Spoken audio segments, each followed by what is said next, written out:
Now, with HTML5, it's the latest standard in the HTML language, and a lot of the concepts that we're going to touch upon are going to be concepts that have followed HTML since its early beginnings and still carry forward even to this day. So HTML5 may be the latest standard, but we're not going to focus just solely on features that were added with the HTML5 specification. So you don't have to worry. You're not going to lose out on any sort of older HTML language that you're going to need to know in order to be an effective web developer. So first things first, what is HTML? HTML stands for Hypertext Markup Language. So hypertext actually stands for it signifies the HT part of the HTML, and then markup language, the ML portion. So along with CSS, which we'll touch upon in another course, CSS stands for Cascading Style Sheets, and JavaScript, which is the backbone of all web-based programming. HTML is the cornerstone technology used to create web pages. So you can think of a web page as a human body, and the human body gets its looks and feel, the color of its hair and the features of its body will come from CSS. So CSS can be thought of as almost like an artistic panel that you apply to your HTML web page. JavaScript is the functionality, the dynamic behavior of an HTML page. So when you hover over something and a pop-up box flies up, or you see squirrely animations on your HTML page when you click a button and you see something, something taking place like boxes moving around. That is all done with the JavaScript programming language. And then you have HTML. So HTML can be thought of as the actual skeleton of the web page. It is the main portion, the body. It holds everything together. So all three of the technologies are absolutely essential in order to be an effective web developer and understand how the actual World Wide Web works.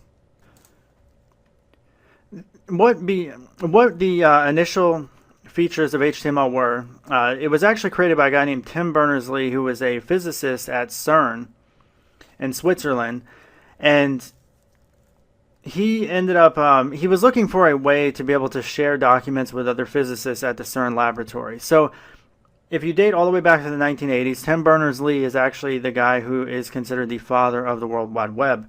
Although what he was working on back then doesn't look anything remotely close to what we have now, he did build the cornerstone or the beginning foundation of what would later become the World Wide Web.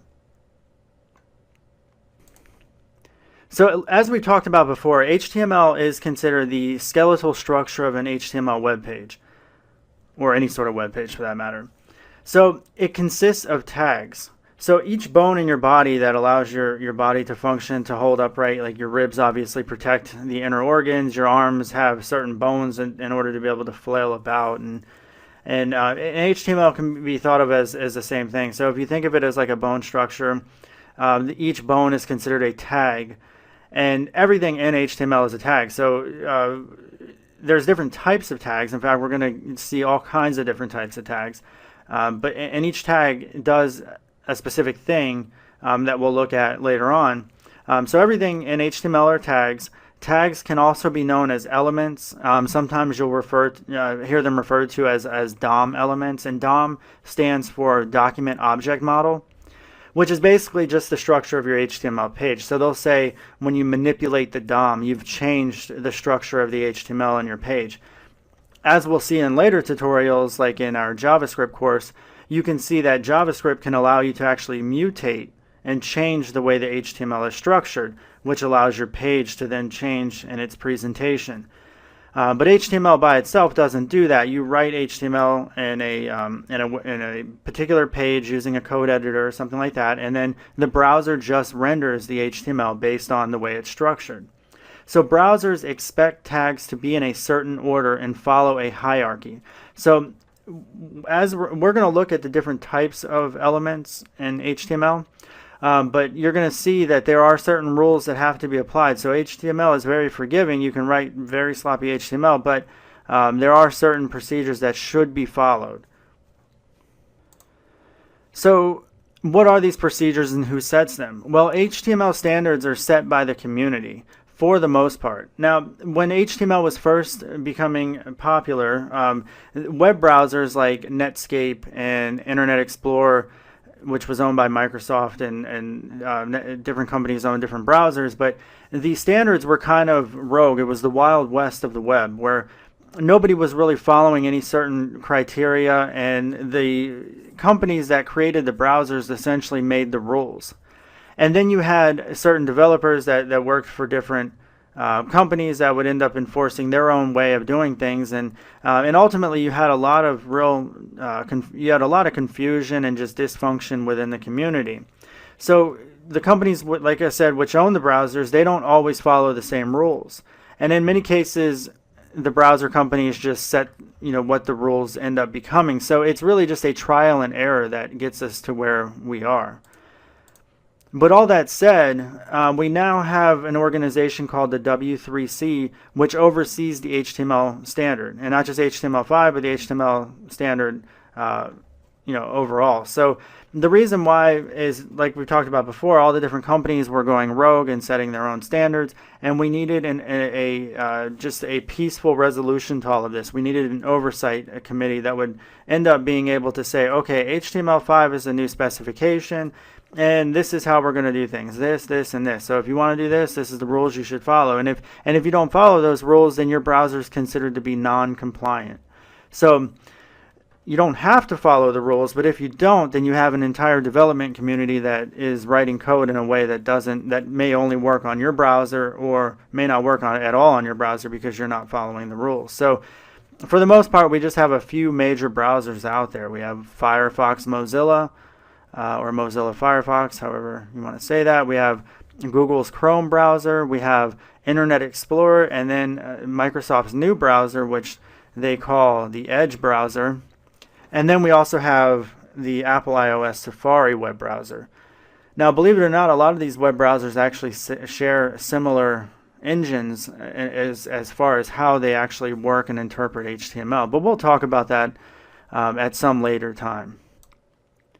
So we're going to go ahead and summarize this first video as HTML5 is the newest specification of HTML. So HTML goes all the way back to the early 90s. HTML can be considered the skeletal structure of a web page. It's used in conjunction with JavaScript and CSS, which we'll touch upon in other courses offered by hipstercode.com. The set of rules that HTML follows is governed by an organization called the W3C. And HTML is made up of tags called elements or DOM elements. And I also forgot to mention that another term that you may hear them called as is nodes, which is somewhat of an unusual name, but they can also be called DOM nodes or HTML nodes. So here I have JS Fiddle pulled up, and here's the actual URL and the link. So if you go to this URL after everything's said and done, you should actually see code inside of here. So the way this works here is you have four panels. You have this result panel, which is actually going to demonstrate everything that is put into the editor. Then you have the actual HTML section here. You have the JavaScript section. I'm going to try to zoom in so you guys can see a little bit better. That might be zoomed in a little too much. So here is HTML, JavaScript, CSS, and then the actual output results. So this is very beneficial in that we can just quickly write code and see the output, and we don't have to install anything on our machine. All we need is actual browser on our computer. Now, as we talked about in the last module, HTML is used in conjunction with CSS and JavaScript in order to make desirable modern web pages. In this module, we're really just going to focus on HTML and not worry about these other portions here. So for that reason, I'm going to slide JavaScript down, and we're going to slide CSS up and try to minimize that as much as possible. So in this first video, let's talk about an HTML element, which we've talked about can also be called a DOM node or a HTML node or an HTML tag. HTML tags always go into these brackets, which are greater than, or really it's less than and greater than signs, and anything in between the two is the actual tag name. So this tag is an H1. H stands for header. So in HTML, there's actually all kinds of different headers. You can have headers that are header 1 all the way to a header 6. Header 1 is the main header, like a title to your page. Every web page should only have one HTML header tag, or H1 header tag.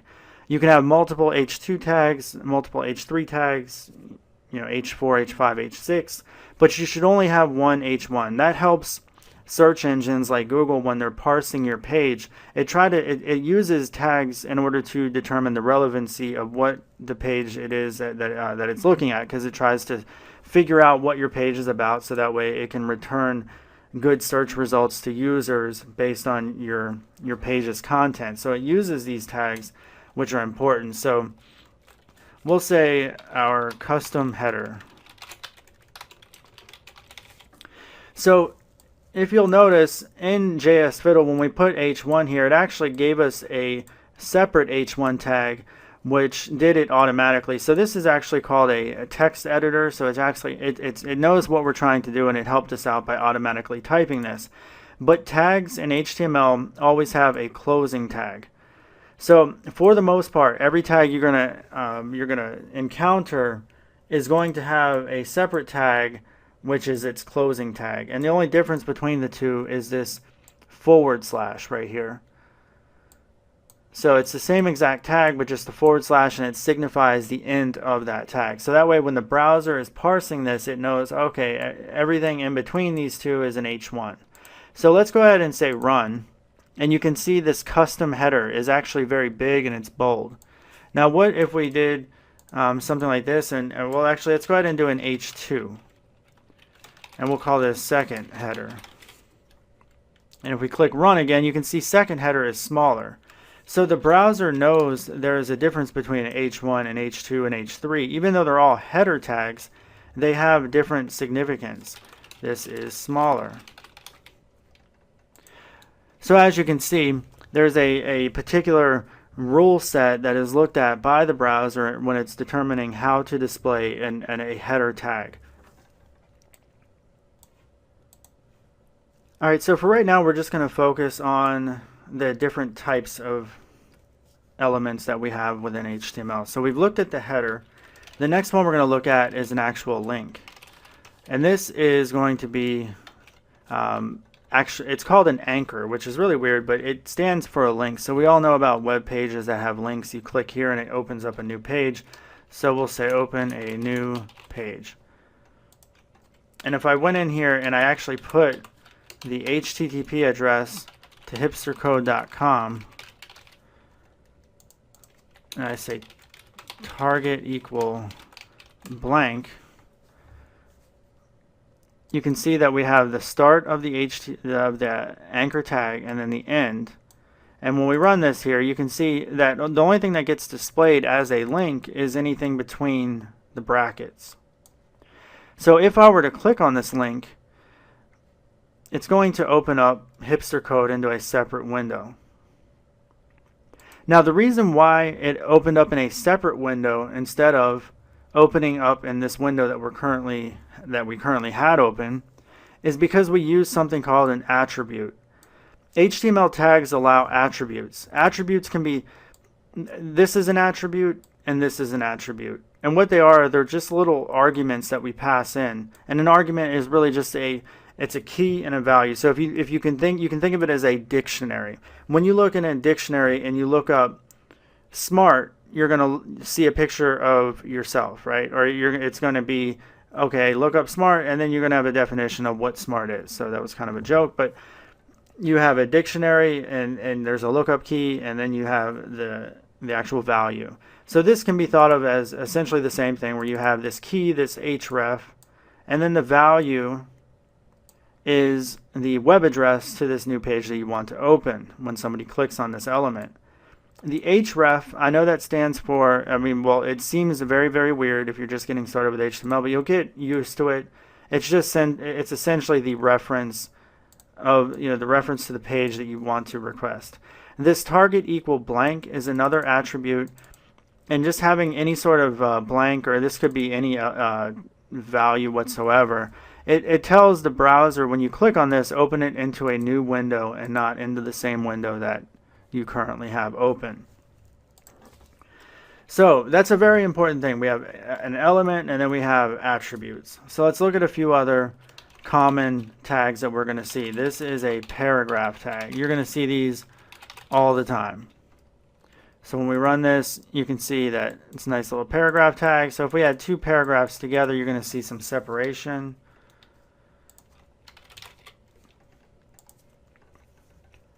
And by running this, JS Fiddle's taking a while. Alright, sorry about that. It looks like JS Fiddle had a little bit of a hiccup there. So you can see that we have two paragraph tags and there's a nice little paragraph separation. So a paragraph tag is a very important HTML element that you're going to see a lot. Alright, let's look at another very common HTML element that you're going to see a lot. And this is called the image, which is shortened to IMG. And if we look at hipster code and we in Google, you can right click with your mouse button and say inspect, and it pulls up this little panel down here. But by me being able to do this, I can actually do a quick copy and paste by searching for this image that is in here. So here's this image. I'm going to just copy the link address. And if I said image, and I want to tell it where on the World Wide Web does this image sit, like where is it stored?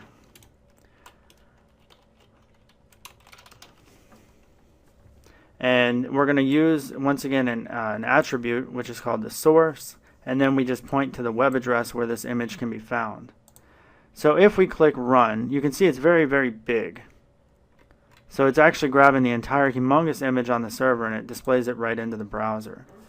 Now, one of the funny things about this element, and in the previous or earlier in this video, I said that all elements have basically the same element name except for the ending it uses a /. Well, some elements don't require that you actually copy the exact element into the page. You just have to do the / and then the greater than sign. So see this image here? That is a shorthand that you can do with certain tags, not all tags. But the image is one of those tags that doesn't require you to actually do / image fully spelled out. So essentially I don't have to do this. I don't have to do that. I can just simply do that. And that's fine. So you're going to see that a lot. Another thing, let's go ahead and add some attributes to our image here, which we're going to say width and then equals, and this is going to be in, make sure you do double quotes, and we'll just say 100, and then we'll say height equals 100. And if I click run, you can now see that the image is disproportionately laid out here because it's a wider rather than taller image. And for something like that, you would probably want to say, 200 width by 100 height. That's still a little bit off there, but you get the point. You can just adjust these values, these attributes within your HTML, and the browser knows how to render it. Alright, so for this demonstration, we're going to go back to JS Fiddle, and I'm just going to paste all this stuff at the top. In fact, I'm going to put in here, we'll just say inside of a header. No, I'm going to put it in a p tag. And the p tag, if you remember from the previous video, is a paragraph tag. And we'll say module 2. Okay, this one's going to be module 3. All right, so as you're following along, when you view this JS Fiddle here, you'll be able to see the different modules and what we touched upon in those modules in case you need to actually look at the code itself.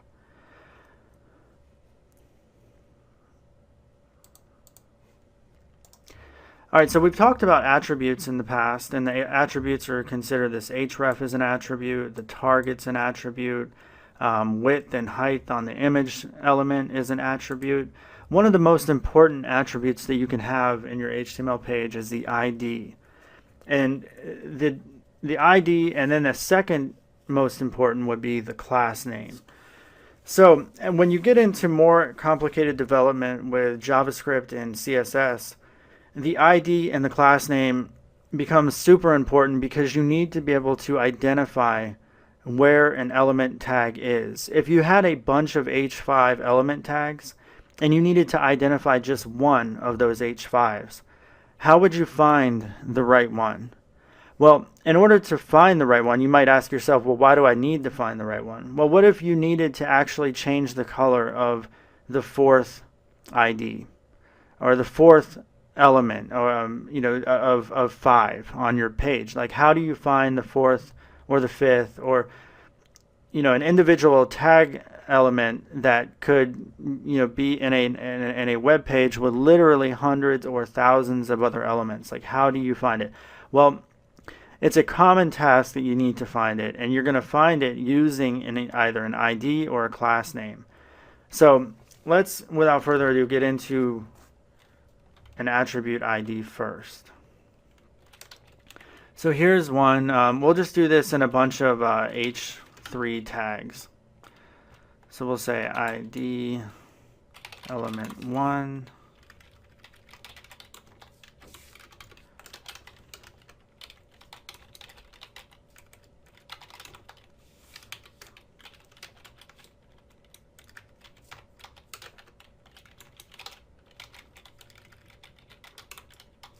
All right, so here is 3 elements. Now, if we add the ID, we can give it any sort of name that we want that has a valid name. So it can't start with, actually, typically what you want to do when you're giving an element a name is you want it to be descriptive. So you could say something like header 1. And by the way, this is a common tactic when you're actually giving names, that you should use camel case, or depending on whatever sort of development team you're working with, or whether you're working by yourself. But typically different teams have different ways of actually spelling out the attribute names that they want to use. But this particular one is called camel casing, and what that means is that the first name is all lowercase, and then any sort of subsequent word after the first word, the first letter is capitalized, making kind of the camel hump. And it can have more than one hump if it has more than one, more than 2 words then inside the ID name. So let's go ahead and give the other tags their own IDs as well.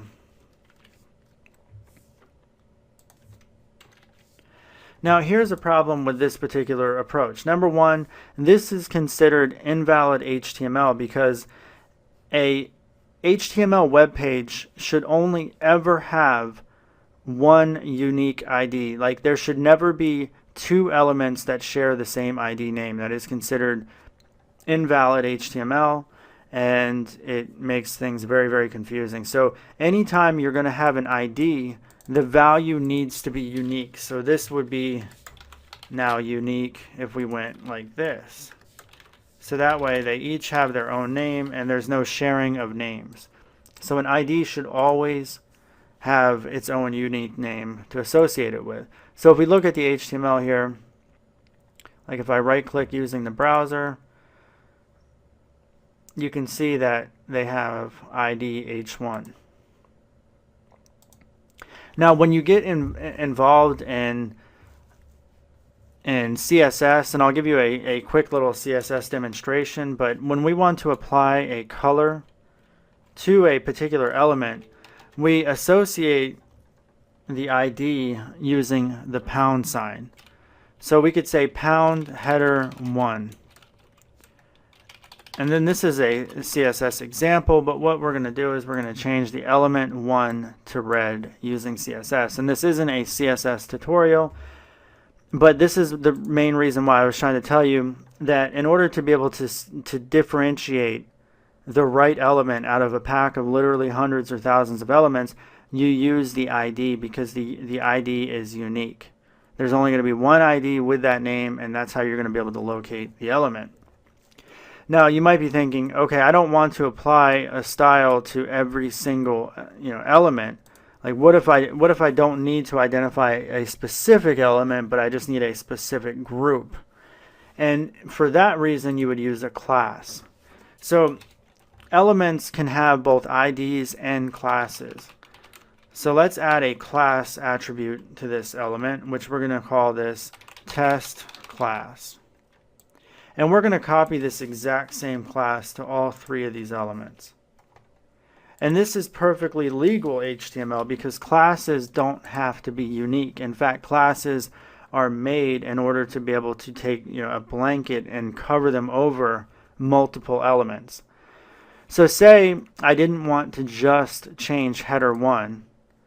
I could now reference the class name. Instead of using a pound, you use a dot and you say the class name. Using CSS, I can now change all my header 3s that have the class test class to red. And you can see they're now all red. Now, if you'll notice,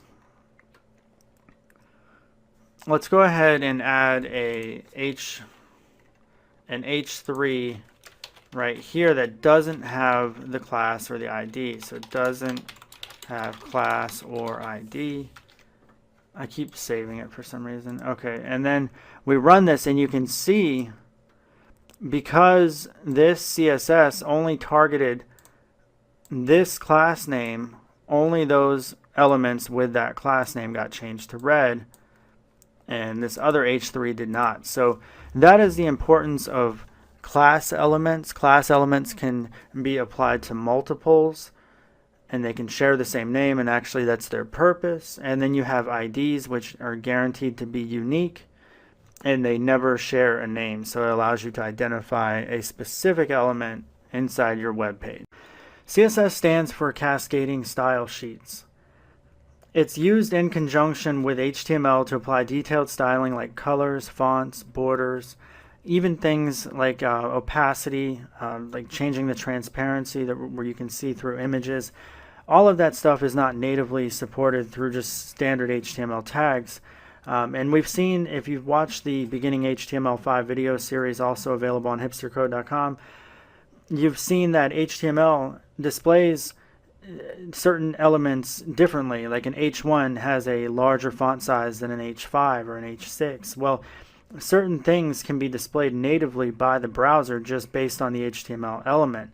But in many cases with modern web development, we want to be able to add a lot more style and individuality to our web pages. So that's where CSS comes in. The combination of HTML, CSS, and JavaScript make for the dynamic nature of the modern day web.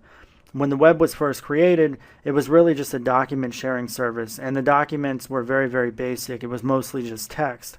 If you fast forward to today, we have embedded video, embedded audio, you have web applications like iTunes or YouTube, and they all become, they're very much, they're more sophisticated than they've ever been, but it's ultimately just a combination of HTML, CSS, and JavaScript, which is making this stuff happen.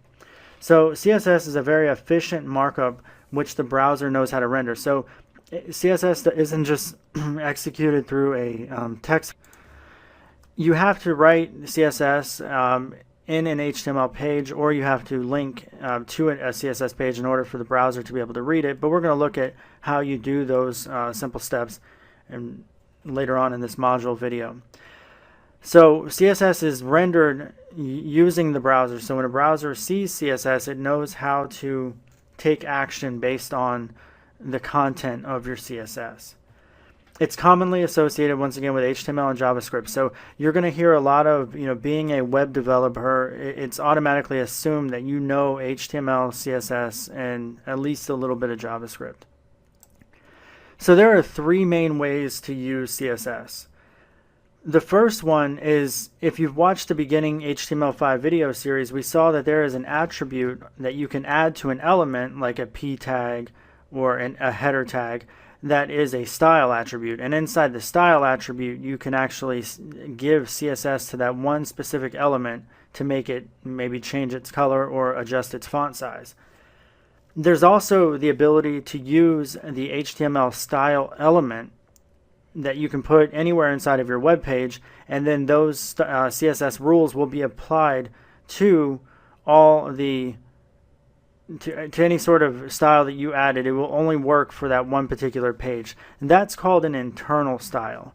If we just add the style attribute to the HTML element, then it's considered an inline style. So these naming conventions are a little bit difficult to grasp at first, but you definitely need to understand that an inline style means that a style tag was added to it, an HTML5 element. A internal style means that the style only applies to that one particular HTML page, and that in that HTML page there's going to be a style tag, both opening and closing HTML style tag as seen here. And inside of that style tag you're going to see all the different CSS. The third and final option is an external style sheet, and that is going to be the most common option that you see in the web. In most cases, we don't want to write CSS scattered all throughout our HTML files. We want it all to be self-contained into one .css file. So a .css file means that you can write CSS in just a simple notepad like what I have down here, and I can write CSS right in here as long as I save the file as a .css file. Then it's going to be considered valid CSS, and if a browser tries to read that page, it will be able to understand what it is that you wrote in there. So just like with HTML5, there are certain rules that have to be abided by when you're dealing with CSS. Every CSS rule has a selector and a declaration block, and then I gave an example here. So the P, if we remember from the HTML5 video series, that is the paragraph tag. So that paragraph tag, that P signifies the selector. It says, hey, select.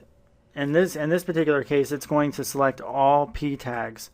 And you could have 1,000,000, you could have 5, you could have 1, but it's going to select all of them. And it's going to use, inside these curly braces, this is called the declaration.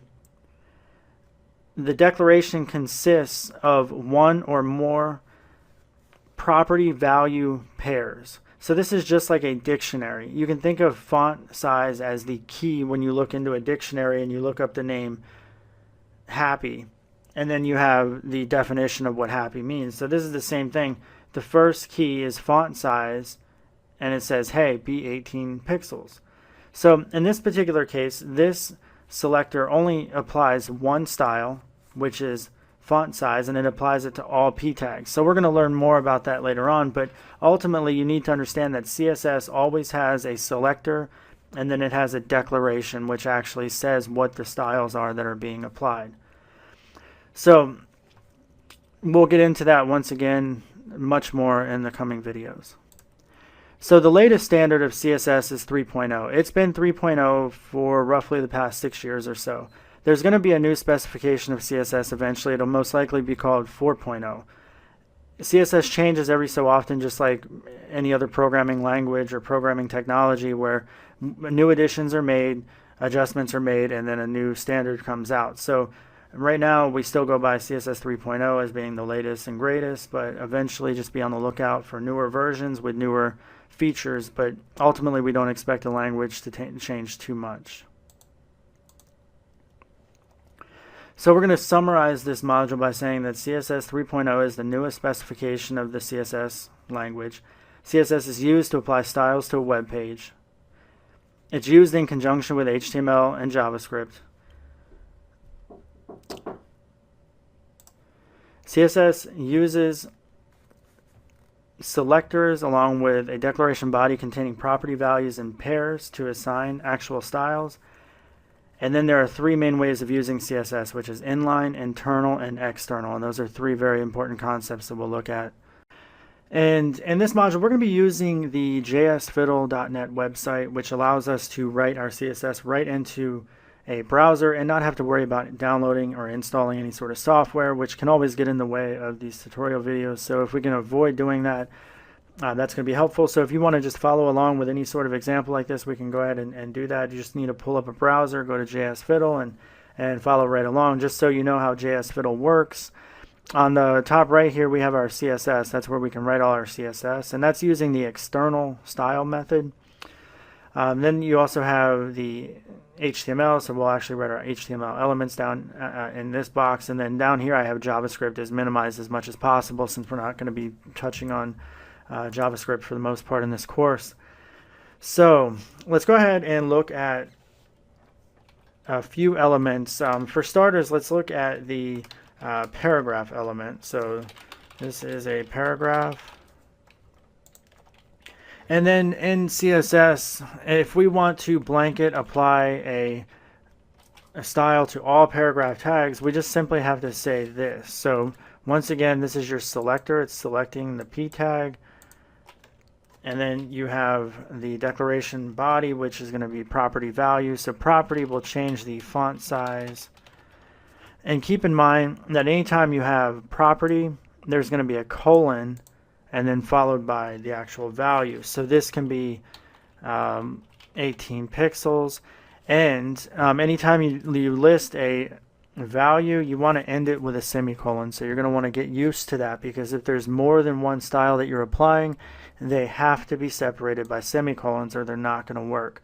So let's go ahead and click run, and you can see that this paragraph has changed. Now let's change the font size so we know that it is having an effect. So now you can see that it's bigger. Now once again, if I were to not have added a semicolon and I want to change the color of the font to something like red, watch what happens. I have a semicolon past this one, which is fine. But the editor here is even warning me it's turning this red because it knows I didn't execute or end the statement properly. So you can see that no statement was applied. This thing was completely ignored because the browser tried to render this. It couldn't, and it failed. So if there was CSS after this point, that would also not be rendered. So CSS is rendered from top to bottom, left to right. And if it runs into a problem, it's going to choke up and it's going to cause massive issues.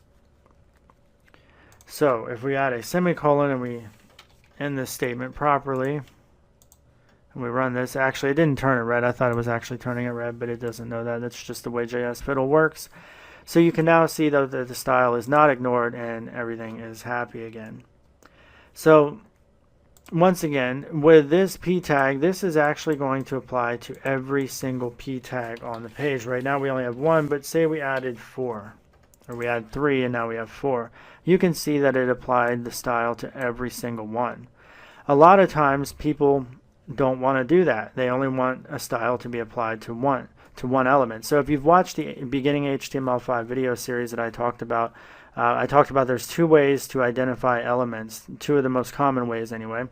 Number one, if you want to have a unique element where there's only going to be one element with an attribute, then you're going to want to use an ID. So an ID attribute should always be unique.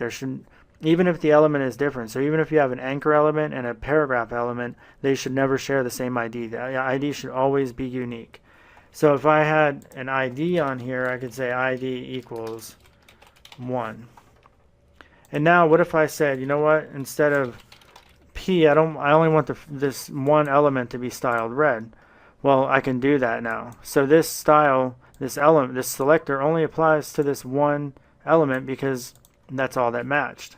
Well, then you're like, well, then I have to add a unique ID for all the different elements that I want to have different styles. Like, what if I want this guy to be red too, but not these two? Well, that's where classes come in. So keep in mind here that we referenced an ID by using the pound sign. That's something that is a little bit difficult to just conceive at first, just because it doesn't make any sense if you've never done this before, but eventually it'll just become second nature.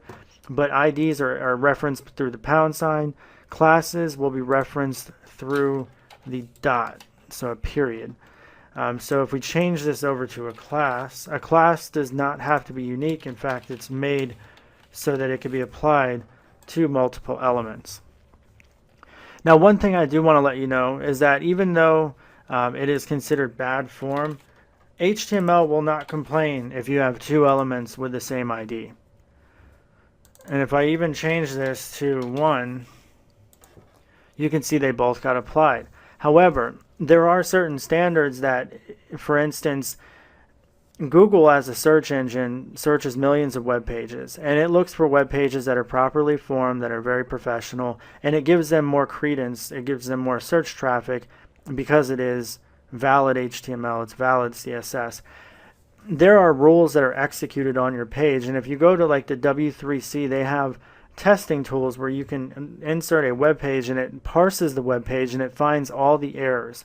So you're going to get a CSS validation error because you have two IDs where they're supposed to be unique. Where it gets into even more of a problem is when you start using JavaScript to start adding dynamic behavior where you think that you're dealing with a unique value where there's multiple values and it's being applied to either the last one or the first one or applied to both of them, and it just creates a ton of headaches. For the most part, you're not going to style a lot of stuff with an ID. You're going to see classes used most of the time, but that doesn't mean that you can't use IDs.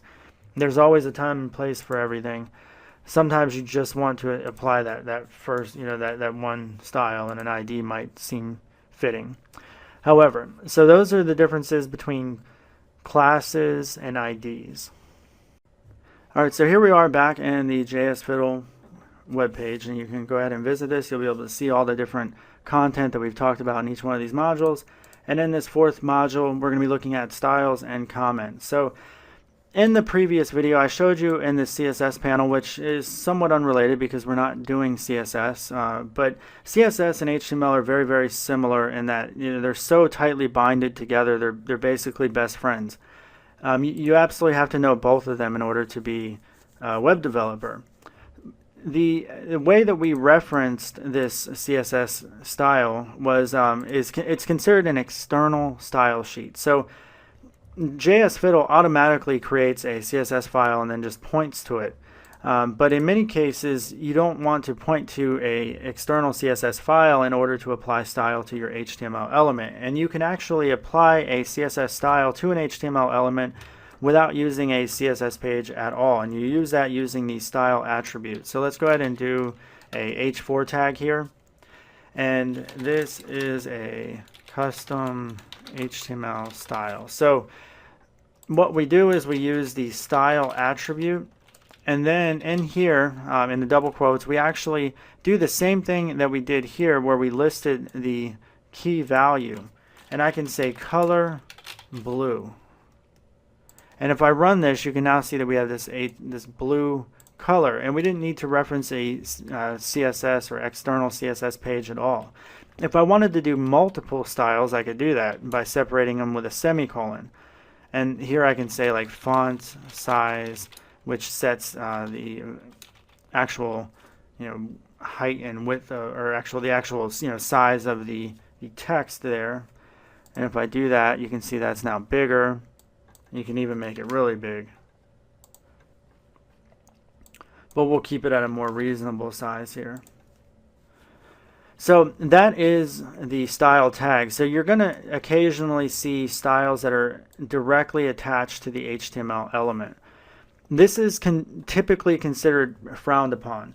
You want to avoid inline styles as much as possible because it becomes a maintenance nightmare. An inline, and this is what this is referred to as an inline style. This is an external style.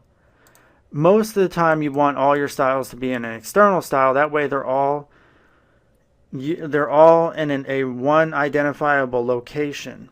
If you have a bunch of HTML web pages and you have tags that all have their own styles, they're always going to override your external style sheet. And you then have a big maintenance nightmare, like I said, because you're going to have to go through every one of your HTML pages. And instead of just changing all your styles in one page, you have to then go through all your pages where you have all these inline styles and update them. So sometimes it's easy just to do a quick and dirty style tag. But most of the time you do want to avoid it. But if you ever see them doing that, or you see them in your HTML page, that is what they're for.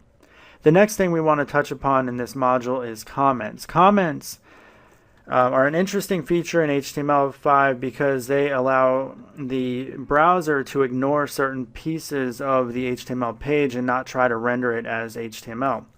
This is helpful because a lot of times you want to write comments to yourself or to other programmers that might see your code that explain certain sections or certain logic that you might have buried in your HTML page. But there's all kinds of different reasons why you want to use a comment. In order to use a comment in HTML, it's a less than sign followed by an exclamation, then 2 hyphens.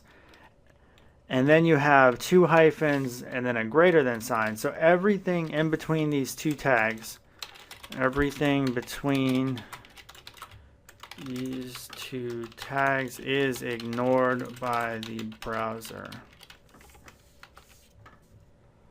So if we run this, you can see that there's been no change because it's ignored by the browser. It's not going to output as HTML, but it's actually in the HTML source code. So you can see down here, it's still there. It was just ignored by the browser. So this is a good time to talk about how HTML is executed. HTML, similar to many other programming languages, is executed sequentially. So from top to bottom, left to right. Basically, how do you read out of a book? You read out of a book, you typically start at the top of the page, and you start, starting on the left-hand side, you start reading sentences from left to right, top to bottom. And if you're not reading that way, I don't know how you're reading at all, assuming you're human. But that is how we all read, and that's how the actual HTML is executed. So this portion of the HTML is going to be executed before this portion, blah, blah, blah, on and on down the line. So it's a very important concept because there might be times where you think the page is supposed to behave in a specific way, but it's not. And the reason why is like maybe you change the page at a top portion, but then a bottom portion of the page, the last part to be executed by the browser, overwrote the change that you made to the top part. So it's a very common thing. We've actually seen it in so many different programming languages. And it's just one of those things you have to understand. That's how the page is being parsed. And there's a method to all this madness that you're going to run into. One is the unordered list, which is signified by UL. UL consists of a bunch of LI elements, which stand for list item. So list item 1, list item 2, list item 3. And if we run this, you can see that they're displayed in bullet points, so typically the way list items are displayed. You're also going to see a OL, which stands for ordered list. And the ordered list is displayed in numerical context. So 1, 2, 3. So you'll see both of those. That's a very common element. Now another one that you're going to see a lot of is the button element. Anything inside the button is press me, I'm a button. So now we have a button. Doesn't do anything when you press it, but that's what it does. Now another element you're going to see a lot of is the input element. The input element is very important because it takes a text by default. So this is a attribute type, which we have set to text. Inputs do not need a closing like we've seen with the image tag. It does not need a closing. We could just simply have this. You can see it's a text input box. But it allows certain attributes like, let's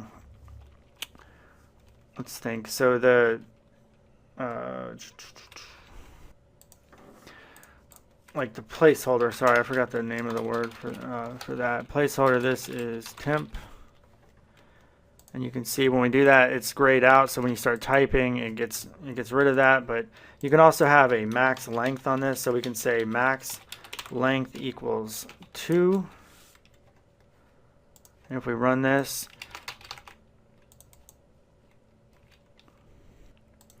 and the reason why that didn't work is because I'm not supposed to have the underscore there.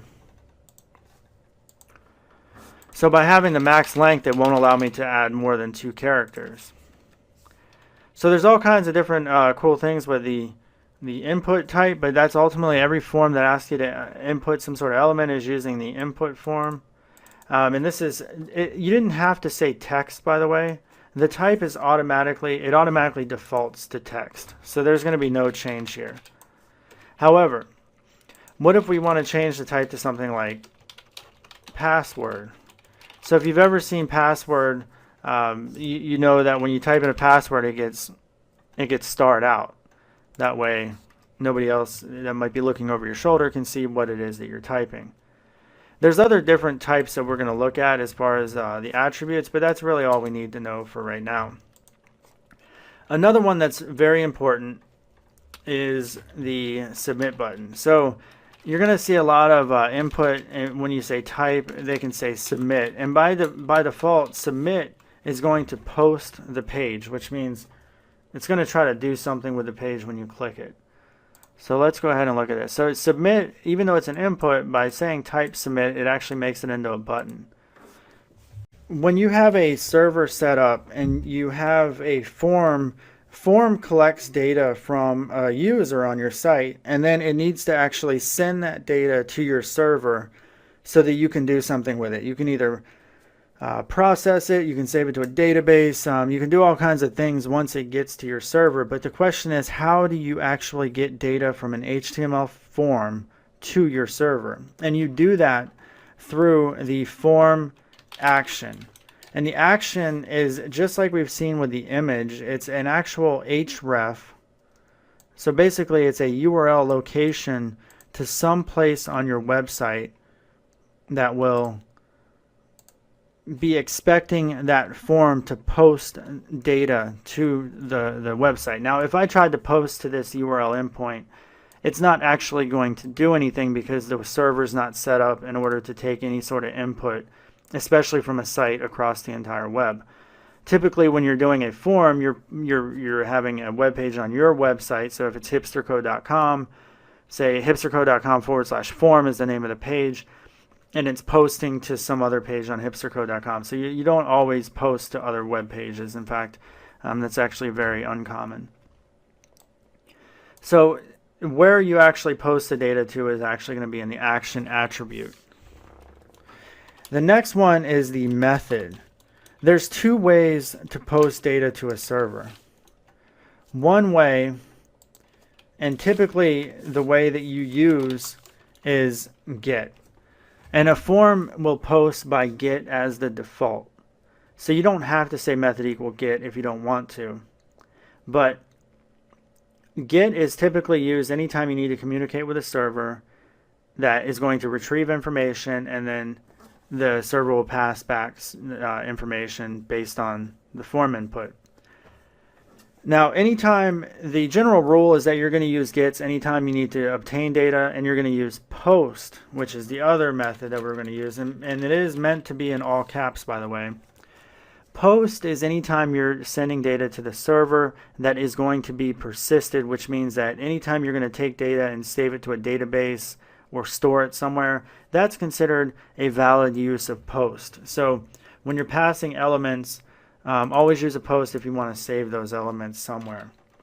The next thing we're going to look at is, let's look at our inputs again. So we're going to add an input, and we'll say, we'll give it an ID, so we'll just call this 1.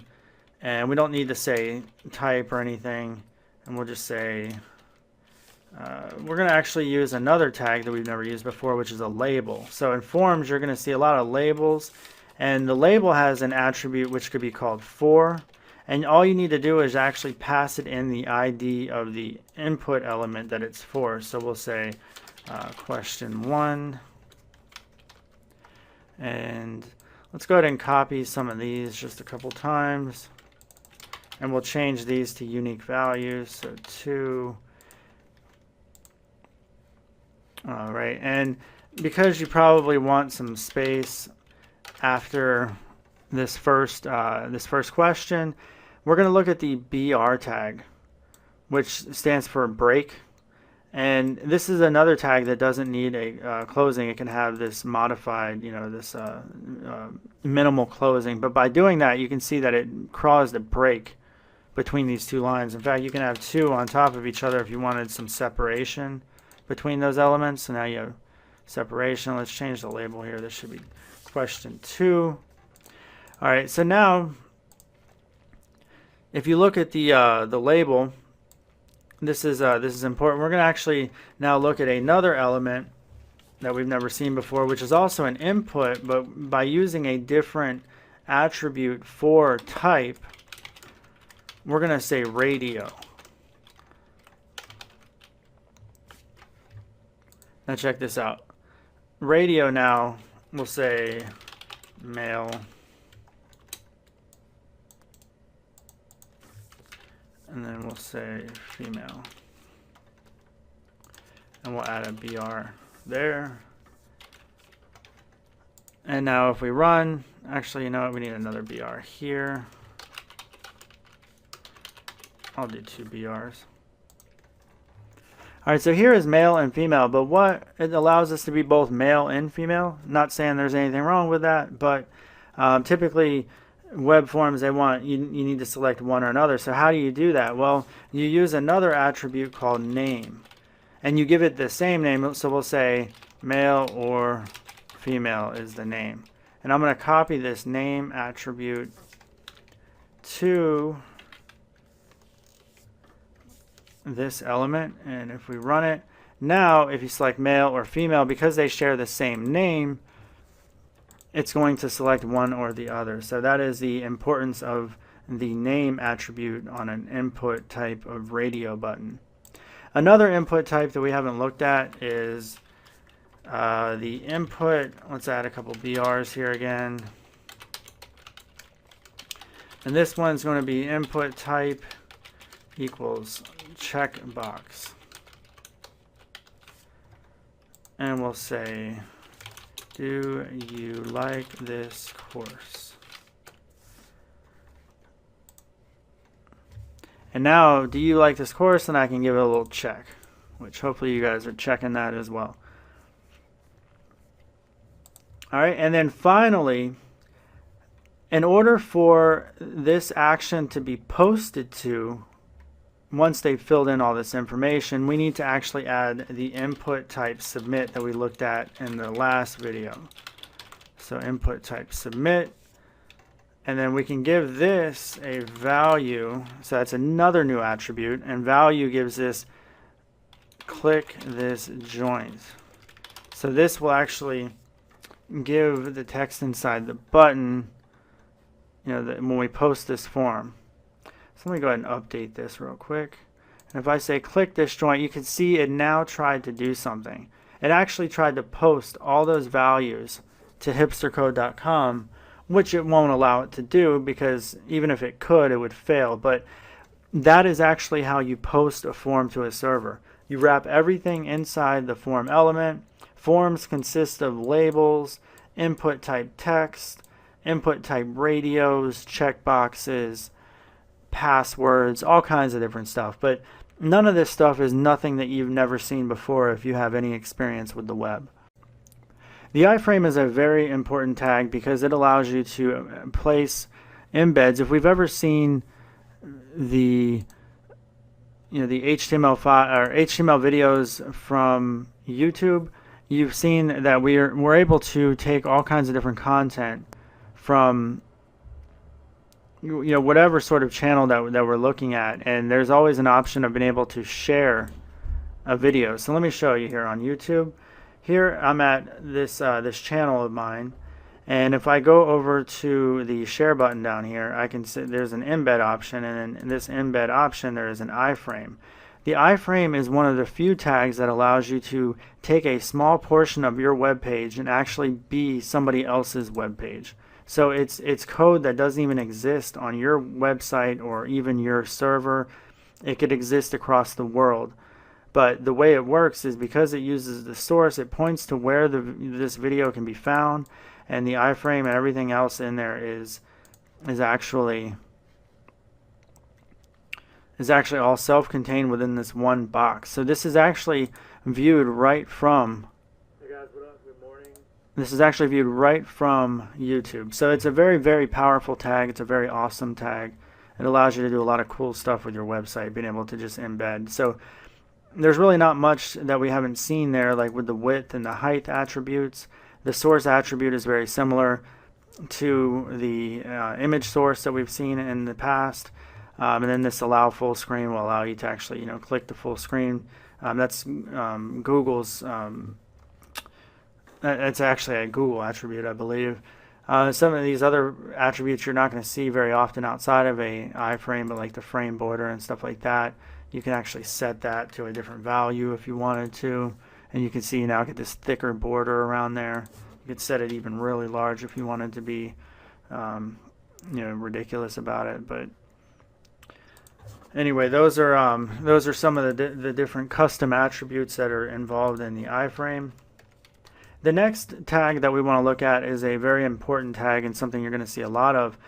Whenever you're dealing with a lot of different websites, they'll allow you to take a bit of code and then plug that right into your website, and they do that using something called the script tag. So the script tag is how JavaScript is executed within an HTML page, and it's just a script followed by an end script, and then anything inside of these two tags is actually not HTML anymore. It's not CSS. It's actually a different language called JavaScript. And we've talked about it. It's basically the trio of what web development is: HTML, CSS, JavaScript. So if I wrote a little bit of JavaScript here, we're going to say alert, hello, hipster code.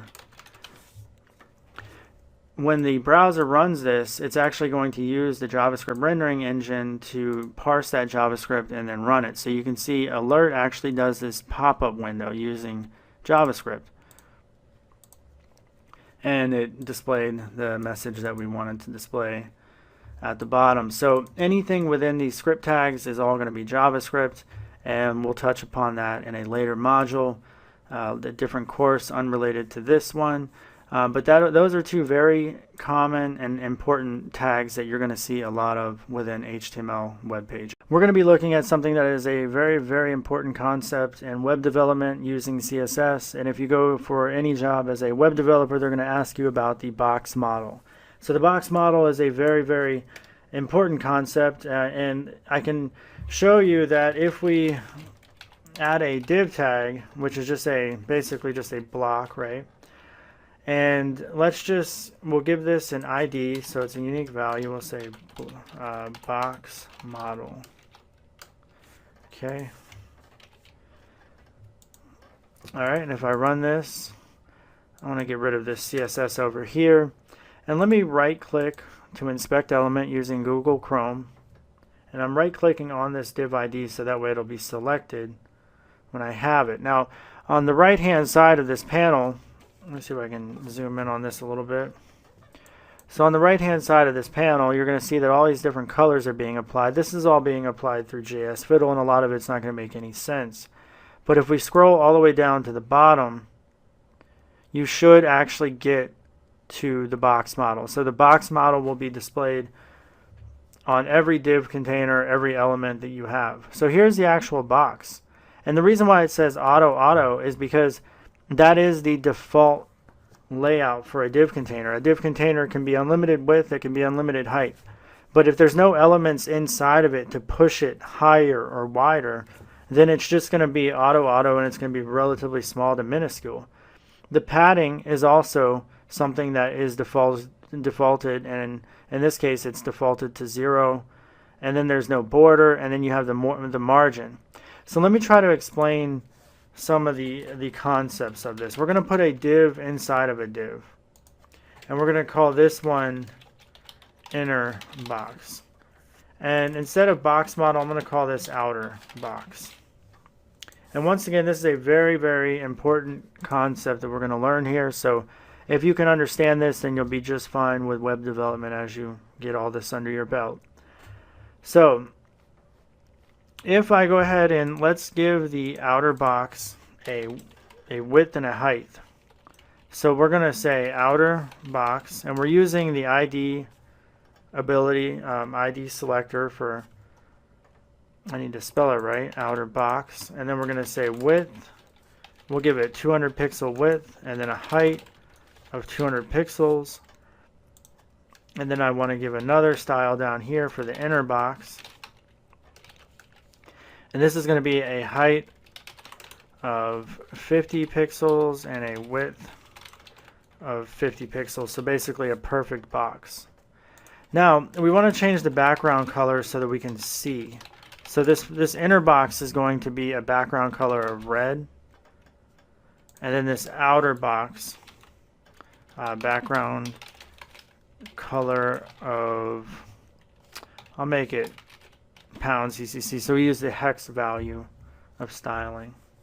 So now if I click run, you can see that by default we now have in the display this new div, which is 50 by 50, which is a perfect square inside of a much bigger perfect square.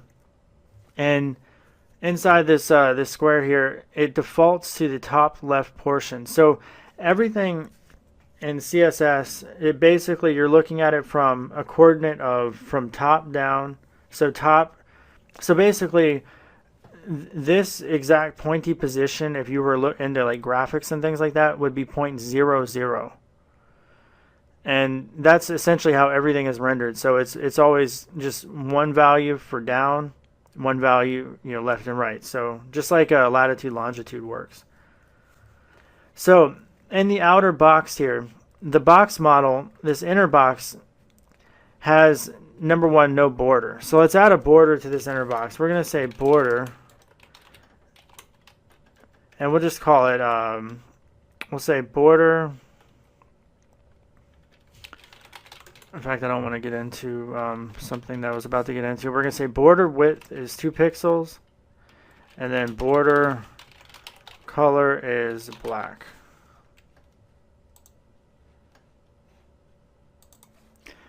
And actually did that. This should not say border color.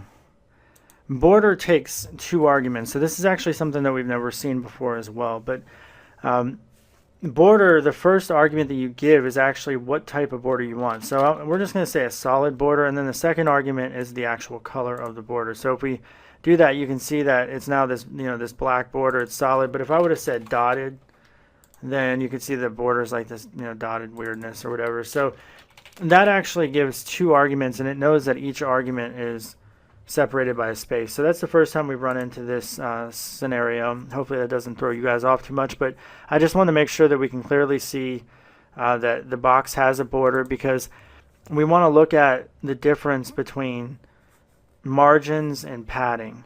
So a margin within the box model basically says go on the outside of my border. So the outside is all around, this would be the outside.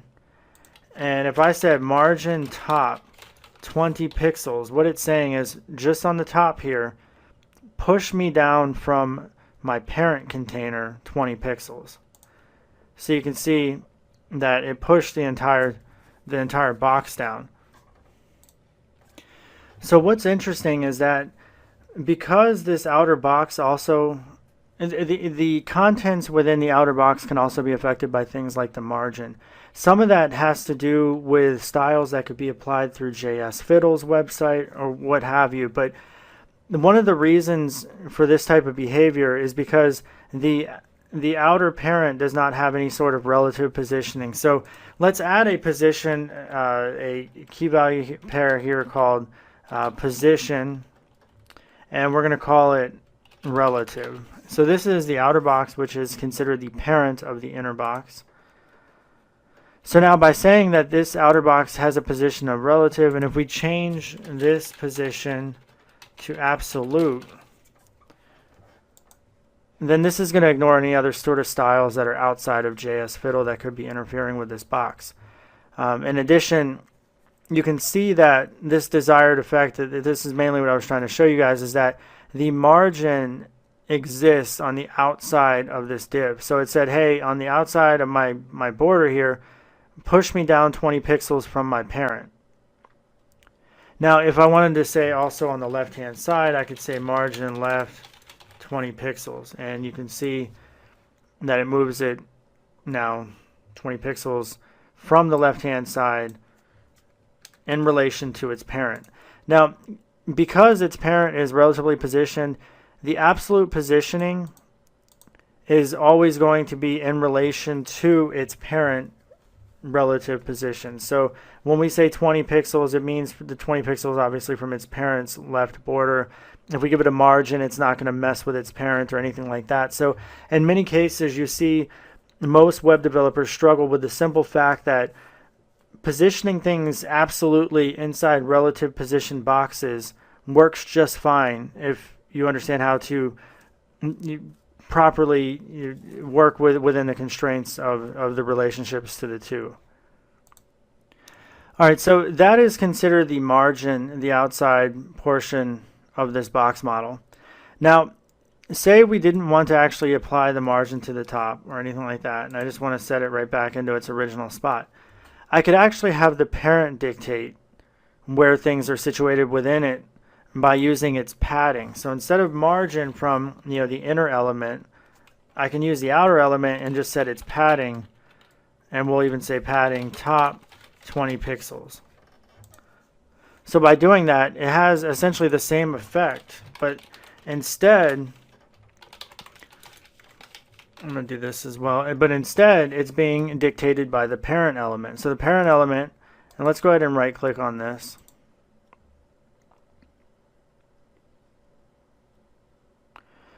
So we can see if we select the outer box and go all the way down to the box model, you can now see that there's a 200 by 200 width and height, which we set. Then there's also this padding on the top and on the left hand side of 20, and the padding is being dictated by the parent.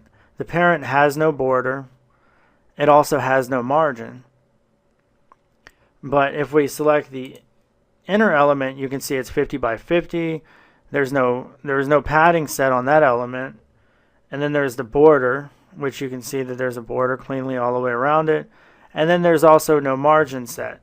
So if I set a margin on that child now that the parent has a padding on it, so I could say margin top 20 pixels, you can see it pushes down even further, but it pushes down not from the top position of the parent element, but it pushes down from the padding set from the outer parent's element. So this stuff can be very, very confusing and hard to wrap your head around, but ultimately having a parent that is relatively positioned can have any sort of child element from within it. As long as it has a height and width set on it, it can easily position that element wherever you want to position inside of it without ever getting interfered with by other components or other positioning. So one of the headaches though with writing CSS code is that because it's called cascading style sheets, there's many occurrences where you're going to have styles that are being applied to your elements that you're not intentionally wanting to have happen. But there's a certain cascading rule set that applies. Like when we applied a style to all paragraph elements, it uniformly went down through all the paragraph elements and applied the style. So if a paragraph element sits inside of some other element, you might find that parent element is being styled when you don't want it to be, just based on the general rule that you applied to all paragraph elements. So there is a certain pecking order from within CSS, and we'll get into that more in later modules. JavaScript used to just be this code that we'd like inserted into our HTML pages, and it just rendered, and we use jQuery with some plugins, and those had a little bit of headaches every now and then, but nowadays it's a lot more complicated than that. So being a front-end engineer is now arguably harder than being what used to be like a C# back-end developer, or even Python, Django, or Ruby Rails developer. JavaScript is now that complicated, where there's so many different libraries and so many different ways of writing the code. But the whole point is that JavaScript is the only language that runs in the browser. Browsers render JavaScript differently, and the latest version of JavaScript is ES6 or ECMAScript 2015. I know that's really weird and confusing, but that's the way it is. And we have to end up using a tool like Babel to then take our modern JavaScript and turn it into older JavaScripts that still works in older browsers.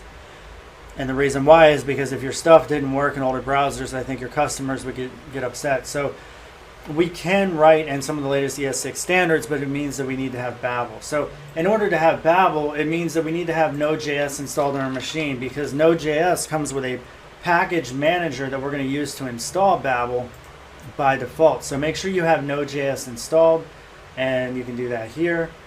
So that'll give you access to npm so we can install Babel. We also need some way of writing our code, and I recommend Visual Studio Code. So if you just search that in Google, it's a free product, and You can use any editor you want, though. Technically, you could write in Notepad, although I wouldn't suggest it. So that all said, I have a folder that I called ES6 tutorial, and I want to go ahead and navigate to that folder. So that's what I'm doing here, and I'm going to go into ES6. I'm going to open up a command line by saying CMD. So now I have it opened up into that tutorial folder, and you can see there's nothing in it. So the first thing we need to do is we need to use npm to run this command called init. And I say init, for some reason I always pronounce it wrong. And most people say init, but for whatever I think I say init because of the iPhone and all that stuff, and it just kind of is programmed in my head. But we're just going to call this ES6, and we'll just skip all this stuff. Just keep pressing enter. All this stuff doesn't matter. And then finally, we're going to see that it has this package.json file. And we don't have to worry about too much of what that is doing right now, because I don't want to confuse anything more than it has to be. Let's just keep continuing forward, and we're going to install two tools that we need. And those two tools are called, it says right here, npm install savedev, which is Babel CLI, which stands for command line interface, and Babel preset environment, and that allows us to write this modern JavaScript. So we're going to copy that entire statement, and we're going to paste it inside of our command prompt and run this. And what npm does is it really just goes across the internet. It grabs these projects, and we're installing two here, Babel CLI and Babel preset environment, and it brings them onto your computer, and it's gonna install them in a folder that gets created for you called node modules. So in modern JavaScript, files now consist of all kinds of different JavaScript files, and they're spread out all over the place, and we can import them and use them as needed. And then we can also use entire projects like React or Angular and things like that, and those will all be installed inside the node modules folder right here.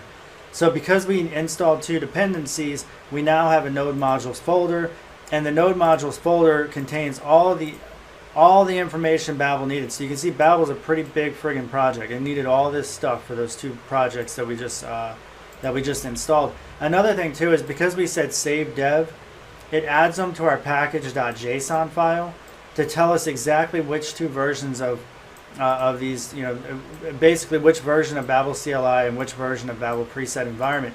And the reason why that's important is because you could take your project, and without having to worry about all the node modules and stuff like that, you could just have your package and bring it into another folder on another computer across the world and just run npm install, and it will go through all the dependencies and install them for you into the node modules folder. So that's really what package.json is all about. Now, one of the things that we're going to need to do, and Babel actually tells you that it needs it, is that you need to create a Babel RC file, and that's confusing, but we're just going to copy this part, and we're going to create this file called .babelrc. And it's a special file type that Babel uses. So when we use Babel's command line interface, it's just going to work, and that's all you need to know. So let's create another new file, and this is going to be actually our main file. So we're going to call this index.js. You know what? We're going to even call it first.js, so that way we know this is our first file. And we're going to create a JavaScript array, which hasn't changed with the newer versions of JavaScript. But this is an array. It's inside the square braces, and we end it with a semicolon, and we have the variable name of x. So now, what do we want to do if we want to actually say, you know what, I'm going to take this file and I want to bundle it into another file. So we're going to pull up our command line, and here I'm going to say npm run, and then we're going to say Babel, and we're going to give it a start file, which is index.js, or no, we call it first.js, and then we're going to say -o for out file, and we're going to say bundle.js, and press enter, and this is going to run and throw us an error.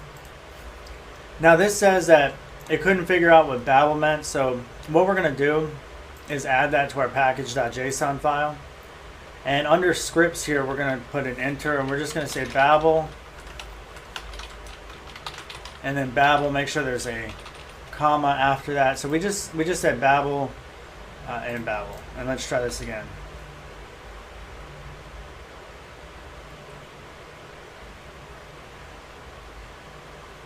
Alright, so it's always good to have error messages because you learn a lot from error messages. There's no such thing as actually programming anything without running into errors. And And identifying those errors and not freaking out is usually rule number one, but you just build a lot because you don't know what you don't know, and a good programmer knows that they don't know a lot. And in the same sense that one of the biggest traits of being a good programmer is also being able to figure out what the problem is, being able to phrase questions, and that takes experience in really running into errors. So okay, this is a type error.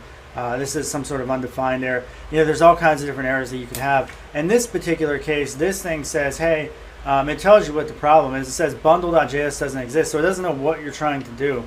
And the reason why is because we're running this locally by saying npm run babel. But in order for us to pass the arguments to the babel script, which is right here, because this just says, hey, run babel, in order for npm to actually understand the arguments, we have to say hyphen hyphen after our babel command. So npm run babel and then space hyphen hyphen. Anything after that is going to be arguments that is passed to babel. So the first argument is the file that we created, first.js, and then we're saying out, hyphen o is our out file. We want babel to turn first.js to use bundle.js. So now by doing that, we don't run into any errors. We look here, we now have a bundle.js file created. So let's take a look at bundle.js, figure out what's going on there. So if we look at bundle, you can see that there isn't much change between first and bundle, but there is this use strict. And use strict is something that we're used to in older versions of JavaScript, because JavaScript has some weirdness to it where if you tried to access an undeclared variable, JavaScript would just create one for you and assign it to the global namespace. So we really don't need to get into too much of this, but if you wanted to read more about this, there's a lot of good documentation. You can go to W3 Schools, or you can go to Mozilla's documentation, which is strict mode MSDN, or I'm sorry, MDN, not MSDN beat. But this talks all about strict mode, but it'll prevent things like unassigned variables from being declared. So like if I said y equals, not in the compiled version, but let's do that here. We're going to say y equals, this is a script. I'm not sure what this is going to do, but we're going to try. And you can see y hasn't been declared. There's no y. Like it's just, hey, y doesn't exist, but we're going to say, hey, do something with it. So in normal JavaScript, it doesn't complain about that sort of thing. Let's press the up arrow so we can run the exact same command that we did. And this thing went ahead and it created. And you can see it didn't even complain. However, if we were to reference this JavaScript file inside of our browser, and the browser actually executes this, then there's going to be a complaint file because y is undeclared. So let's go ahead and get that going so that we can actually see this inside of a browser. We're going to create an index.html file.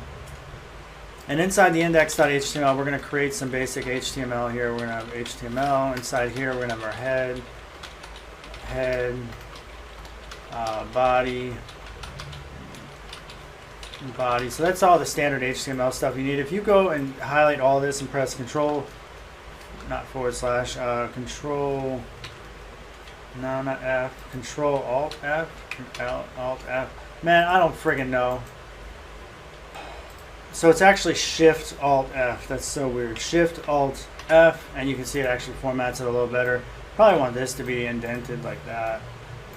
But anyway, inside of our head, we're going to actually load our script file. So we're going to say script source dot forward slash, and we're going to say bundle.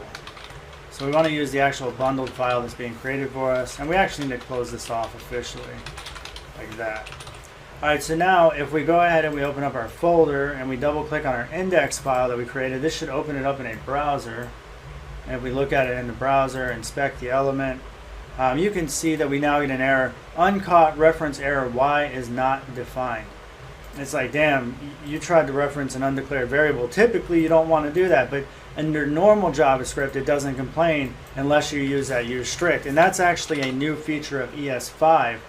I believe John Riesig, the jQuery creator, actually wanted that to go in.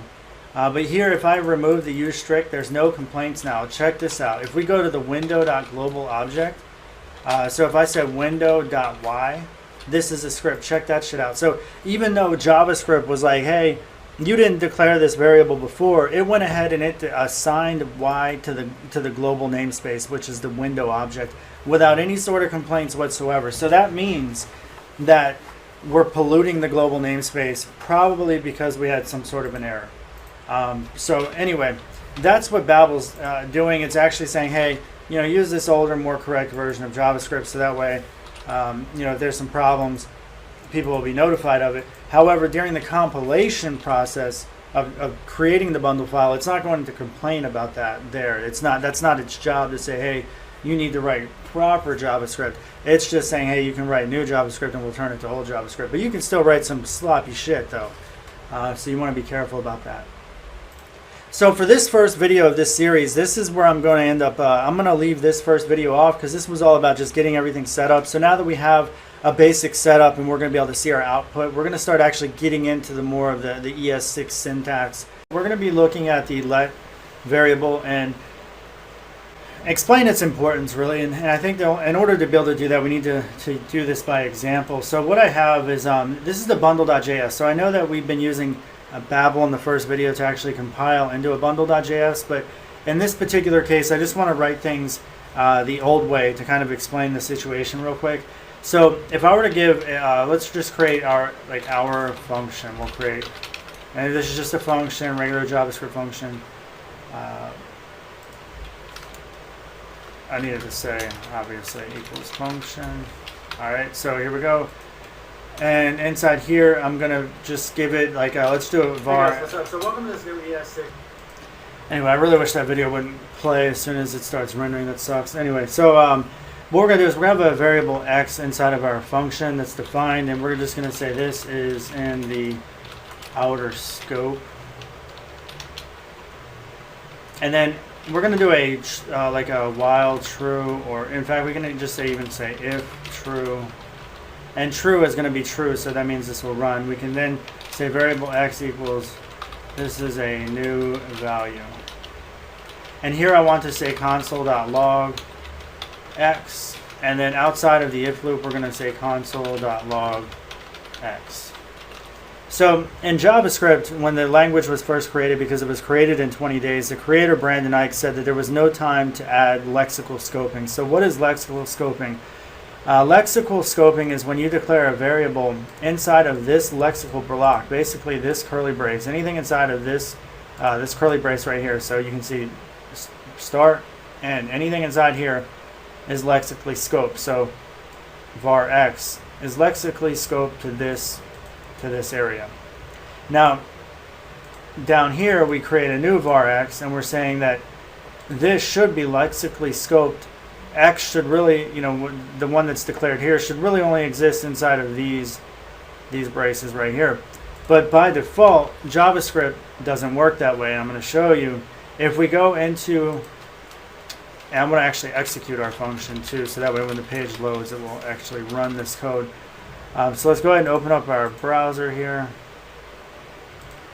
All right, so if I hold down the refresh button, I can empty the cache, because you always want to make sure the cache is empty. Go to your console here, and you can see that it actually outputs, this is a new value, this is a new value. So things, it didn't respect the fact that x was already lexically scoped to this outer function, or this outer code block. This internal code block just overwrote the outer code block. There's no problem whatsoever. But there is a new feature within JavaScript to prevent that sort of thing from happening. So the new feature within ES6 is the let keyword. So let variables are basically the same thing. You should probably always use them for the most part, because really I'm finding it really hard to come up with a circumstance right off the top of my head as to why you wouldn't want to use a let. So just use the lets. All right, so let's go ahead and take a look at this and see what happens here. And you can see that it respects the inner and outer scope. It does not change them when we use let variables. Now, one thing that's interesting is if I were to take this function and I would put it in first, and let's write it this way, so we're using the new ES6 standard, and what happens when we use Babel to then compile it to the bundle file? And we did this in the first video, so let's go ahead and take a look at what kind of output we have. And let's take a look at the bundled file. But look what it did. It took our lets and it turned them to vars. But what it did do, because lets are not actually supported in older browsers, Chrome knows how to execute a let variable, but other browsers don't. So Babel's saying, hey, you know what? We know what you're trying to do. You're trying to protect the scope of the variable. So it did it the old way, but it gave X a new name. So it basically figured out what we were trying to do automatically. So that way it will still respect the code, which is cool, in a backwards compatible way. But that is the reason why lets were created in the first place, is because you should be able to share variable names within different block scopes. And let now gives us that ability, and Babel will also give us the ability to write it that way and then change it for us on the fly. But eventually, the way that we wrote it here will be supported in all the major browsers eventually. Now this is also just for one variable name, which happens to be a string, but you could also have this same lexical scoping could be applied to any JavaScript object, whether it's a string, a number, a function, because functions are just like strings and integers basically in JavaScript. So the lexical scoping applies to not just like strings. I want to make sure that is clear. So in this video, what we want to look at is the new spread operator in ES6, and it's actually used in kind of two different ways. Like you're going to look at like there's this object destructuring where you see the spread operator kind of being explained and described, and then there's just the simpler ways, which let's focus on the simple way first. So if I were to have an array where I said variable bands equals, I'll just name two bands, so Silverstein and let's just say like 3 days grace or something like that. All right, so those are two bands and it's in an array. Now, what if I wanted to actually insert another array? Well, I can do that through this new spread operator. So if I said variable awesome bands equals, and then I'll just put in here base side and census fail. So here's two more items in an array. I can use this spread operator to actually say ... and then awesome band. So let's go ahead and console.log bands. And another thing too that I want to focus on real quick is when we're doing our Babel compile, if we throw in another argument after bundle.js where we say -w, it stands for watch. That way you don't have to keep running Babel every time you make a change. This will constantly listen for changes and output the file. So we don't have to listen or keep doing that over and over again. So let's go ahead and open up our browser. And you can see inside here we have the array where we use the spread operator to insert another list of items. So if you see the difference here, like if I were to go, let me just say, instead of using the spread operator, I'm just going to say awesome bands. So we'll save it real quick. Let's look at the difference that gets outputted. And you can see what we have here is we have two strings, and then we have an array inside the array. So that's why the spread operator is a little bit cooler. So I can actually converge two arrays very easily. You could also pass them in as arguments as well. So like if it was like a function variable, band function equals function, and then I'm going to say args, and for variable x equals, I'll just do, we'll just do a simple for variable actually, which var x equals 0, x is less than args.length x plus plus. So we're looping over all the arguments. We're just going to console.log args x. All right, so what we're doing is we're just going to loop through all the arguments that are passed into this function, and it console logs the specific argument that is being iterated. So now if I wanted to call band function, I could do that, and then I could pass in ... awesome bands. And each one of these arguments are passed in to the args. But what's going to be interesting, watch what happens when we execute this. You can see it takes in the first argument, which was base side, which is awesome band, but then it iterates each letter in the string for only base side. So it's like, well, why didn't that work? Well, what I could do is I need to say, I'm passing in a spread argument to this function. So that's different. So you pass in the spread, and you tell the function to be expecting this this spread operator. So now it'll iterate through the two bands that you gave it. So, I mean, technically, yeah, is it that big of a deal for something like this? Because you're like, well, you know, obviously I could have just said args and not done it as a spread operator, and you get the same result doing it this way as well. But you know, the point of it is that the spread operator is also used in something called object destructuring. So let me give you an example of that. So if we were to say var a, b, and then rest, so we're declaring those, and we're going to say a, b, rest equals, and then we're going to 1, 2, 3, 4, 5, 6, 7, 8, 9. All right, so now we have this this assignment that's occurring, and what's going to end up happening is a and b is going to be assigned the first two values here, but we actually need to use the rest assignment. And because we're using the destructuring assignment and we're assigning all these values at the same time, we need to wrap them in the square brackets. So we're saying A is going to equal 1, B is going to equal 2, and the rest, using the spread or object destructuring argument, is going to get the rest of these values. So let's go ahead and say console.log A, console.log B, and then console.log rest. All right.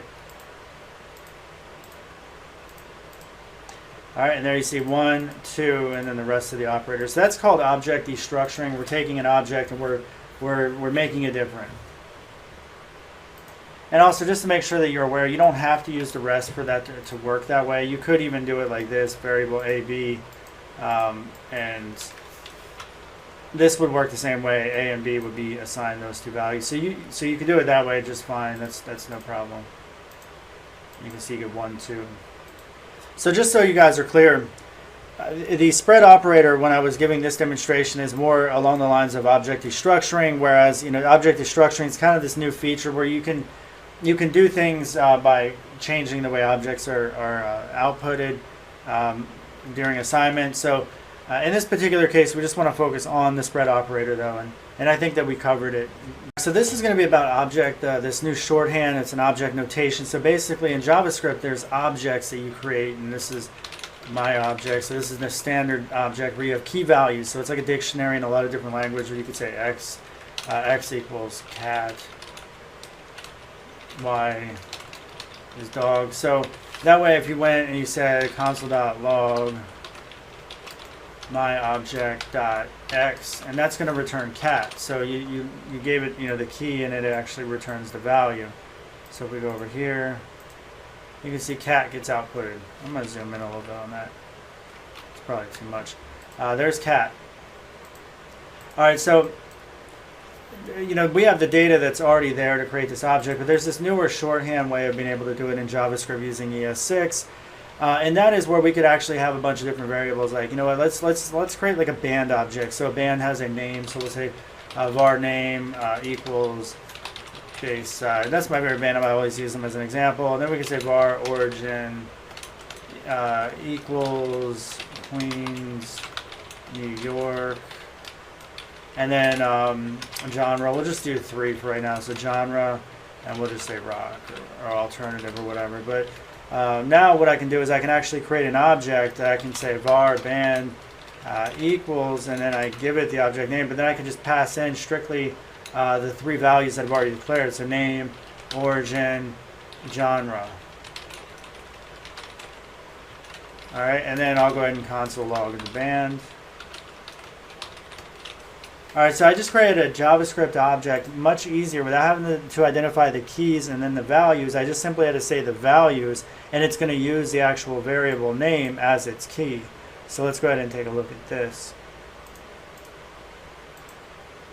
And you can say we now have an object with a genre of rock and a name of Bayside and the origin of Queens, New York. So that's actually much more helpful than it may appear, because say you're scraping the web and you're trying to grab this and that, on each individual band, and maybe you don't have all the information to create the object. Well, in this particular case, you can just grab all your variables, create your object, all at at the very end of execution here. So it's a pretty cool, I think, feature of ES6. And really, that's just called object object notation or object creation, object shorthand creation. And that's about it, guys. So in this video, we're going to be looking at the new arrow syntax. And the arrow syntax is a new way of actually describing functions. And they're really no different than the old way. So let's look at the old way first.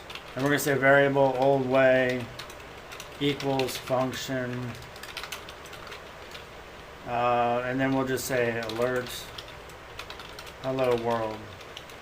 All right, and then we'll call old way.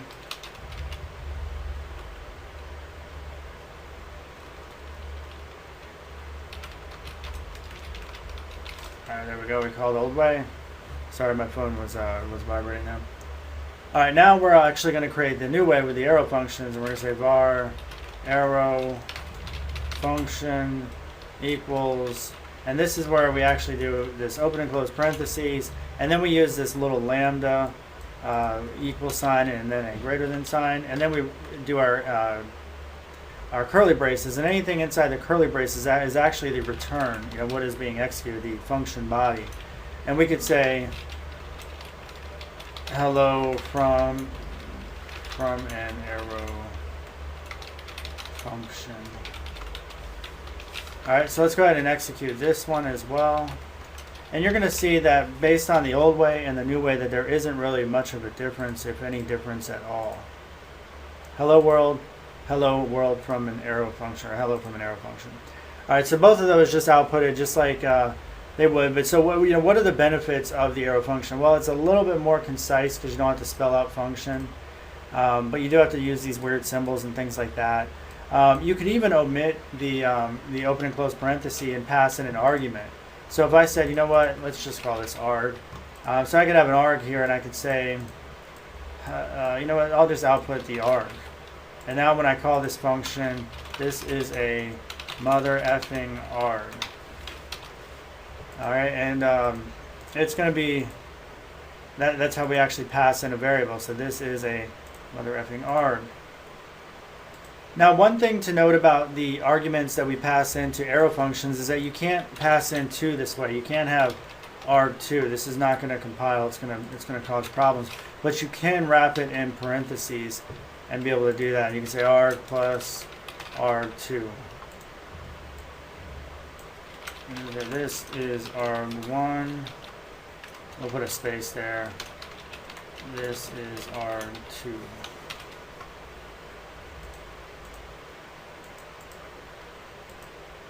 So this is arg1, this is arg2. So that's how you pass multiple arguments to the arrow function. Let's get rid of this old function here. Now let's take a look at what Babel did to our actual arrow function. If we look at this and we look at bundle, you can see that this is what Babel is actually doing because it's finding an older version. It actually takes it just like we had it before, and it just creates an older style of the function. So in this video, we're going to be looking at the new classes in JavaScript ES6.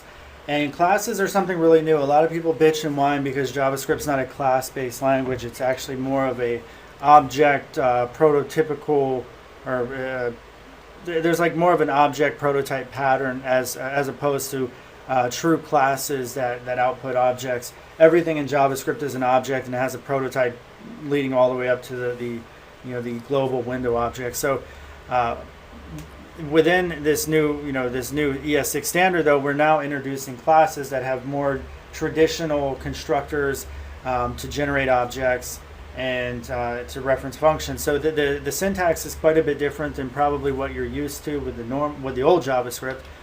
So let's go ahead and look at how to actually create a class. And we're going to just say class, which is a keyword, and we're going to call this band. And then you just do curly braces. So inside here, what we need to have is a constructor. And the constructor is going to take an argument. So we'll just say it's going to take name. And we'll say, it'll take origin as well. And now we can actually assign values. We can say this dot name equals name, and this dot origin equals origin. So we're assigning it this this is actually the object that gets newed up from this class. So we're saying whatever object you create, give the name variable the name that gets passed into the constructor, and then we're going to go ahead and say, you know what, we're going to say print name, so that'll be a function, so we could say print name, and now we don't have to actually say functions or use arrow function syntax or anything like that. That's all you have to do. And we can say console.log name equals, and we can say this dot name. All right, and then we're going to do the same thing for print origin. We'll say print origin console.log origin this dot origin. All right, so there we have that. So now we need to new up an object based on that class, and we can do that now. We can say variable base side equals band, and then we pass in the name that we want. So base side is the first argument, and then we'll say they're from Queens, New York. All right, so now if I were to say base side dot print name and base side dot print origin, then we're going to see the output to the screen here. Cannot call a class as a function. What did I do here? Oh wait, I'm a dummy. I have to new it up. So there, you have to use the new keyword to new up the object from the class. My bad. All right, so here you can see name equals Bayside, origin equals Queens, New York. So that's really all there is to the new class syntax within JavaScript ES6. We're going to be looking at template literals, which is another new thing within ES6, and it really gives us the ability to more easily make multi-line strings. So if I wanted to say, you know, I'm going to create a long string argument, it's just going to be something, maybe it's an HTML page. So what I can do, instead of having to do this old way where I'm like typing like this and then I have to add more characters like that and things like that, and to be able to create a string, obviously I would assign it. You could have a long string that way, but that's like the hard way. You have to concatenate. If you wanted to do a multi-line string, you could actually do the new backtick feature, which is this. So I could say this is a long string, this is more long string, testing. So you can see that you have a big huge string, and it makes it a little bit cleaner, so that way you can have your standard formatting, and it works just like a regular string that we currently have. Alright, so if I go and I take a look at this, and you can see it just outputs the string just like we normally would. Now, one of the cool parts about this is that we can actually include actual variables from within the string, which is something that I would say it's relatively new for sure. So to include a variable within this new backtick feature in our template literals, we can just define, like, okay, let's say a band, and we're going to say it's Bayside. So that's our band name. And if I wanted to put it in here or anywhere, really, I could just simply say $, and then inside curly braces, we actually reference band. And you could even, you know, do something like band name equals, like that.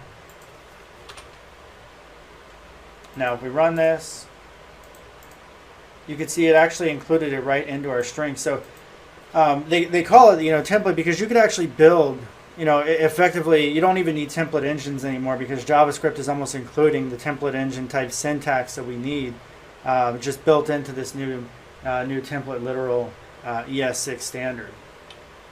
Now, there's also greater flexibility to be able to build certain things. Like, you could even have a function, we'll say var long string function, and we'll just say that it passes in an argument.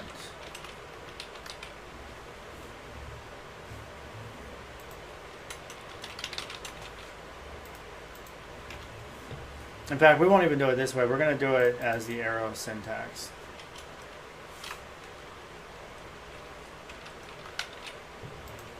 That way we're sticking more to the ES6 standard. So here's the arrow function. And what we want to be able to do is we want to be able to call this and be able to pass in. So we're going to console log long string function, and then we're going to pass in the name band, and you can do that.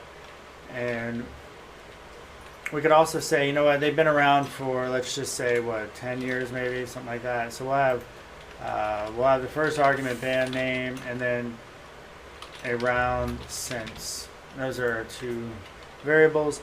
And now on using the backtick character, I can just say return this backtick string, and we can say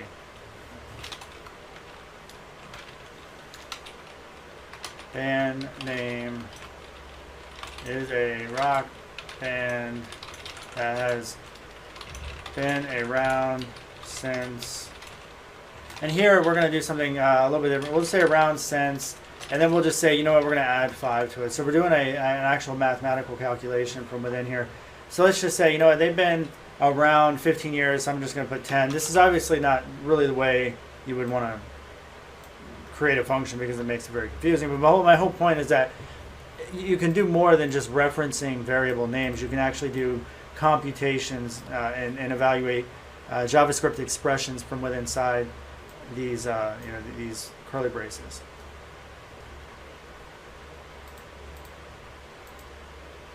So Bayside is a rock band that has been around since 15. Obviously, you would say something like years after that, which I think they have been around for 15 years. But this is actually a very cool thing. Like I said, it's much easier these days. If you wanted to create like a new mustache type of templating engine, you could literally use JavaScript's built-in ES6 standards and probably create a few functions that make some of this stuff a little bit easier to do. But this is definitely a very cool feature of ES6. And what we're going to look at in this one, this is going to be really short. It's going to be the constant keyword. And some of you guys have asked about lets, whether or not lets are needed over vars. And it's interesting because I have a guy that I know that swears by lets, thinks that lets are going to replace vars, and that we should always use them. And then there's other people that, well, lets, they solve certain problems, right, where you can't redeclare something inside the same lexical scope, which just means inside the same level of curly braces that you're in, which is usually what you want. It's also beneficial to be able to share variable names without actually having to create two explicit different variables to have different values, like what you saw Babel doing. But I just thought I would mention that lets, I don't think, are going to just magically replace all of vars. I don't think lets solve such a complicated problem that we need to have them replace all of our vars. I just think there are going to be certain areas, and you're going to have certain people that swear by them. So it's important that that we do touch upon that. And in the same breath, that's what brings us to this video, which is we're going to be talking about the constant keyword. And if you wanted a variable to be declared and then never to change, and to know that it's never going to change, then that's where you would want to do a constant. And typically with constants, you think, okay, well, what doesn't change? Well, if there's some sort of like maybe an invoice number or something like that, and you want to make sure that within your program that nothing's going to change the invoice number for whatever particular object you could be messing with, because if somebody came along and somehow changed that invoice number and passed it around, it could maybe create problems. But that's really just the first thing that I can think of off the top of my head. But to use a constants in JavaScript, then you would just use the const, and you can see that it's a keyword. So Chrome actually supports this, so we're not going to be writing this in our text editor. Because if we were to use it in our text editor and then use Babel to compile it, Babel will just turn a constants to a var, because constants is not supported in all the browsers, and then we wouldn't even be able to test our assertion here. So we're going to say, basically, this is an immutable string. And immutable means that once you declare it, you can't change it. So typically with functional languages, you hear a lot about immutable data types, because less memory has to be set aside if a variable never changes. It's technically not even a variable at that point because it doesn't vary. It's just always true and constant and never changing. So there's less memory that needs to be set aside for that value. So this is a constant string. All right, so now we've declared the immutable string. So if we type it, you can see that it returns that value. So now what happens if, like, later on in our program we try to say, you know what, immutable string, you're now equal, I have changed you. Chrome's going to throw you an error and say it's not possible, you can't do that, it's a type error. You tried to change the value of a constant. So that is typically what you would want if you declare a constant in the first place, and if you really wanted it to vary, then you would use a variable or even a let, assuming you don't want to change it within the lexical scope, which is what lets are for. So let's also take a look at an interesting thing. Now, if I were to say immutable object equals, or you know what, instead of var, I'm sorry, I'm so used to var, I'm going to say constant immutable object. So constants don't have to be of type string, this could be an object, and if we look at immutable object, you can see it's an object. Now, if we go ahead and we try to change it to something else, you will get the error, but you can attach objects to it. So I could say immutable object dot test equals, this is a string added to an immutable object.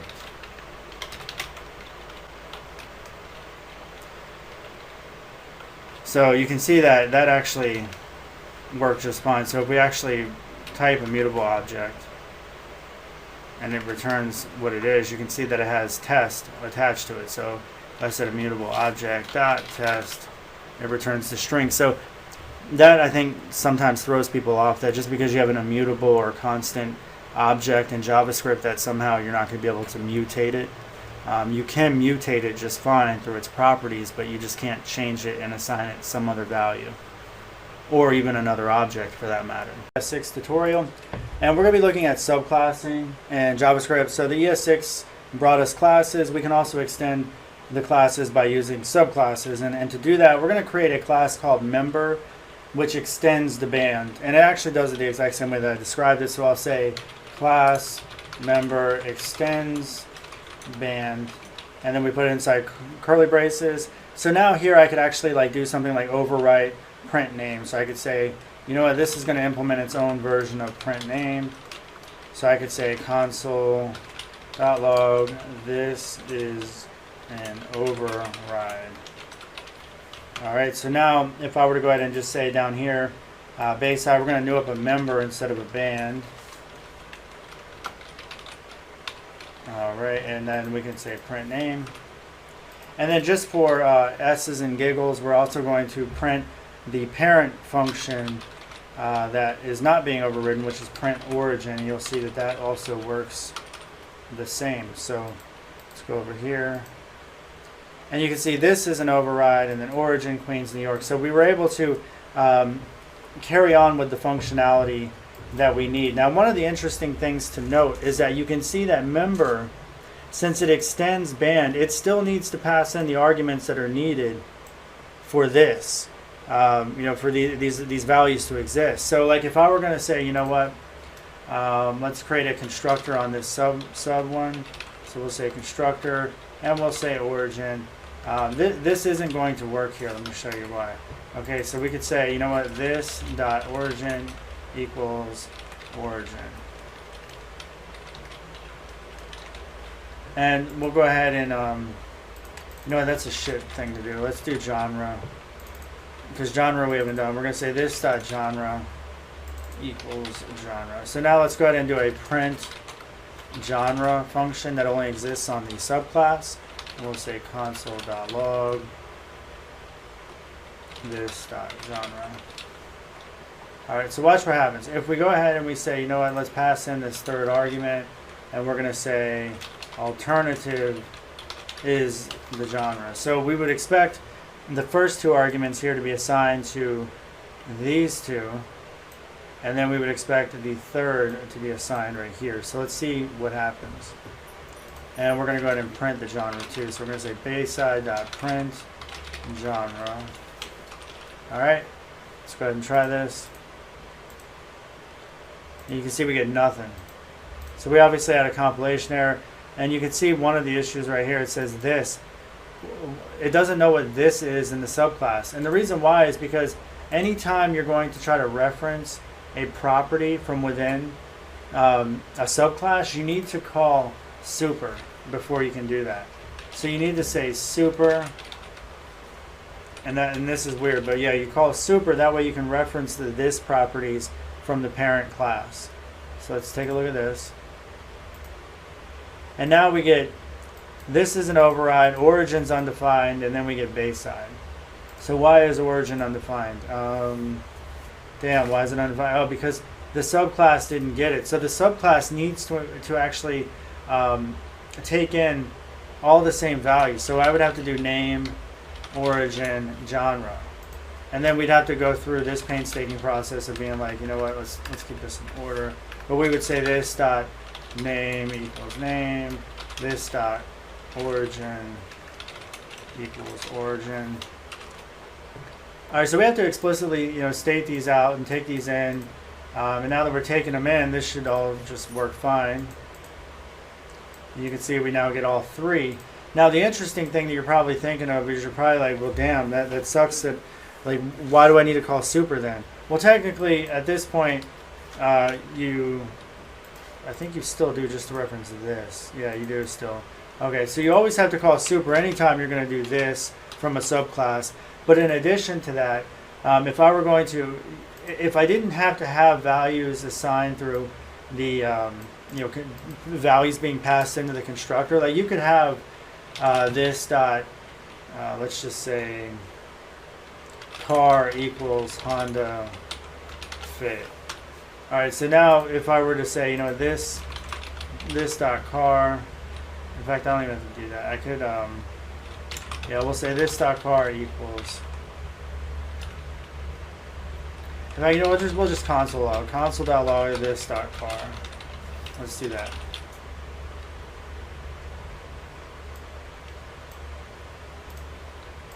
I feel like my example is getting a little bit too complicated here, but here you can see it can get Honda Fit. If we didn't have super, it wouldn't work. So let's just look at this real quick. Let's get rid of all three of these values.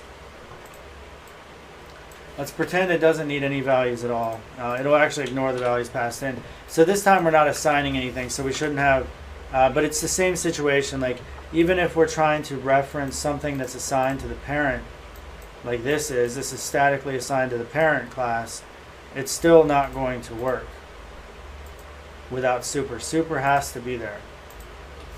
So we add super back, and you can see it's back. So the fact of the matter is here, guys, is that super doesn't have anything to do with your whole constructor arguments being passed in. Super is all about, do I need to reference this? Do I need to reference properties on the object that I'm inheriting from? And if the answer is yes, you need to reference those properties, then you have to call super.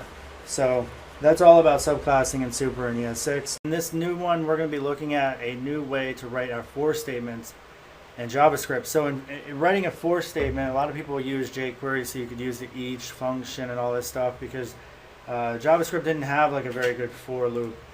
Not a very friendly one, not like with Python or even C# for that matter. So if I were to have an array, I'll say var my array equals, and this is going to be 1, 2, 3, 4, 5, 6, 7. All right, so I got 10 values in my array. And the old way, I'd have to go like this: for var x equals 0, x is less than my array dot length x. So add 1 to x, and then I could say console.log my array x. So that's the old way. Let's go ahead and take a look at that. And you can see that we have 10 values that are console printed out. Now, the new way is we're going to say for, and we're using let. This is why let came first of our tutorial series. And we're going to say my array. And then we can just say console.log I. So I'll let you guys be the judge on which one's a little bit more concise and easier for you to remember. As far as performance and things like that between the two, I'm not really sure of any performance differences. Looks like I'm getting a breakpoint there. That's in my source map file. Anyway, so you can see that both of those outputs, they iterate through an array of 10 values and they console log it. So this is a lot more concise using the newer ES6 standard. So there's not a whole crap load to talk about there, but just wanted to make sure you guys are aware of the new for statements in ES6. The biggest feature of ES6 is module loading, and module loading is what really it's allowed JavaScript applications to become just little scripts that got included here and there to actual, real programming applications that give way to React and Redux and Angular and all these other different very large projects. So they're broken up in all these different files, but how do you get all these files to actually converge together into one big file? And that you need a module loader or a module bundler. And there's a couple of choices that you have. The two popular ones are Browserify, which is the older kind of way, I would say. A lot of people use things like Grunt or Gulp, and then they use Browserify to actually import the modules that are needed. And this is somewhat of a, I think, confusing concept for beginners. But Webpack is now the new front runner as far as being the popular option for module bundling, so that you can break up your modules and then require them as necessary. So we're going to use Webpack in this tutorial because at the time of this video, that is definitely the most popular option. I'm going to press Control-C to get our watch to stop. And we're going to go ahead and use npm to install Webpack. So we're going to say npm install -- save - dev, and then we're going to say Webpack.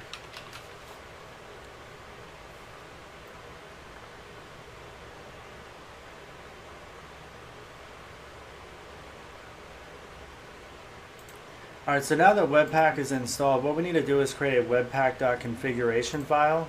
So we're going to create a new file, say webpack.config.js. And inside here we need to say module.exports equals, and it's a JavaScript object that's being exported. We're going to give it an entry point, which is going to be the file that we currently have, which is first.js. That's the entry point. And then our output is going to be an object that has a path, and we're going to say dir name, and then file name is where we're going to say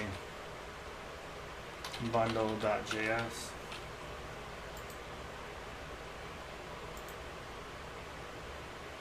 I'm missing a colon there. Alright, we want to tell Webpack to do the watching just like we did before, so we're going to say watch true. Now we need to add a module argument here, because this is where we're going to tell Webpack to actually use Babel in order to build our project. So we're going to say loaders, and we're going to add a loader. And this is where we're going to say the loader itself is Babel. And here we can tell it to exclude anything in our node modules folder because we don't want that to be compiled. So I can just say node modules like that. So that way anything inside the node modules will be ignored. Finally, we do need to say query because we're going to tell it to use a presets, which is actually, you know what? I'm not going to tell it to do a preset. I'm going to see if this will work without the preset first. Alright, so that should be about good. Now we need to go into our package.json, and where we added the Babel argument, we need to now do the same thing for Webpack because we're going to run it the same way. Alright, so now we have that. And if we go back to our command line, we should be able to say Webpack or npm run Webpack. Now automatically Webpack is going to look for the Webpack configuration file, and it's going to look for the first file, which, did I put that right? Let me see. Yeah, first.js. Okay, let's see what's going on here. Alright, so Webpack is thinking, so it says I can't find module Babel. Alright, so it looks like because Babel, like the Babel that we have installed so far in our package.json, we have just the Babel preset environment, Babel CLI, which works great for the command line interface, but we actually need some additional Babel projects, it appears, in order for this to all work correctly. Two of them appears to be Babel Loader and Babel Core. So let's go ahead and install those real quick. We're going to say npm install save dev. Once again, we're going to say Babel Core and then Babel Loader. Babel Loader should actually tell, I mean, I would think that this would work. The Babel project changes all the time though, unfortunately.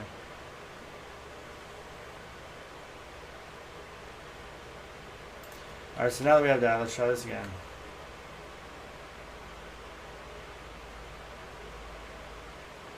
All right, so that's the two dependencies that we were missing that we needed in order for Webpack to actually be able to use Babel and be able to compile. So now the big question is going to be, based on what we had in first, does this all compile still the same way that we had? So it looks like we have some breakpoints here. All right, so now we're using Webpack instead of straight Babel in order to be able to build our file. So if we look at bundle here, now of course there's not going to be a source map option at this point because Babel's not building the source map for us. But here you can see there's quite a bit more now in bundle now, and this is a lot to do with what Webpack is doing. So either way, this is definitely the best approach to go, and I'm going to show you why, because we have first.js, and now let's go ahead and add another file, which we're going to call second.js, just so we can easily differentiate first from second. And what I want to be able to do is say, we're going to say export default function test, I guess I'll call it test second, and this is going to be just a simple function that says alert I'm loaded. Alright, so now what I can do is I can now import this function here from second. So at the top of my file I can say import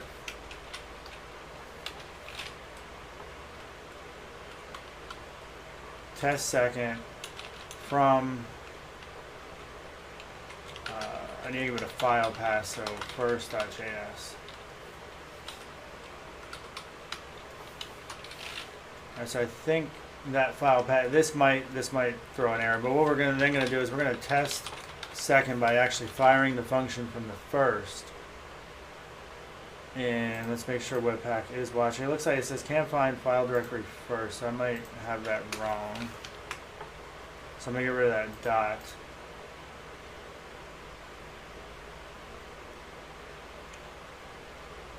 A dependency to entry point is not allowed. Sorry guys, it's late at night and I'm being stupid. I'm importing from the same friggin' file that I'm in, which Webpack clearly tells you you're not allowed to do. We're trying to import from second. That is ridiculous. Alright. So, and I even changed this.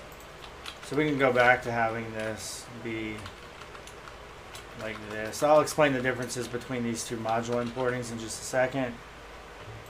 But let's go back here. And now we're bundling again just fine. And if we go to our file, test second is not a function. Alright, so let's go to the file real quick. Just out of curiosity, I'm going to see what, I'm going to console log test second. I'm curious what test second actually is coming through as, because I told you there's a difference between using these curly braces, which means that I don't have to import the entire thing. I can just import a specific function on an object, or even on a class that's being exported by using this method. But I'm curious if anything even comes over. Yeah, it's undefined. Okay, that would make sense.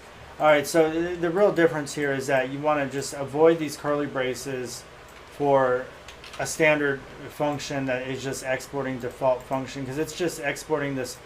By default, it's saying, hey, export this. No matter how you import this file here, you're going to be exporting this one function by default. So let's go ahead and show you this. This will actually work now.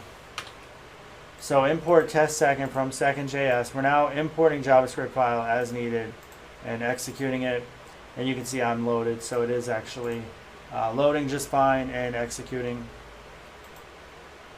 So what's extremely interesting here is, this is something I didn't even notice until I tried it, but when we originally tried to do this and wrap it in curly braces, I didn't even realize that this wasn't allowed. And it's kind of interesting how it's not allowed, because if I said test second and I look at test second, you would see that this is the function that is being brought in. But for whatever reason, it doesn't work when you say, hey, I want this to be the default function. And the reason why you want a default function is that way you can import it the way that I showed you that was working. But here's why it's interesting. Because if I created another function in here that's not the default function, I said export, this is what you commonly see. You'll see export function, another method, and then we'll say alert, another method. All right, so now we have the second method, and if I were to import second or another method from second.js and execute it, then this will run no problem. So you can see another method gets executed. It didn't complain. It only complains when it's the default function, because it basically says, hey dumbass, like you don't want to import just one piece of this module. Alright guys, so definitely play around with module loading, because this is like I said, another huge part of ES6, and not just ES6 but modern JavaScript, large project development in JavaScript. Hey guys, what's up? So in this video I'm going to be telling you about one of the most important features of ES6, and literally this is literally the most important feature, I think, for any sort of modern JavaScript that every developer should know and have in their arsenal. So this is something I didn't really discover for a long time, and I know it seems kind of stupid or whatever. I'm not ever claiming to be the best developer in the world. I'm really not. I try to be up to date, but I'm simply not. So source maps is something that has been out since the HTML5 specification. It's taken a little while for tools like Babel or Webpack to be able to get them up to date, and also for browsers to be able to use them. But Chrome has the ability to use source maps to your advantage. So if you wanted to read about source maps, you can go to this HTML5 Rocks article about it and learn all about it there. But I'm going to teach you everything you need to know in order to be able to use it. And with Babel, it makes it very, very simple. But I want to explain why this is so important. So let me go over to the we're going to go to, like, say, the React project on GitHub. Now if you look at a lot of modern day JavaScript that's being written, and actually I'm going off the top of my head, so I don't even know if this is going to be the best example or not, but let's just see. So here you have React component. So you can see it's using these require statements, which is like Node.js module importing and things like that. So obviously this project is being compiled just the way that we're using Babel to compile our code, and it's being brought into this React.js file that we end up including into our project. But React.js as itself as a project is much greater than that. It's much more complicated. It's spread out all over different files. They have builds and unit tests and things that are being written on it. But with source maps, what it gives you the ability to do is it actually gets you the ability to step through your code before it turns into the then compiled. Like if you ever tried to step through React code, like when it's not even minified, even unminified React code, it can be very difficult because React's being run through stuff that cleanses it, and its ES6 is being changed to older versions of JavaScript. So even the code that you write when you're trying to debug it in the browser, it's different than what you wrote. So source maps gives us the ability to actually debug ES6 the way that we write it, and that's why I said it's extremely important. So if we look at what's going on here, let's run this this command here just the way we have, and just so you guys know, when we're doing npm run Babel, we're telling it to run first, and we're outputting bundle.js, and then we're saying -w, which stands for watch. That way we don't have to keep running this command every time we change our file. And it takes this first and it compiles it to an older version of JavaScript into this bundle. And you can see this compiled version is quite a bit different than what we wrote over here. So wouldn't it be helpful if we could actually debug what we wrote over here than this? Because it gets a lot more complicated when you have a file that has 25,000 lines in it and a bunch of different projects. So source maps gives us that ability, and it's as easy as doing this. We're going to press Control-C to stop this watch, and all I have to do is say -- source maps. So now what this is going to do, it's going to work the exact same way, but if we look at the folder structure, we're going to notice, or if you look over here, we're going to have this bundle.js map file. And it looks really weird, it's cryptic, you don't have to understand what's going on there, but what I want to show you is that if we go to our page here and we inspect, We look inside of our console. Let's just refresh this so you can see all that stuff is outputting the way it was in the earlier videos. But if I go over to sources and I look inside this bundle. So one of the things I want to make sure you guys have this enabled, if you go over to Chrome and click these three buttons and go down to settings, I just want to make sure you have this enabled. If you scroll down, you should see enable JavaScript source maps. This has to be set to true, and if it's not, you're not going to actually be able to do this. Now if I refresh, watch what happens. Yeah, so you can see source map detected. So we actually want to be able to see that, but we're not going to be stepping through our bundle file.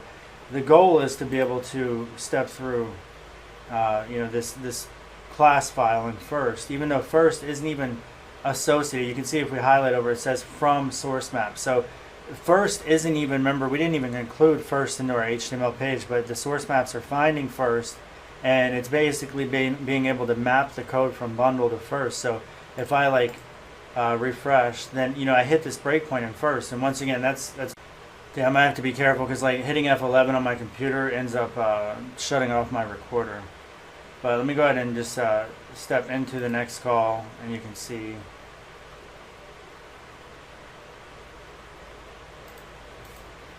Okay, and now I'm stepping down in here, and now you can see the arguments passed into the subclass.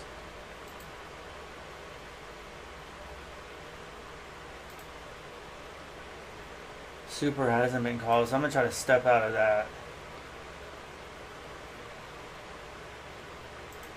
But once again, the benefit of a source map is the fact that you're able to step through this code without actually having to go into the compiled stuff. So let me just get out of here. Right? Those VM files are part of the I think Chrome and the way that Chrome is executing the JavaScript. I think a lot of that stuff happens in memory. But the idea is that you would be able to put breakpoints on certain areas like this console log statement. And if you refresh it,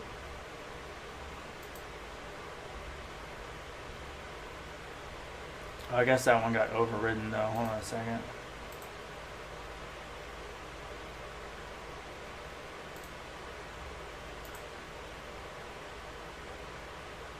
Yeah, the first print name was overridden. That's why that breakpoint didn't get hit. But once again, it's a beneficial thing that you're able to step through, because especially when your code gets very, very complicated. And I've been able to do this also with React and Redux, and a lot of the ES6 that I'm writing in React and Redux. It makes it so much easier to be able to step through.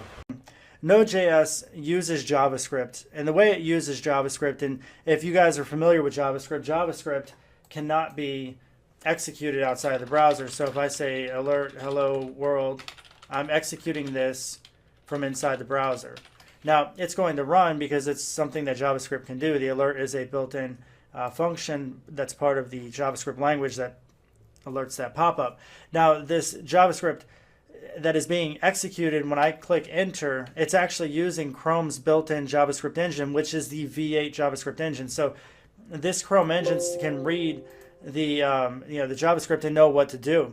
Now that said, Node.js is not actual JavaScript. It is written in C. So if you go to GitHub and you look at the source code for the actual Node project, you can see that all this stuff is these header files and everything, but it's all C-based code. So this is all raw C. And the reason why is because JavaScript can't access file systems or anything like that. It can't run outside of the browser. It's not made for servers and sockets and all that other stuff. So that is all written in C, and as you know, C requires a lot more code than a more higher level language like JavaScript or Python.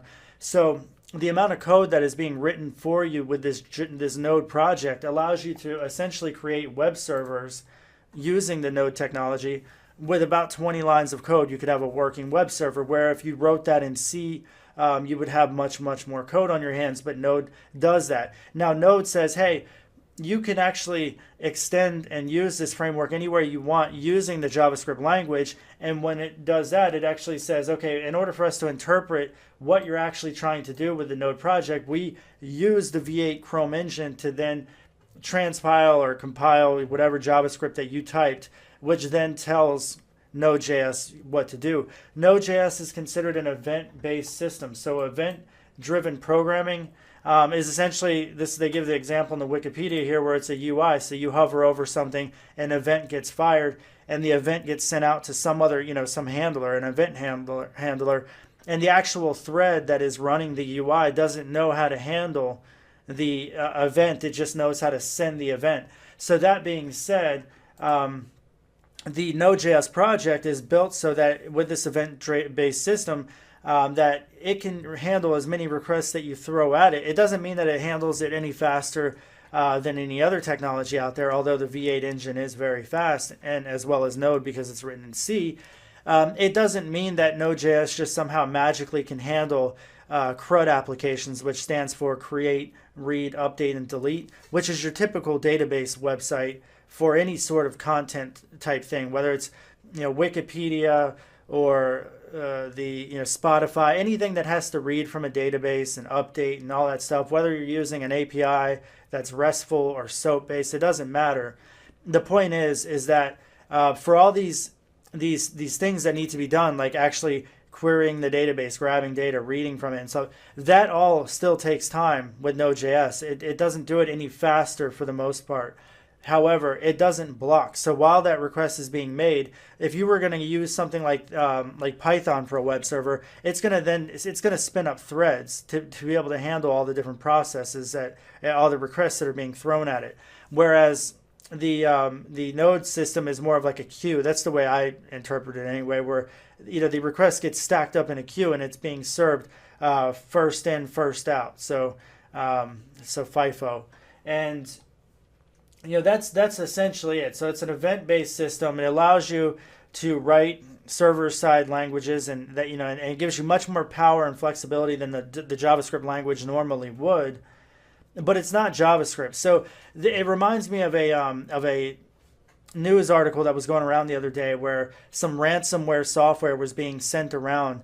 And in the ransomware, in case you guys have never heard of it, it gets downloaded on a machine. It locks some sort of file. You have to pay a ransom, and then it decrypts the file and allows you to access it again. So there's been like a hospital got hacked one time and their entire IT infrastructure had a ransom on it, and the FBI basically said, hey, pay it, because there was no way to really solve the situation. And I believe that's what they ended up doing too. But the point is that the entire news article was like, this is a first of a kind because this program was written in JavaScript and all the browsers run JavaScript, and basically the same kind of bullshit media that we always read about where the sky is falling and they take things out of context because they have no idea what the fuck they're talking about. And little do they know, it's not JavaScript that's accessing the file system and encrypting and all the other bullshit. It's all being done at a C-based language, on a C-based language at a C-based level that has access to all those different things. Just JavaScript made it much easier for them to write a C-based program in order that it had the capabilities. Hey guys, this video is brought to you by Dev Mountain Coding Bootcamp. If you guys are trying to get your foot in the door in the software development industry, make sure you check them out. The link is in the description tab below. They have really good reviews and they're focused on all the latest web development technologies to get your foot in the door as soon as possible. Hey guys, what up? So welcome to this new tutorial series on Node.js. I'm going to try to cover everything that you need to know on this. This is going to be a crash course in the sense that it's going to be very, very quick. So number one, in order to get started, you got to go to the website. Node itself is just a technology stack. It's really just a library. A lot of people associate it with being JavaScript, but it's really not. It was actually started in 2009 by a guy named Ryan Dahl, and from there it ended up taking off. It was built on Google Chrome's V8 engine, and really that's an engine that was written in C and C++. But Node.js is all about being a server-side technology stack, a non-blocking, event-driven I/O that basically can handle a lot of network traffic. So that's why Node is so popular. So in order to get started with Node, you just need to go to the website, download Node. It actually is an install program if you're using something like Windows. So you're just going to install it on your machine. So in order to see if it's actually been installed correctly, you can just go to your command prompt, and then from here you can actually just type Node. And if it's installed correctly, you're going to end up getting the Node command line. To get out of that, just press Control-Z. So one thing I do want you guys to be aware of is that Node.js itself is really just a wrapper around V8 engine, Chrome's V8 engine. So it's using JavaScript to interpret. So anything inside the Node shell, you can actually write your Node code or JavaScript code right in there and see the output. So if I just want the console log hello world right in here. So it's very similar to Python where you have the interactive environment. It's the same thing because Node.js itself is just an engine. And you know, again, like you can interact with that engine through this command prompt if you wanted to. Now, it's not really feasible that we're going to end up writing a bunch of code that way. So it's better that you end up using something called an editor, like if it's any sort of text editor. And for this tutorial, we're going to be using Visual Studio Code because it's the easiest to get started with, and it's absolutely free. There's no cost or anything, and it works across platforms. So it's one of the best tools out there, I think, right now. So go ahead and download this for Windows to get started, and then we're going to go ahead and open that up. So once you have Visual Studio Code pulled up, what we're going to do is we're going to open up to a workspace. So you just want to open a folder from the file. Inside of here, I'm just going to have a Node folder for my tutorials that I do. There's already a Node folder. So I'm going to be working out of this one. I'll just say tutorial.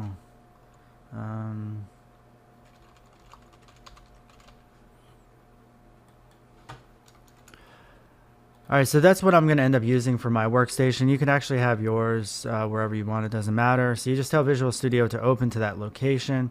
And now when we go ahead and we create a file in here, we can create a file that Node can actually run. So we're going to just say test.js. And then inside of here, we're going to do the same thing where we just say console.log hello world.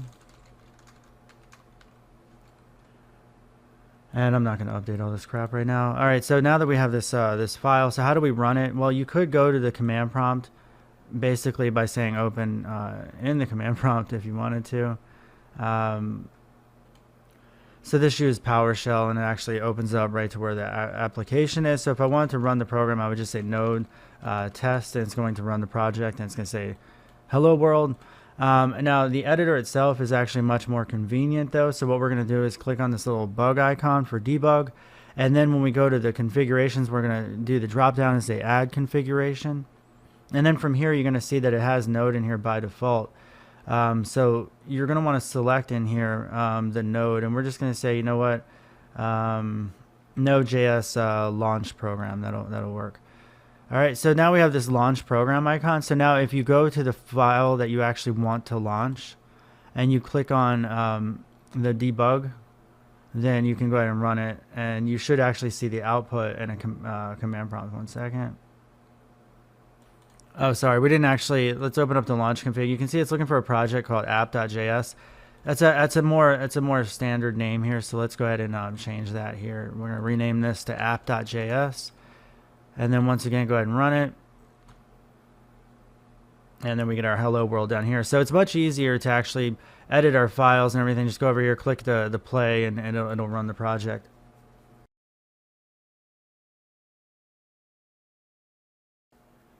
All right, so now let's look at how to import and export modules in Node.js. Now, one of the things I want to mention is that ES6 Node.js is actually the module loading syntax for ES6 is not supported, so we're going to be using something that's a little bit different. It's more along the lines of a common JS module loading, which is a little bit more old school.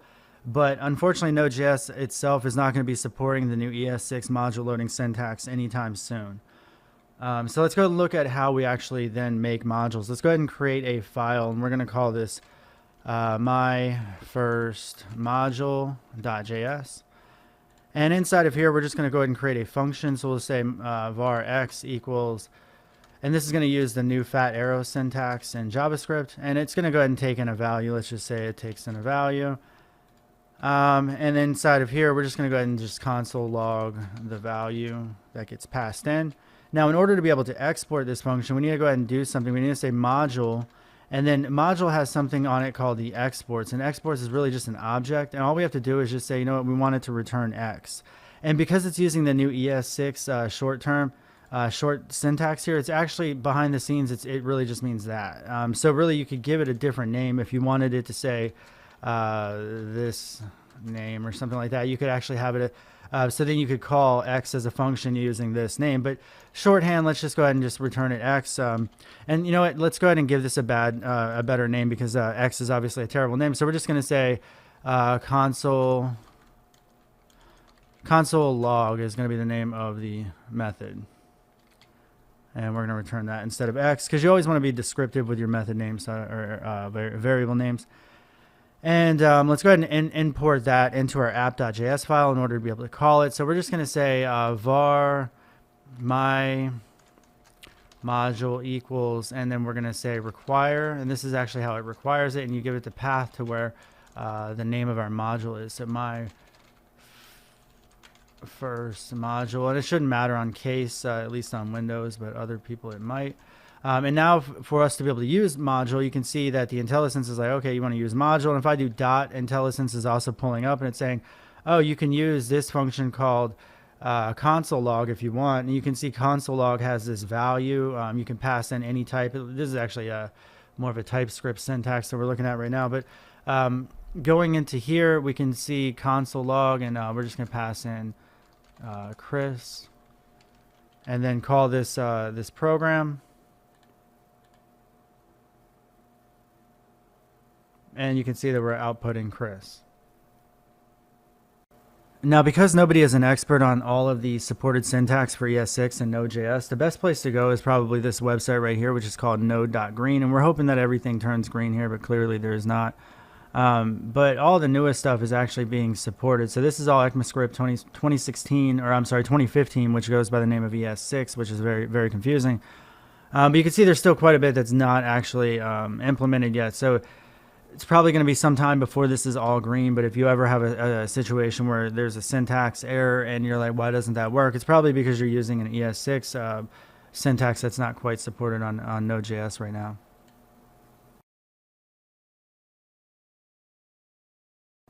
So Node.js comes with a package manager that's built in by default. It's called npm, and it really is just a repository, a server that delivers bundled JavaScript code on request. So there's all this code that's already been written for things like authorization, authentication, things like that. And you just want to use npm to be able to tap into all that code. So let's go ahead and do that right now. I'm going to actually install something with npm, so it's going to create a project folder or a file for us. Let's right click inside of our folder explorer here, and I want to actually say, no, we'll just say open in command prompt. We'll just run it from there. All right, and from here I'm going to say npm install, and let's install Express, which is a web framework.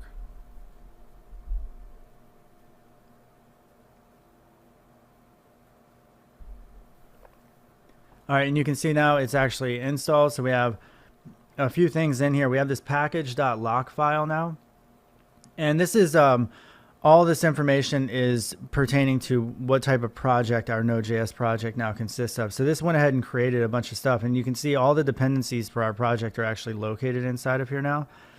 So it's quite confusing. There's a lot there. You don't have to deal with too much of that. I wouldn't actually be looking at that too much. Now, as far as the node modules are concerned, you can see now that we have all these different things, and these are all separate node projects that all are used by the Express web framework. So it's really crazy, but the Express framework actually, this code base right here has its own set of dependencies, and inside of here you can see in its dependencies it's going to tell you what it needs, and it needs all this stuff. So if you see this, like, it's a web framework, so there's a lot of code in here. And it's installing all that stuff. So that's what's going on here, and that's why there's so much stuff in the node modules folder, and then also inside of your package folder, because Express is so big. You can see now we have all these dependencies. So another thing you'll notice if you take a look at this is just a JavaScript object, and it's a JavaScript object that has objects of the name of the actual project, and inside of there you're going to see the actual version, and then if it has actual dependencies, you're going to see what it is that it's actually depending on for all of these. So you may be asking yourself, why the hell is this so confusing looking? And the answer to that question is it just is. There's a lot of different projects, and clearly your project, if it relies upon another project, you want to know the exact version of that project that you're relying upon. So there's just a lot of overhead there. And another benefit of something like this is that when you go ahead and you say, I want to save all this to my Google Drive account, and I'm going to share this project with my friend, on your friend's machine, he doesn't have all this stuff installed, so it's not going to run for him. But all he has to do is go to the command prompt and go to the folder wherever he puts your project at, and then all he has to do is run npm install, and it's going to install everything that your project needs, and he's going to be able to run it then from his computer. So it's very easy to just have everything all laid out in this package.json file. And it's keeping track of so much stuff that you don't want to have to keep track of yourself.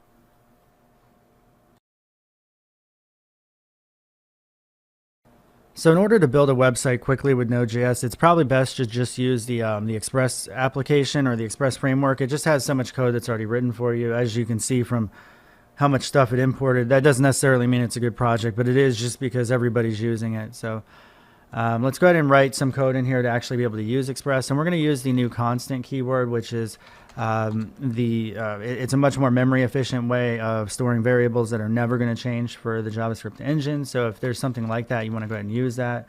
And we're going to say require Express, just like we did in the previous example of actually using our own module or creating our own module. Let's create an app, and this app is going to be, it's going to go ahead and invoke the Express object that we went ahead and imported, and that's going to create our Express app. We're going to go ahead and set the port on which the app should listen, and it's going to be port 3000. And then we're going to go ahead and define our route. So our route is going to be the root directory of the project, and we're going to say when you match that route, go ahead and pass in your request object, which is going to have everything like their IP address and things like that. We're going to give you back a response, and this is the response object that they expect to have returned back to them. And from here, let's just go ahead and say resource.send hello world. All right, so that's the gist of that. Now we need to go ahead and say listen, and we're going to tell it to listen on our port, the port number that we assign, which is 3000. And then we just go ahead and pass in the callback function. And the callback function is going to use the arrow syntax, which is also ES6. And then from here, we're going to use also the template literal, which is a new feature of ES6 as well, and this actually is supported in Node. And you want to use the backtick character, and it's really just awesome for making templates and everything. It almost solves the template engine problem of why we have so many different template engines. This template literal syntax is really awesome. So you can see in here it just acts like a normal string. So we could say we are listening on port, and then from here I can go ahead and I could use the $ symbol, and then inside the braces here you can see it's I can now reference an actual a variable that we have inside of our application. So instead of having to say plus this and plus that and all this crap, we can use that, and it's much easier. All right, so that's really it. So in order to run this application, we just want to go back to our little debugger, press the play button. And now you can see that it's listening on port 3000. So if I went ahead and went to a localhost address and put in port 3000 like this and just press play, you can see that we're getting hello world back. So by visiting your localhost address on your browser, the Node.js application, it's a web server, it's actually returning an actual web page. So when I say it returns a web page, it's really not. It's returning a web response, but the web browser is treating it as if it's HTML. But the cool part is that you can actually put HTML right in here. So I could actually say, you know what, let's just do an anchor tag. Anchor href equals, and this is going to go to my YouTube channel. So we're going to say click me and close off our little anchor tag. Save it. And what I want to show you is that when we go to try to refresh this, you're going to see that it actually doesn't take effect. So you have to actually restart your application, unfortunately. So now it's listening back on 3000. And if we refresh it, you can see click me. If I click on it, it's just like HTML. So in this tutorial, and it goes to my channel. So that's really all it is. So you could actually have it return whatever it is you want. Now, in just a moment here, we're going to see how to use the file system to your advantage, so you don't have to actually write all that HTML out. We can go ahead and just have a file system of HTML pages that Node.js is then reading and returning as HTML, and then the browser interprets it. So we'll see that in just a second. All right, guys, so now what I want to do is I want to, instead of actually hard coding this response here, it's being treated as HTML from the browser by default, but what we want to do is actually have this a little bit more abstracted, so like we want to have like a templates directory. So if we wanted to essentially deliver HTML pages from a local folder, we could do that. So let's go ahead and create a folder called templates. And inside of here, I'm going to create a new file, and we're just going to call this index.html. It could be whatever you want. I'm going to paste in the link that goes to my channel, and yes, you guys should subscribe if you can. So in order to be able to read that file, what we're going to use is something called the fs module. So we're going to say fs equals require, just like we do everywhere else, and we're going to say fs. It stands for file system. And then inside of here, this resource.send is actually it's a response that's being returned from this function. But what we want to do is we want to say resource.send. We're going to go ahead and use the fs module. So we're going to say fs.read file, and then inside of here, this is where we give it the path to what file we're looking for. So it's in the templates folder called index.html. We're going to say that the file type is the encoding is UTF-8. Let's just say that, and then we go ahead and pass in our function, which has two values. There's an error value and then a data value. And then inside of here, we could say if there's an error, console.log. Holy crap. So this is where you would want to probably log the error. If not, we're going to go ahead and simply say we return the data. All right, now let's go ahead and see the activity that occurs when we do this. I want to go ahead and run the program. Now, when we go to visit the page, what you can see is that there's no data being returned. And the reason why is the response is coming back from the server before the file system is ever read. The event system of Node.js is non-blocking. It's asynchronous to the core, so it's not going to wait for anything. So you need to have a callback function that is being executed if you want something to essentially wait. You need to have an asynchronous model. So how do we stop that from occurring? Well, what we want to do is we want to say, you know what, don't just go ahead and execute this function. We want you to say, we want the function resource.send to only execute once the data is returned. So clearly we need to go ahead and remove some of this stuff. We don't want to call the function right here. We're going to need to close off our statement here. Wait, I think. No, not there. We need another curly. No, we need that. Yeah, there we go. All right, there we go. And then we don't need that. We do need to close off that. This should be probably like that.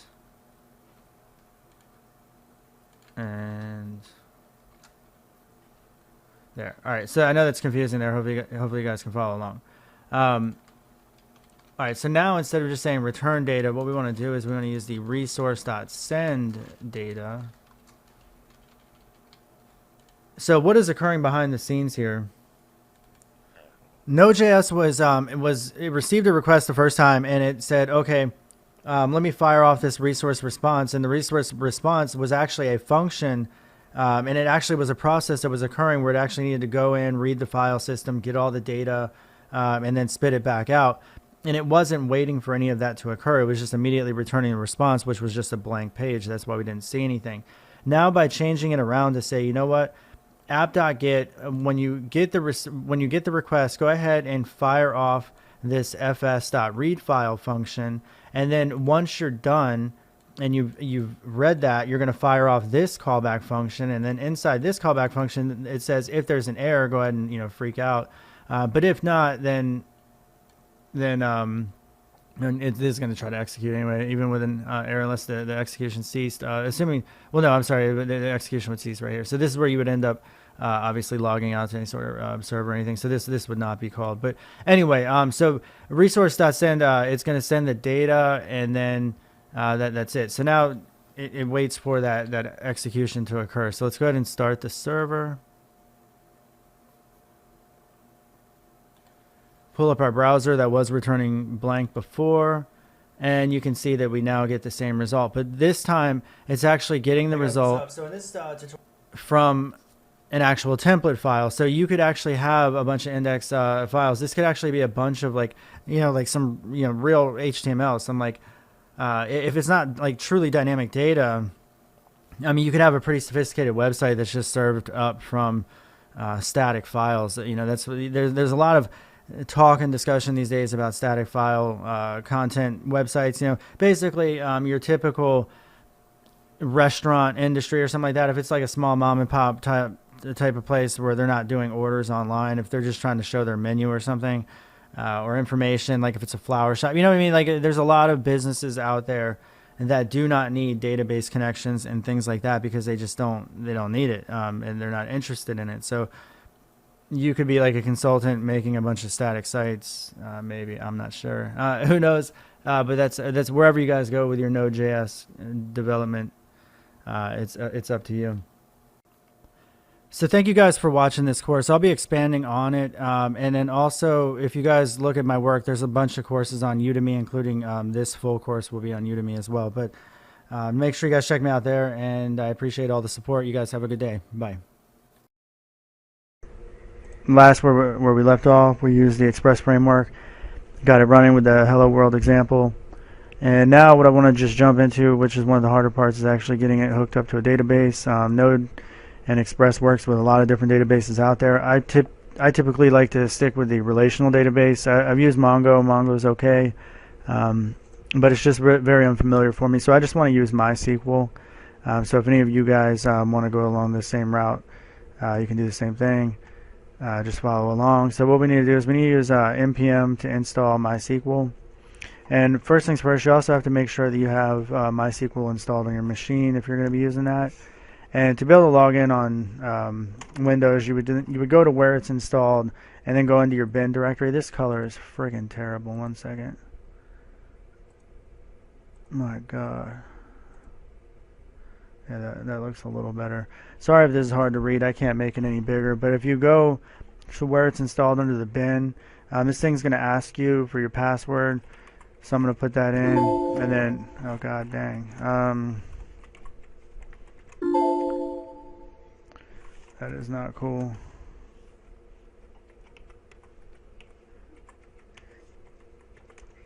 Oh, there it goes. I was just typing it wrong over and over again. So once you do that, you should be able to log in, and let's go ahead and cancel out of this. How do I do that? Let's see. Oh God dang it. Maybe I can type exit. Alright, there we go. Alright, so we're out. So now let's go over to where our folder is, and here's where the app is listening on port 3000. I'm going to end that by pressing Control-C, and then we're going to use npm install MySQL. So let's go ahead and see if that actually did anything to our config file that we have. Remember, this package.json file is the actual configuration settings for our Node app, which it doesn't look like it actually changed anything.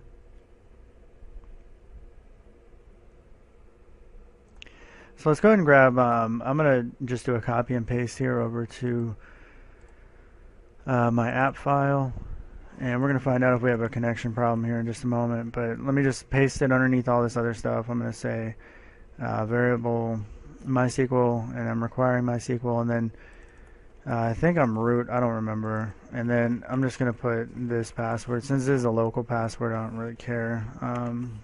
So you need to put your password there. I'm going to leave the connection string. It'll probably throw an error, but I'm wondering whether or not this will give me an error if it actually can't connect, because I don't remember if my username is root or not. I also need to make sure that MySQL is running. I think it should be. It should be running by default if you installed everything correctly. So let's go back over to where our project is, and then we're going to go ahead and run our app.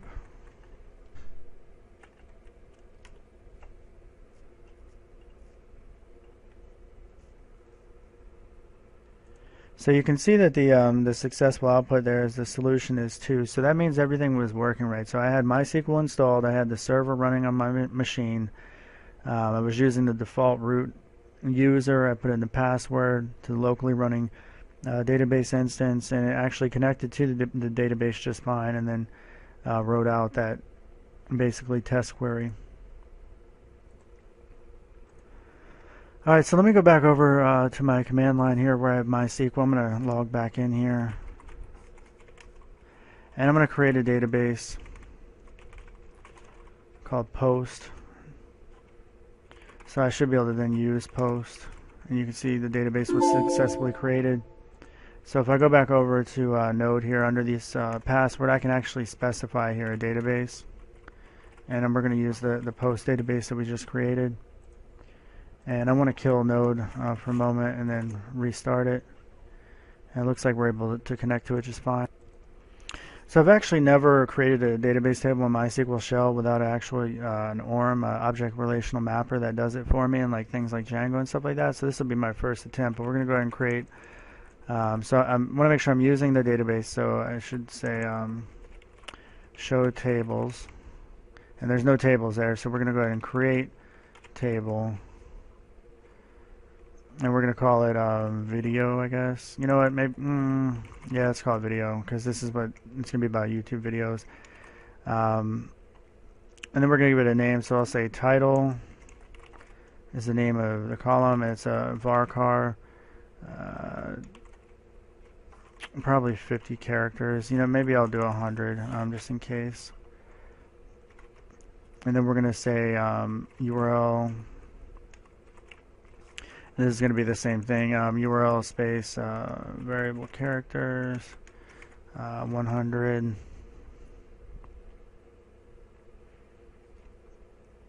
and I think that's all I'm going to do for right now. Do a semicolon, so that went ahead and created the table. So if I say show tables, you should see that we now have a video table.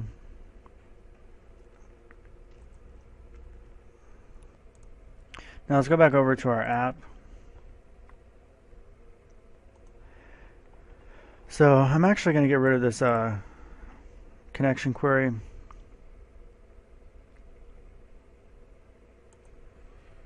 So I'm going to remove the whole thing here.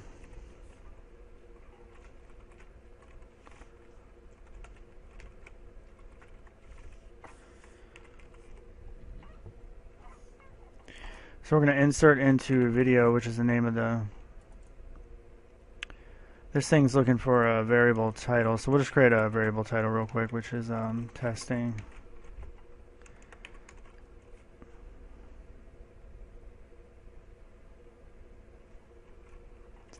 And then we'll create another title for the URL.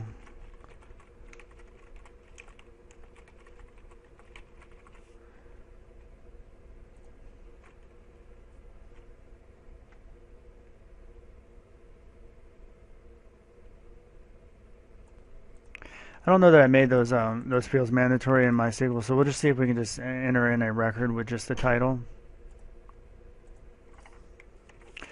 So stop node again, and then we're going to try to do it. It looks like it's thinking a little bit here. Oh, actually, we're not even displaying that console log message anymore because I got rid of it. So let's see if we can look at the records inside the table to see if anything got added. So I could try the select all from table. See if that works. Oh, look at that. Title testing URL is null because we didn't add the URL. So let's go back over here. Alright, good. So our title got inserted into our MySQL database. So that is a success, guys. So that is how we hook up MySQL to Express and Node.js, and just do a simple insert query. So in future videos, I'll probably get into more of how we can manipulate the database using raw SQL is crazy to me. I've been using Django so long that I've never had to do that, so I appreciate you guys' patience while I was trying to work my way through that. And thank you, and please subscribe. Bye. And I have my database password and all that crap shown here, but it doesn't matter. It's just a local database. It's just used for these tutorials, so I'm not concerned about that. But what you have here is, in the previous video, we just went ahead and we hooked to MySQL. But we were doing some raw SQL to actually query the database, and this is just something that's not that great when you compare it to something that's called an object relational mapper that exists, which also is known as an ORM. Frameworks like Django or Entity Framework and .NET, they have this higher level abstraction that they call an object relational mapper that actually handles a lot of the querying of the database for you, so it does it in an efficient manner.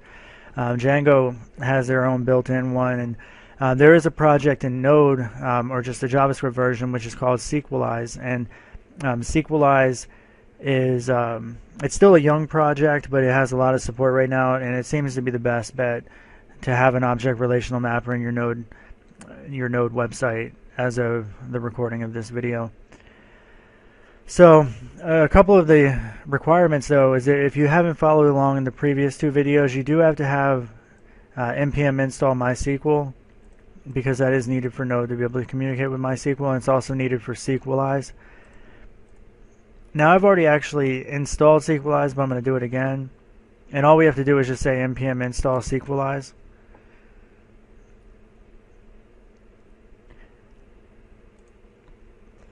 And then you should see that it was successfully installed. Alright, once we do that, we need to go ahead and actually make use of it.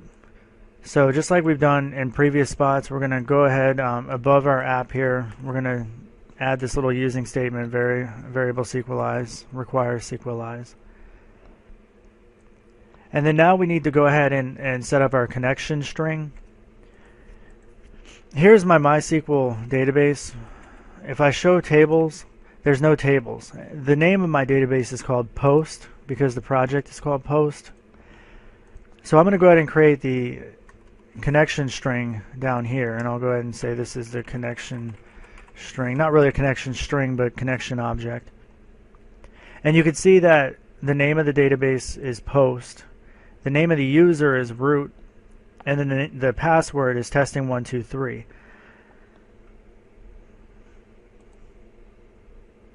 And then down here you need to say that the host is localhost and then dialect, and make sure that you have your commas in here because this is just a JavaScript object. Now this is just the required settings off the bat, and we're not going to mess with that, but just have this for right now. This is going to be just the default. Alright, so in order to make a database in Sequelize, we need to go ahead and define that as a JavaScript object since this is all JavaScript. We're going to go ahead and create a video table like we did in the previous video. So let's go ahead and say Sequelize define, and then we're going to give it the name of the table that we're defining, which is going to be called video. And then down here, if you've ever used like Django, or if you're setting up your models file and MVC.NET, it's similar. Of what we're going to do here, we're going to go ahead and just key value as a JavaScript object. So our title is going to be just a string. So Sequelize, we're going to make use of that. Sequelize dot string, and this is all capitals. And then we're going to have a description field. And then once again, we're going to use Sequelize dot text. And that needs to be all capitals.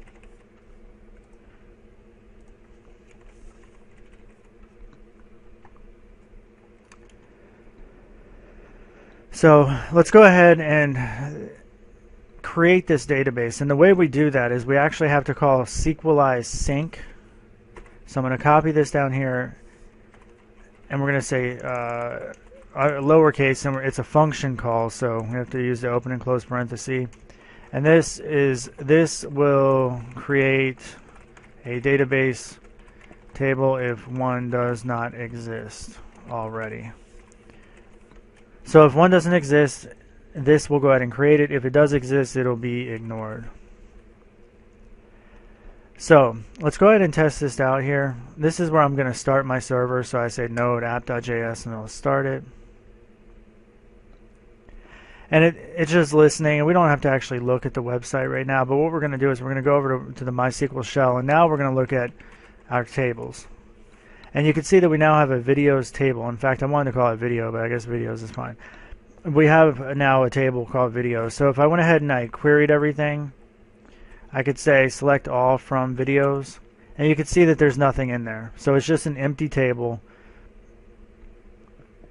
Now let's go ahead and add something to that table using Sequelize, and we're going to do that under our, I'm going to say this is our model schema.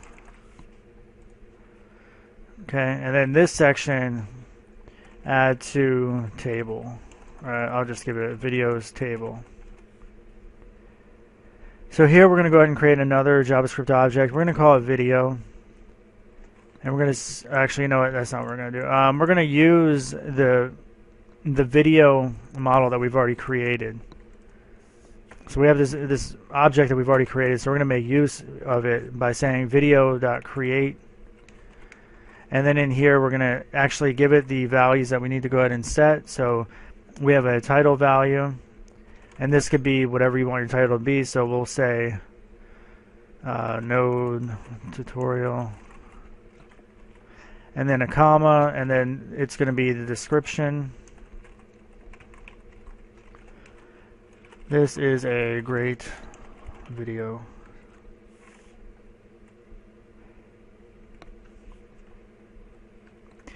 Now we're going to use a shortcut, which is probably the best way to just get this thing done. We're going to say then function, and we're passing in the actual object that we just created. Dang it.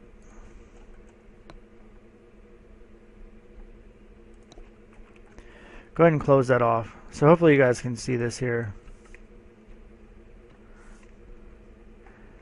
So just take a moment. This is, and so we're basically we're saying then, and then we're passing in a function that takes in the object that's getting created by this video.create command. And we need to call task.save. And it's a function call, so go ahead and have the open and close parenthesis, but we're passing this in. So what we're doing is we're basically saying create this object, put it in a database table, and save it to the database. Instead of actually creating an actual object and then having to call it save, it's better just to do it in one swoop. So that is what we're doing here. So let's go ahead and we'll stop our server. And when we run it again, you're going to see that it gives two commands. It runs on the port 3000, and then you can see that it went ahead and it actually inserted some data into the database. So now if we go over to our MySQL shell, and we're going to go ahead and select everything from videos, we now have one result back, which is the result that we just added. So node tutorial, this is a great video, blah, blah, blah, and then automatically it does created that and updated that, which is a MySQL thing. So anyway, guys, that's how we get started with Sequelize, how you set up a table, a database schema, how you insert into the table. And you know, we might as well go ahead and take one out too, so we can do that as an example. All right, so if we want to update, let's go ahead and close this thing back down. And I'm going to kill the app too. And what we want to do is we actually want to comment this out, because what we do, we don't have any sort of restrictions on this, so we can actually duplicate. Like if this thing ran again, if we started the server again, this thing would execute again, and you'd have a duplicate entry in your database table, and you probably don't want that. You probably want some sort of check going on, but we're not covering that in this particular video. To query the database, let's go ahead and comment that part out like I just showed you, and then we're going to create a comment here that query the videos table, and then we're going to use the video object that we've already created, and we're going to say find all, and then down here it's going to say where, and then we pass in the actual argument of what we're looking for. So we're going to say node tutorial,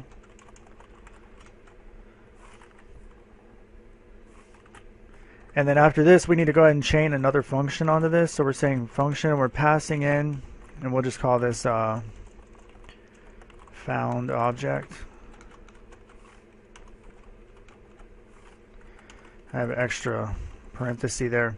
So we're chaining on a function to that database call, because otherwise, because of the asynchronous nature of JavaScript, it wouldn't wait for the result of querying the database, and querying the database is always going to be your slowest bottleneck. So that's why we need to chain on this additional function to say, hey, after you get the data, then do this next function and pass in the found data that you have. This could be null, and we probably want to check for null, but we're not going to do that for this thing, this example. We just need to get on with it, and we're going to say we found this title plus found object. And because find all returns a list, I need to actually say return the first object dot title, because this could have more than one object, and typically if you have more than one object, you'd probably want to actually run this through a loop.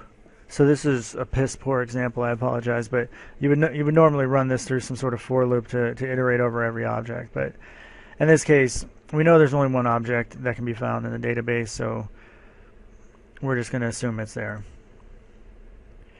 All right, now if I go ahead and I'll run the app,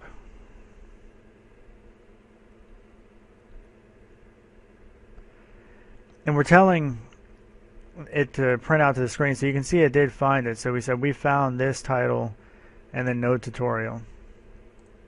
And that's where we actually found our object. Once again, because this returns a list of objects or an array in JavaScript, you would iterate over each one. And you would obviously want to do a null check, make sure found object's not null. And in case you guys haven't heard, but the Pug template engine that is used for Node.js and also in other places is actually formerly known as Jade. So Jade's project changed over to Pug, and it's basically the cute looking pug dog, but ultimately what it is a template engine that makes writing HTML a lot easier. So to get started, I have a basic Node Express.js app, and if you check out the beginning Node tutorial series on hipstercode.com, you can see from the first video how we got to this point where we have just a basic application running. We have the Pug view engine already set up, and we have a views folder which actually has all of the Pug files that we need. There's an index file here, and you can see from our app the index is being served here. We have a title and a message being passed back to the Pug template, and you can see that they're being used here.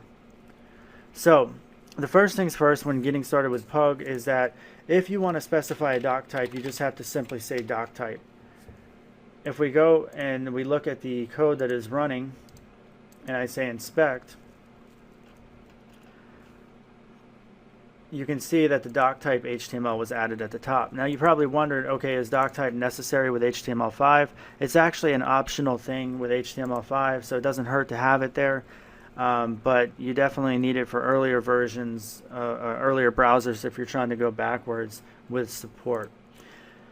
We've already looked at the title, which exists inside the head, so the title is being set from a variable passed to the template, but I could also just simply give it a bunch of gibberish if I wanted to. So if I gave it a bunch of gibberish, you can see that it's going to throw an error message. The reason why it throws an error message is because this title needs to be in string format. So if we wrapped it in double quotes, it would not throw the error message. So let's put some double quotes on this.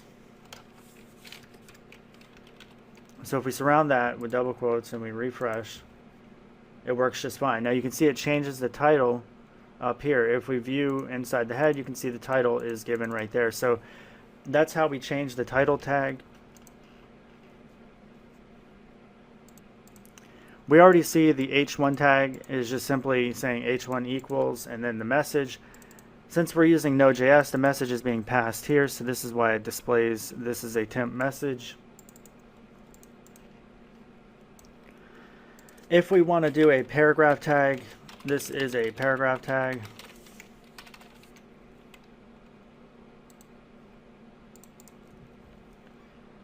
So you can see that this now shows up inside of a paragraph in our body. So it automatically surrounds us with the opening and closing tags required for HTML elements. All right, the next thing we want to look at in the Pug library is how do we do anchor tags. Anchor tags are links in HTML, and we use it like this. So href, and then we give it the actual path to where we want the file to be opened. So we'll say hipstercode.com. And then the next argument after that is you just simply say this is the link text. So you can see this is the link text. If we click on it, it takes us to hipstercode.com.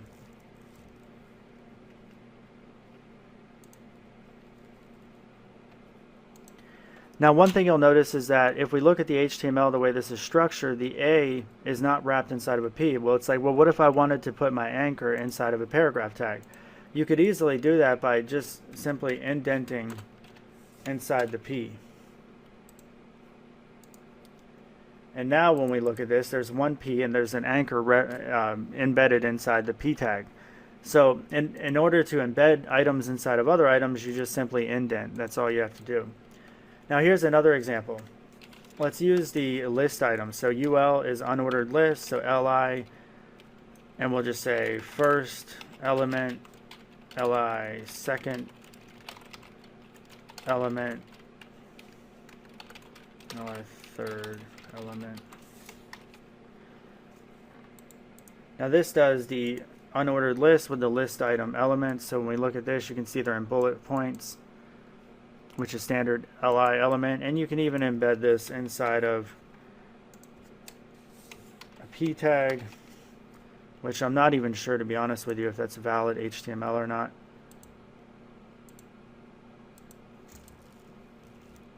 Yeah, it's really not. It tries to put it inside the P tag, but it's definitely not valid HTML. Now, if you just want a simple div tag, that's you're going to see a lot of that. So our simple div tag, and then we can put the UI or the UL right inside there. Make sure we indent it. And now you can see we have a div tag with our UL elements inside of it.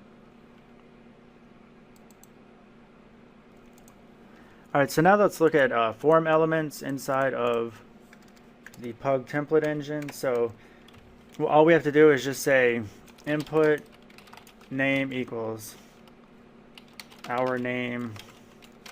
Second argument is going to be its type, which stands for text. This is actually a default, by the way. So third one would be ID, our ID.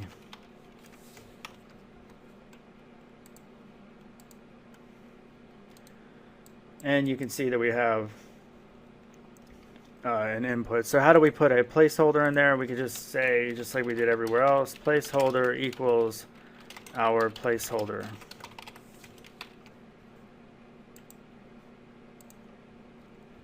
All right, and that uses the HTML5 placeholder, so you can see it has our ID and everything else.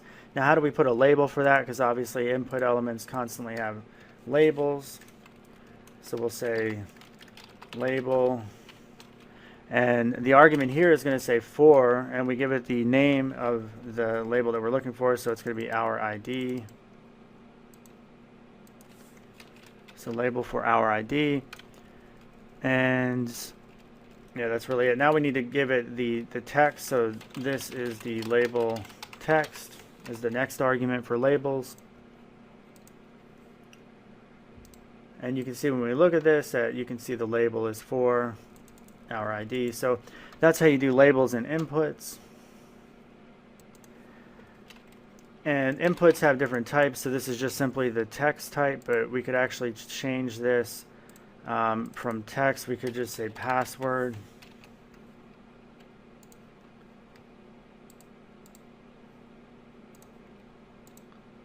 And when we type, you can see the dots, which is the standard password.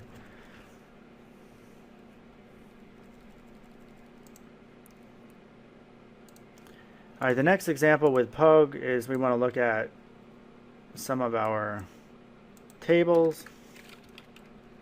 So let's go ahead and say table. and then we'll have a table row, and table rows contain table data elements. So we could say label for, in fact, we don't even have to give it a label. We'll just say label name, and then we'll do also another data element here, and we'll do a input name equals name, ID equals name.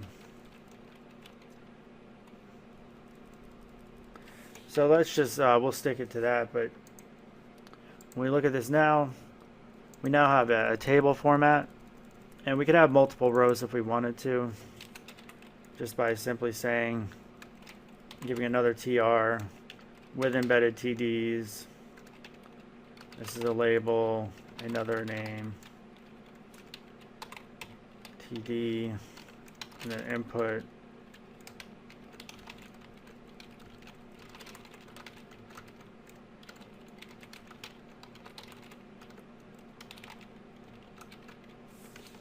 So you guys get the point. So if we want to do any sort of table element, you can do that. So now there's two tables stacked on each other and they're perfectly formatted. All right, the next tag we want to look at with Pug is the format, or the form tag. So let's go ahead and inside of our label here that we created, let's go ahead and just put our form here. So we'll say form method equals post. So obviously forms can either post or get. And then we can give it an action, and this is actually where the method should be posting to. So we'll just put our, just the / the root domain, since we're not going to really be posting this. But form elements should also have a submit. So we need to actually put our input down here, and we're going to say type equals submit. And then we can also give it a value, which is going to be the value that shows up inside the button, and we'll just say our value.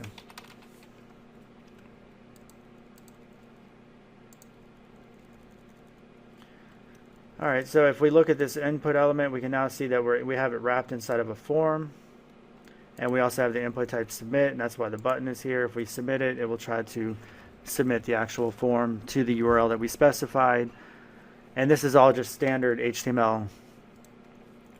All right, the next thing we want to do is we want to look at how to link to external style sheets. So in my public folder here, I have CSS, main CSS, and since I'm using Node.js, it actually is going to point to the static URL, so I'll give an example.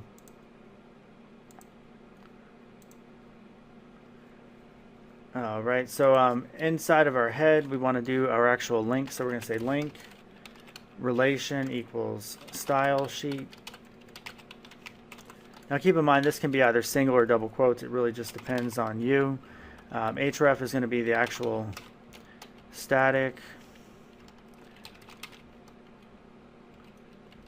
CSS main.css. So if everything goes well, it should actually change our h1 message to make it red, since I have one color in here to change the h1 to red.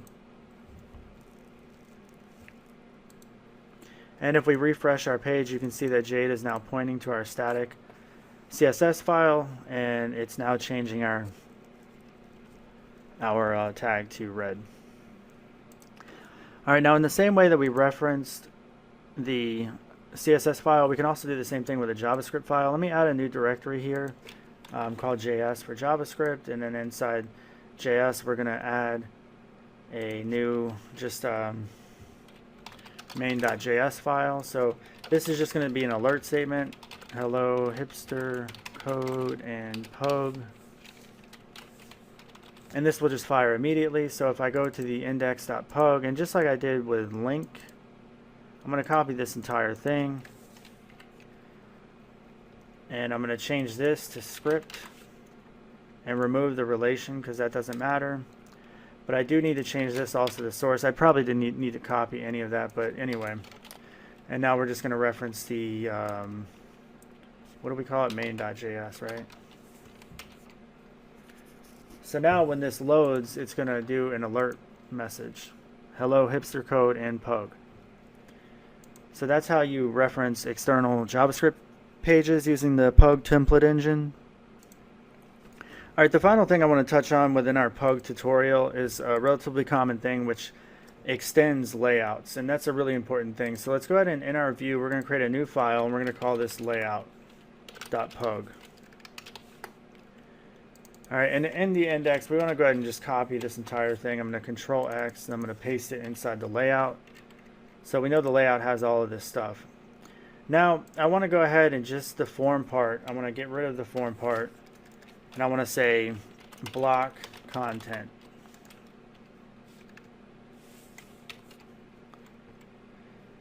Okay, and then in the new index page, we want to say extends layout, and then we also want to say block content. And then inside the block content, I'm going to paste what we had and make sure it's indented. And if we refresh the page, now the reason for this error is because the index project, or the Jade project is being updated to the Pug project. And you can see by default with the Express.js engine, even though we're using Pug, that there's a bug in the tutorial where it says, hey, we're looking for layout Jade, which doesn't exist. So I need to actually specify layout Pug. And this is probably only going to be a temporary thing, but it's because the project's in the middle of a transition. So if I say extends Pug though, we get the output that we want. So hello hipster, the script file, and now look at this. The form element that we embedded shows up, but now we can use template inheritance just by using the extends keyword. So this extends filled in all this layout stuff, and where we said block content, all it focused on for the index page was just this piece. So you can use template inheritance to prevent any sort of duplication of your templates all over the place. So that's a pretty cool feature, guys. The Pug template engine is cutting edge, bleeding edge, and this is how to use it. If you guys have any further questions, feel free to leave a comment. Also, check out hipstercode.com for more tutorials on everything from Django, Python, JavaScript, Node, whatever it is that you're looking for. There's probably a tutorial for it. So thanks, guys, and have a good day. Bye. So number one, Python programmers make bank. They are making an average of $103,492 per year, and that's in the United States. Those figures are actually several years old, and the salaries have actually gone up from there. So I wouldn't be surprised if if those salaries are quite a bit higher than that at this point. Yep, and according to this article by ZDNet, it's actually Python that is the fastest growing language now, and you can see in the chart comparison that they show that Python has now surpassed all the other popular languages that we might have thought were actually more popular than Python. A lot of that has to do actually with the data sciences and the machine learning that has just exploded, and Python being the front runner in that arena. And this article here is several years old, but it shows that YouTube was actually written in Python, so that's one of the major successes of the Python language. And it's actually one of the reasons why Python is so popular as well, is because Google used it not just with YouTube, but also with its original search engine was all in Python. And here's some more evidence of the job growth from Indeed.com. So Python's also responsible for a lot of popular websites like my own hipstercode.com website. It's also responsible for lesser known websites like Instagram and Reddit. and that last image of Reddit there is actually the article that got featured a couple months ago. It was like the front page of Reddit, the #1 story about Udemy using some of my content illegally. That was a big to-do, but you can see that was a pretty popular article there. Another reason why Python is great is that it is an open source project, which means that everybody that contributed to Python did so freely. Companies contributed to its financial success by donating money, but ultimately it is a product that is owned by the community, and it works for the community. Companies can use the code base for their own betterment, but you can see the actual Python programming language itself is written in C. And it's all available on GitHub, so you can see the actual source code, and you can even contribute to it, assuming you know enough about C to be able to write some of that code. So another reason for Python's job growth and its success and why it's the #1 fastest growing language is because it's in so many different areas. It's not concentrated in like web or robotics or anything like that. It's actually in web, robotics, it's in gaming.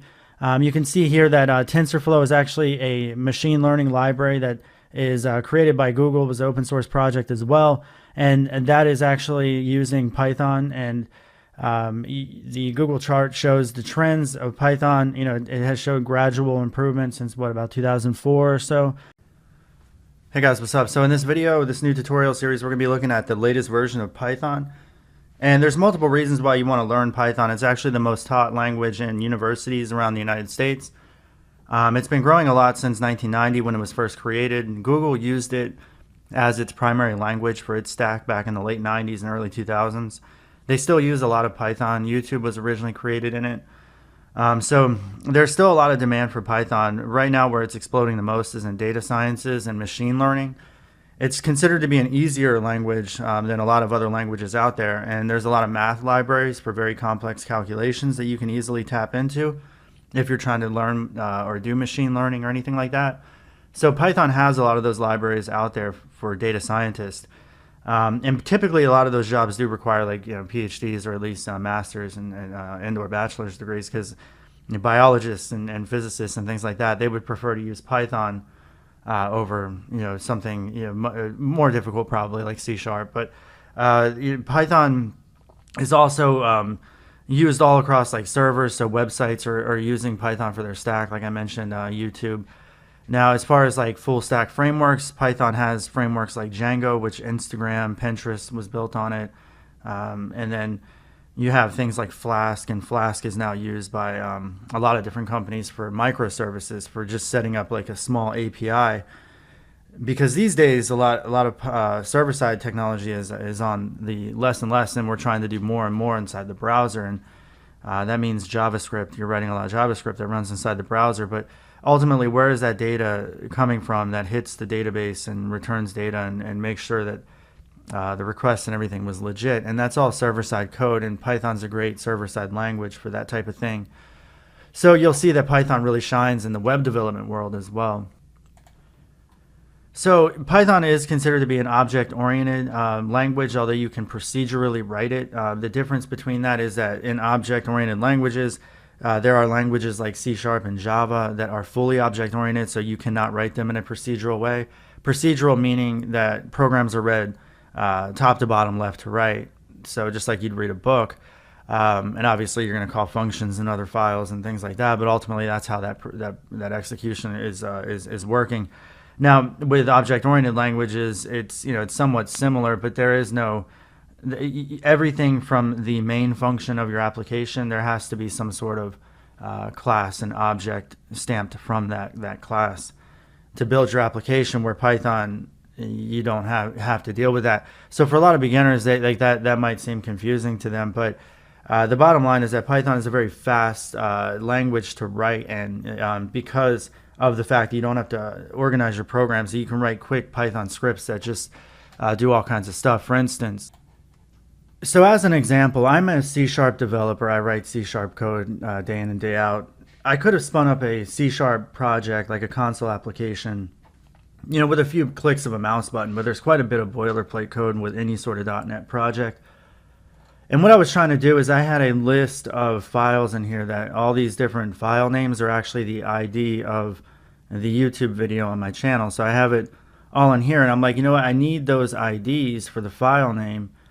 And I need some sort of JSON object so I can iterate through, a list of objects and get that ID. So while I could have wrote it in JavaScript using Node, or I could have used C# or many other languages to do the same thing, I choose Python, even though I've written Python now for 8 years, but I've never actually had a job where I wrote Python for a company, which is, I think it's interesting, but it tells you a lot about, Python as a language itself. It definitely has grown on me. I like it. I use it for little things like this. So one tiny little script, and this is procedurally written code, can read through that list of directories there, and then it's chopping off the last name, and it's building a list of objects there that you end up dumping to JSON format, or serializing it to JSON. And then I put it out in this test.json file, which goes into, let me see. So if I go in here and run the program name, which was build, actually I don't remember what it was called, build videos. And you can see just how quickly that script ran and was executed. And we now have this test.json file. So that's how I was able to generate that JSON object that I ended up putting into, like I said, a constants in ES6 so I could export it around and use that data from within my components and everything. So that's just an example of why Python is just quick and dirty. It's a dynamically interpreted duck type language. So that means by default, like, it is just not going to compete on a speed level with like something like C# or Java, which is compiled. However, the amount of time that it takes you to write something like this to solve a problem like that, like I wrote this in like 5 minutes.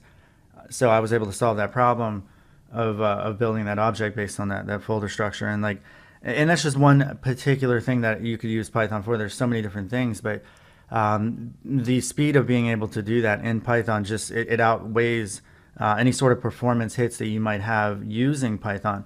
Now, because Python is something called a garbage collected language, which means that Python deals with looking for unused variables and things like that. So it does something called garbage collecting. So it frees up memory for memory that was set aside for those variables. Because think, in programming, any sort of variable that you have, it's called a variable because the value can vary.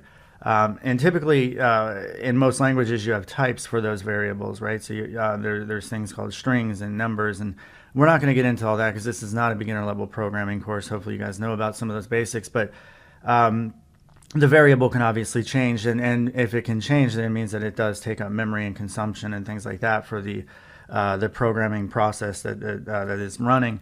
So Python automatically cleans that up for you, but any sort of garbage collected language is not going to be as fast as other languages that give you full control over memory management, like C++ or just raw C. But anyway, guys, that's really all I got in this first video. You can use Python for all kinds of different things. We're going to see throughout this tutorial series that we're going to use it for practical purposes. That's the point of this series. Thank you, guys. Bye. So first things first, to get started with Python, we need to go ahead and download it. So we're going to go to the main Python page at python.org. If you just type that into Google, you'll get to this page. The latest version as of the time of this video is 3.6.5. So we've had a Python 3.6 series or at least Python 3 series for the last 10 years or so. But Python goes back a long ways. So like the original Google Foundation was written on Python 1 series. And then like when Python 2 came out, a lot of web applications and things like that were written with Python 2. So there's actually still quite a bit of applications out there that only work on Python 2.7, which is a very popular series. So you could see like Python 2.7 down here at the bottom. So if you're going to use a Python 2 series for whatever reason, you probably should use 2.7. But here I'm just going to go ahead and modify and make sure. One of the things I want to make sure you guys do is to make sure that you have this thing added to your path so that it actually runs. And this is where you want to make sure you say add Python to your environment variables. That needs to be checked, because if it's not, you're going to have a bad time. And then just click install. So you can see I already had it installed, like nothing changed there. If everything goes correctly though, you're going to be able to open up a command prompt and you're going to be able to type in Python, and it's going to run the Python emulator. And I'm going to make this bigger.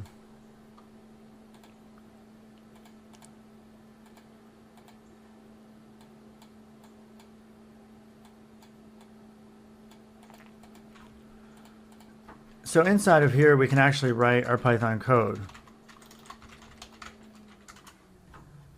Hey guys, what's up? So if that is working correctly, then you can proceed to the next video. If not, you need to look at how to add Python to your path, and you need to restart your computer, because sometimes, depending on your operating system, it may need a restart in order to take effect.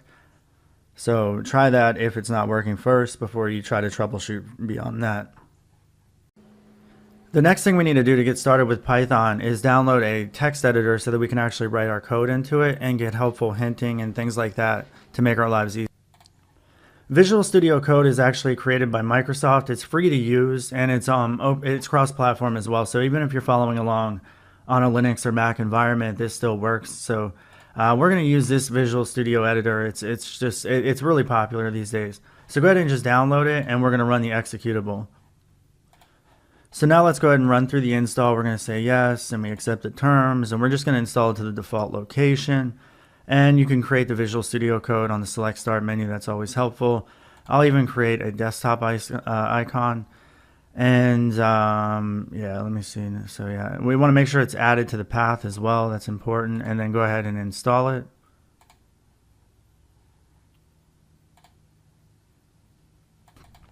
All right, so now that we've done that, let's go ahead and launch Visual Studio Code. And this is just going to give you a folder. I already have some projects and everything open, but we're going to go ahead and create a new folder, and we're going to put this under our projects. I have a tutorials folder that I put all my tutorials under, and I already have a Python, so we're going to say Python v2. Wait, oh yeah. I need to create that folder, obviously. Python v2. All right, so now I'm going to select that folder, and this is going to open up into the folder that we just created.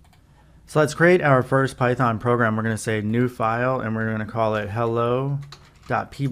Now, in Python, you could type your code into a actual text editor, and it would work the same. Like if you said, you know what, this file is going to be called, I'm going to say, we'll do the same, print hello world.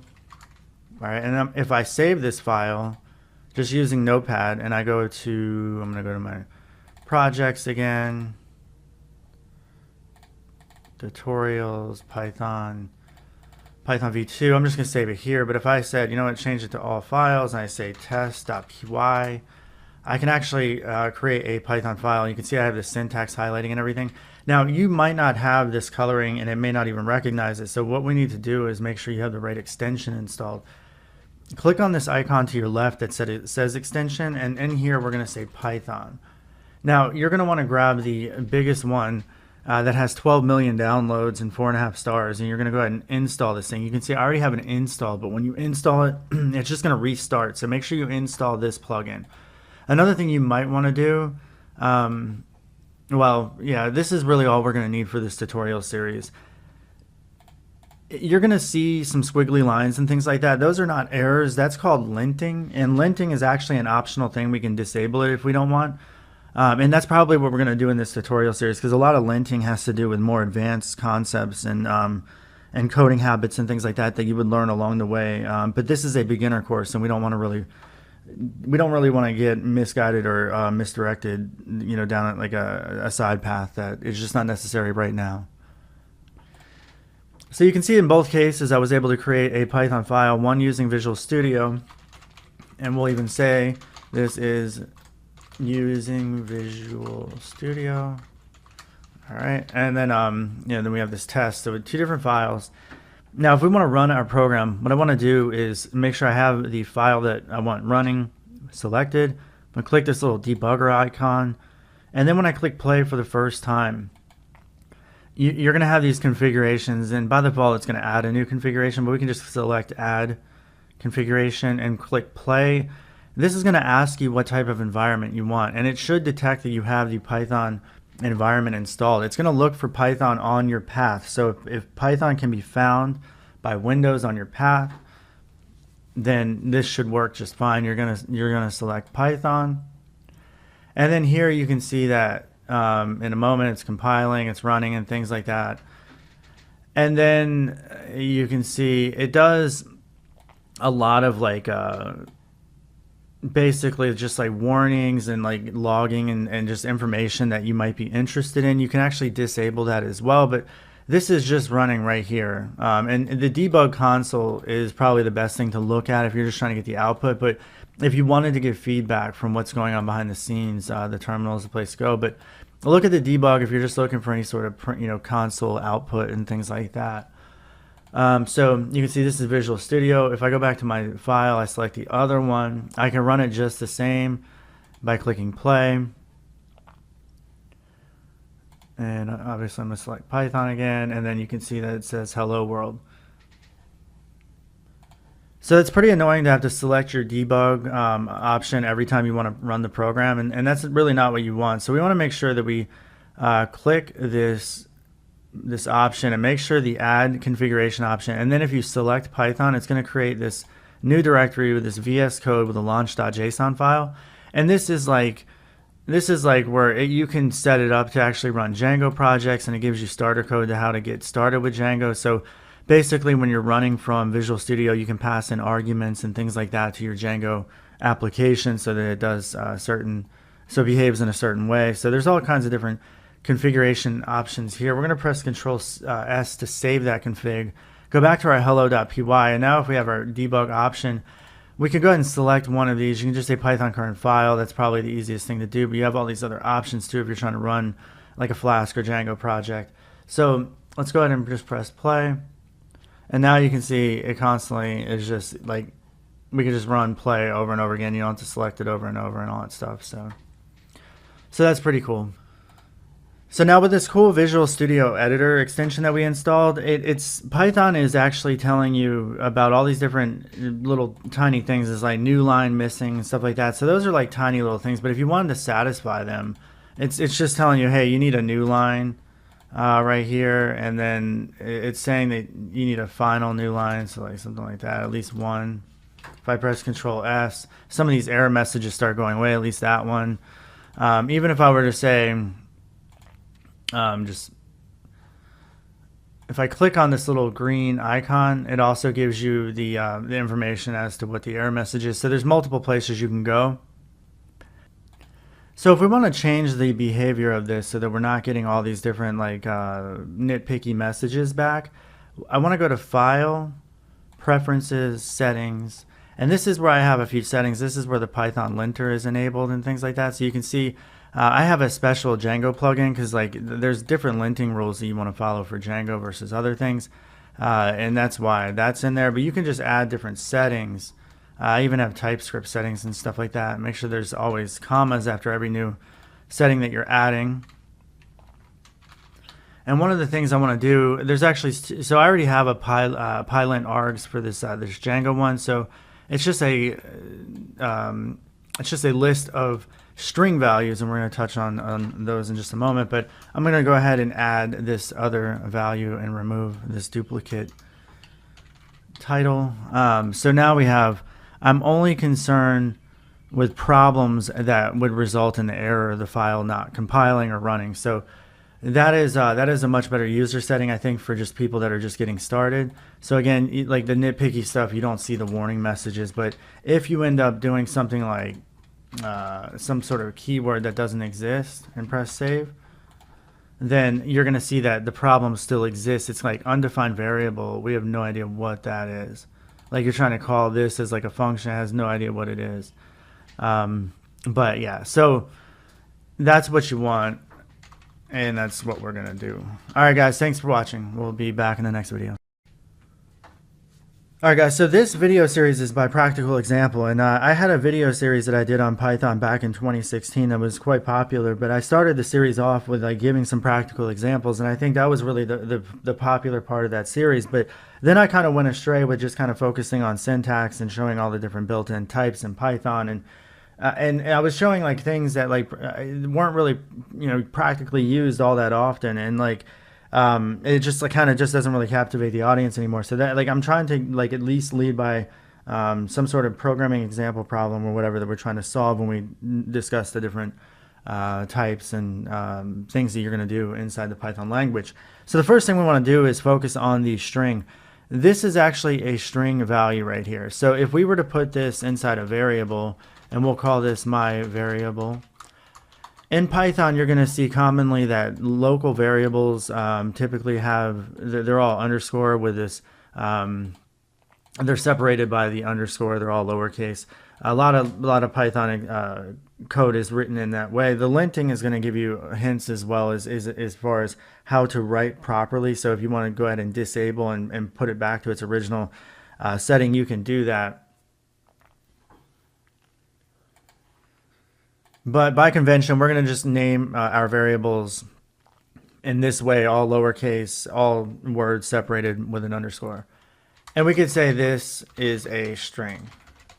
So a string in Python, it's going to look at this variable, it's going to assign a memory slot for it, and then it's going to assign memory to hold data that it contains. It's also going to listen for any changes that are made to that variable so that it can end up stamping out a new object with that new value.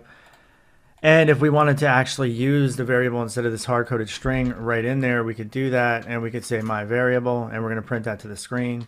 So if we go ahead and run this, we're going to see in the debug console this is a string. So it works the exact same way, but Python has a built-in, I can go ahead and see the type of, or just type, actually type of is JavaScript. So I could say type, and then inside a parenthesis after the type, because this is actually a built-in function within Python, you can see that it's class type, takes in an object or name, and that's what we're passing in right here. So it's gonna, that's the first argument. It's the only one that we're worried about. Those other two arguments are optional, but you could read more about, passing in those arguments and seeing what your results are and things like that if you wanted to. But for right now, I just want, what it is, what type of variable is my variable. Is it a string or is it something else in Python? So if I run this in the debug console, you can see that it is a class string. So that tells you there's this built-in class within Python that is a string, and you're like, what is it? And if you were really nerdy and wanted to read up on this, you could actually go pick your version of Python 3.6, and you can see that there is all this documentation on the official python.org website. This is all the nitty-gritty details. So if you really want to be like a thick glasses nerd Python developer, like reading through all the semantics of all this stuff, like you're going to learn a ton about the language and what you can do. You're not going to use half of it probably, but it's all there for you. So if you ever wanted to like deal with, okay, there's some sort of built-in class within Python called string, and that's the case. So you would never want to create your own class called str.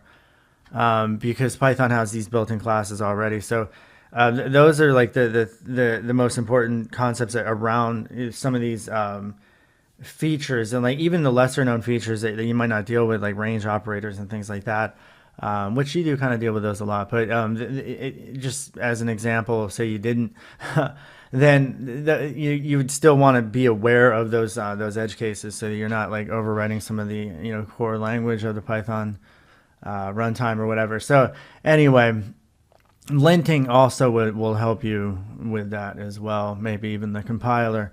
So let's go ahead and look at a few other types real quick, because I want to show you how to practically use the string type. But let's go ahead and create just some other type. We're going to say other type. What is this? I'm going to assign a number to it. So in Python, that's all you have to do. You don't have any semicolons or anything like that, like if you've ever seen JavaScript or other languages. None of that stuff matters within Python. And now let's go ahead and we're going to look at the type of other type. One of the things that Visual Studio Code gives you, which is really cool, is it gives you this code hinting.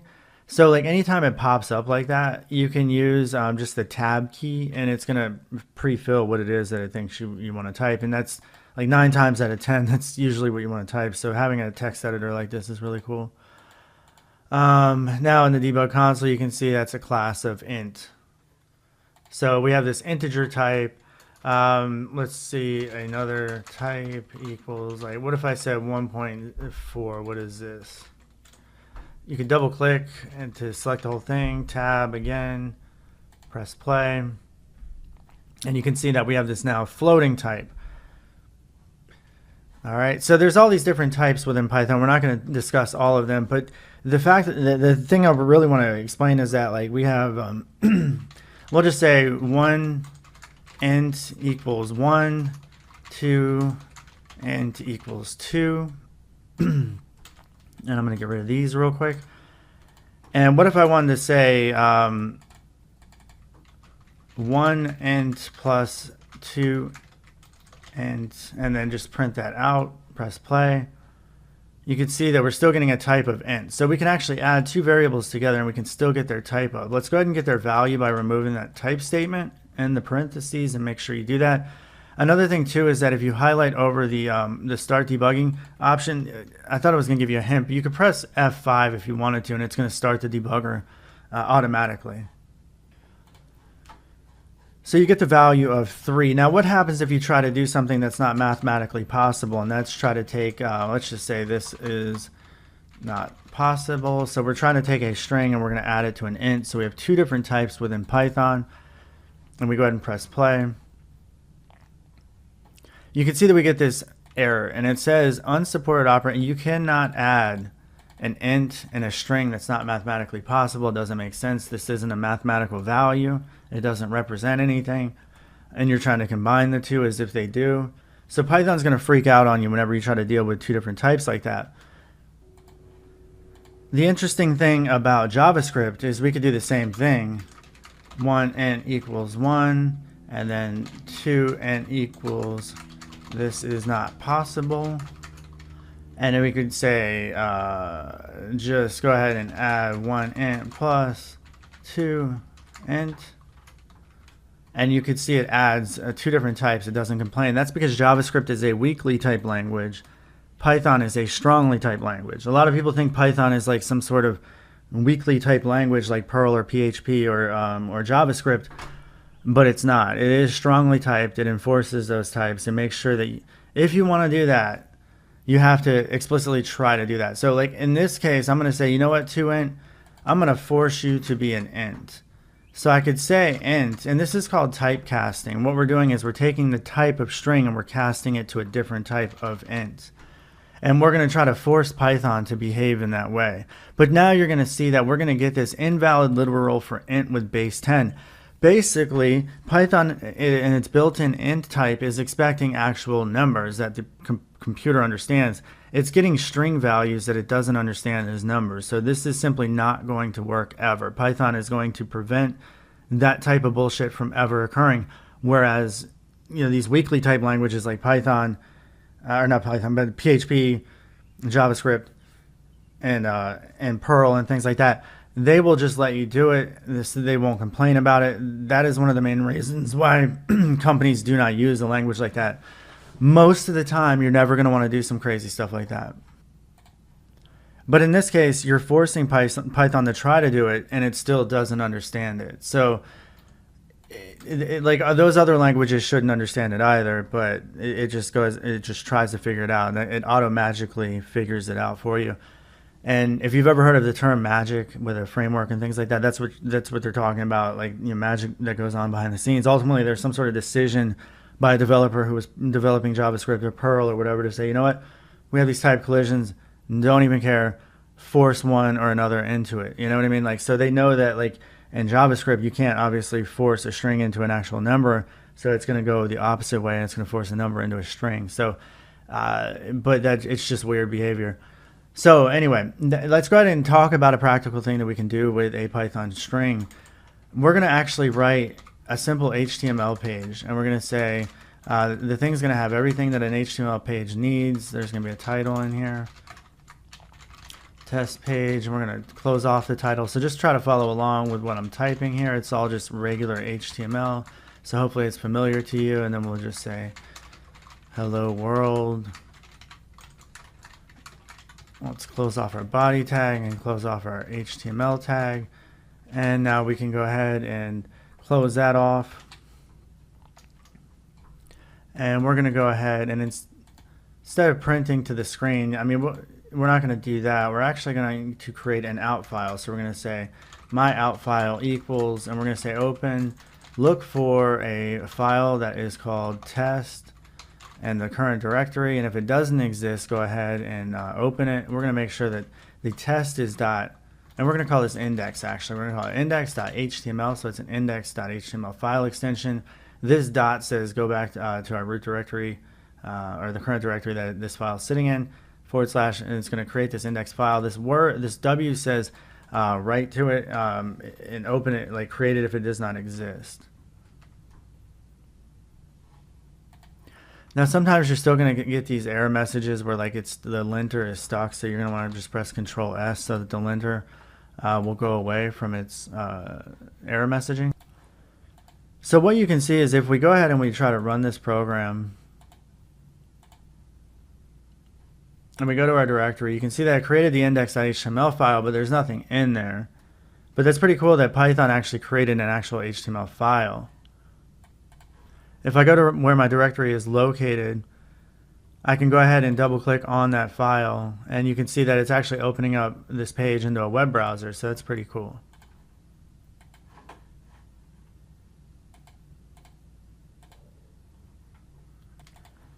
So now I want to show you that we can go ahead and alter this program to say, you know what, after you go ahead and create the file, I want you to go ahead and write to it. And if I go ahead and say dot after my variable name, you can see that we have all these different options that we can read a file. But what I'm going to do is say write. I want to actually write, and I'm going to write my variable value into it. So we're going to write our string value, which is actually an HTML page with this content. So we should get a page title in there.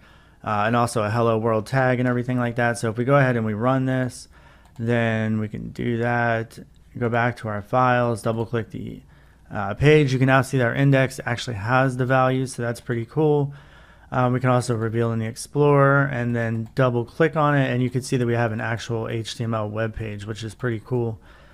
Python generated it for you just like that. So you could have had whatever sort of value inside of here as your HTML. Maybe it's a file that you open up and you like inject all that, but this is all you really need. So you could have this index file sitting on an Apache server somewhere, and you could deliver it to the entire internet, you know, and it's just as simple as that. So even without databases and things like that, like you could literally set up something so basic where it's like, I have an Apache web server and I run a Python script that writes a bunch of HTML files based on like data that I scrape across the web or whatever. And then I write these HTML files, not even to a database, but to a straight file system on the Apache web server. And it could just literally like serve static HTML, displaying the data that you've assembled and things like that. And nowadays with like client side, these serverless servers that they're talking about, that's all they really are. And they make a lot of sense because you could pass down a lot of code, including JavaScript and all kinds of stuff, down to the client that is just like rendering most of the UI, if not the entire UI. And all that thing's doing is just making like maybe AJAX calls out to some sort of RESTful endpoint. That could be like a Python Flask server or something like that. And it's just passing data back and forth. Like literally you could start an entire operation with just Python code. So the thing about being a good coder is that like we have to be able to tap into the code that is actually written by people that actually know more than we do. So you never want to reinvent the wheel in programming, and a lot of the code that we need to tap into to do a lot of the things that we need to do has already been written for us. So being a good developer in a lot of ways is actually how to assemble tools, how to learn quickly, and how to actually know which tools to use, which just comes with experience. And unfortunately you can't really fast track that, but you could do a lot of blogging, as far as reading blogs or vlogs, following my channel, things like that, like to try to keep up to date with everything. But it's going to be impossible. You'll find that it's impossible to keep up with everything. And just experience over time, you accumulate way more than you thought possible. But it's just a timing thing. So let's go ahead and look at how we can actually use somebody else's code, like an actual library. We're going to create a new file. And we're just going to call it, we'll just call it module imports.py. So if we want to install something that we can use from other people's code sources, we can go to the command line. And it doesn't matter where you are in the command line, but I can say pip install request-html. Now this is a project that was written by the Python request people, but it actually has JavaScript support and all kinds of different stuff. So if you ever try to reach across the web to grab, HTML or like, scrape a web page for some data or something like that, this is a great tool to use, and we're going to see how to use it in just a second. So we need to go ahead and import it. And to do that from Python, you need to say from, and then what it is that you're actually requesting. And then you're going to say import the actual thing that you want to use. So like the request HTML is the module library, and then from that module library we're trying to get one piece of it, which is called HTML session, and then we're going to use that session object, really the session class that we're importing, to new up an object that we're going to call session. And just to let you know that we can see what type of object it is, we're going to go ahead and say print session, and before. Let's actually go ahead and see what the output is if we try to print the session to the screen. And we'll see whether or not we can even do that actually. So you can see that you get there's some sort of session object, and this is the actual object stamped out in memory. This is like where in the memory location you could find this object that is called HTML session. If I wanted to say the type, I could do the same thing, just print the type of it.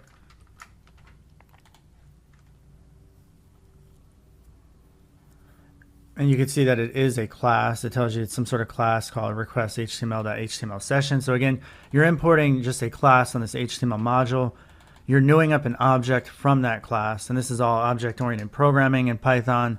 And then we want to go ahead and new up another object, which is really going to be a string variable that we're going to call session.get. Actually, this may not be a string. But now I want to do the session.get. I can go ahead and just give an HTML page. I'm gonna give a page to a website that I own, so that way I don't get any I don't get in any trouble for like sending a bunch of traffic to somebody else's website. So now if I wanted to go ahead and like tell me what, like I'm gonna go ahead and just print the value of R.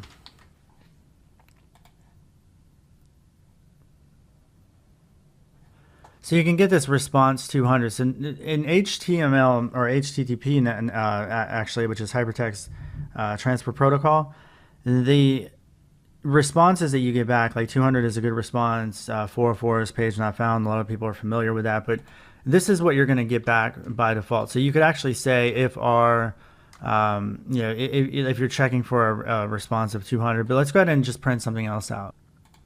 And if you wanted to, you could say dot and you get this text highlighting, this text helping. So if I wanted to get the actual text of the page and print that out to the screen, I'm actually going to get much more data coming back. And you can see I actually get the HTML. It's all formatted properly for me and everything. But it's the HTML homepage of my website. You can see all that stuff in there.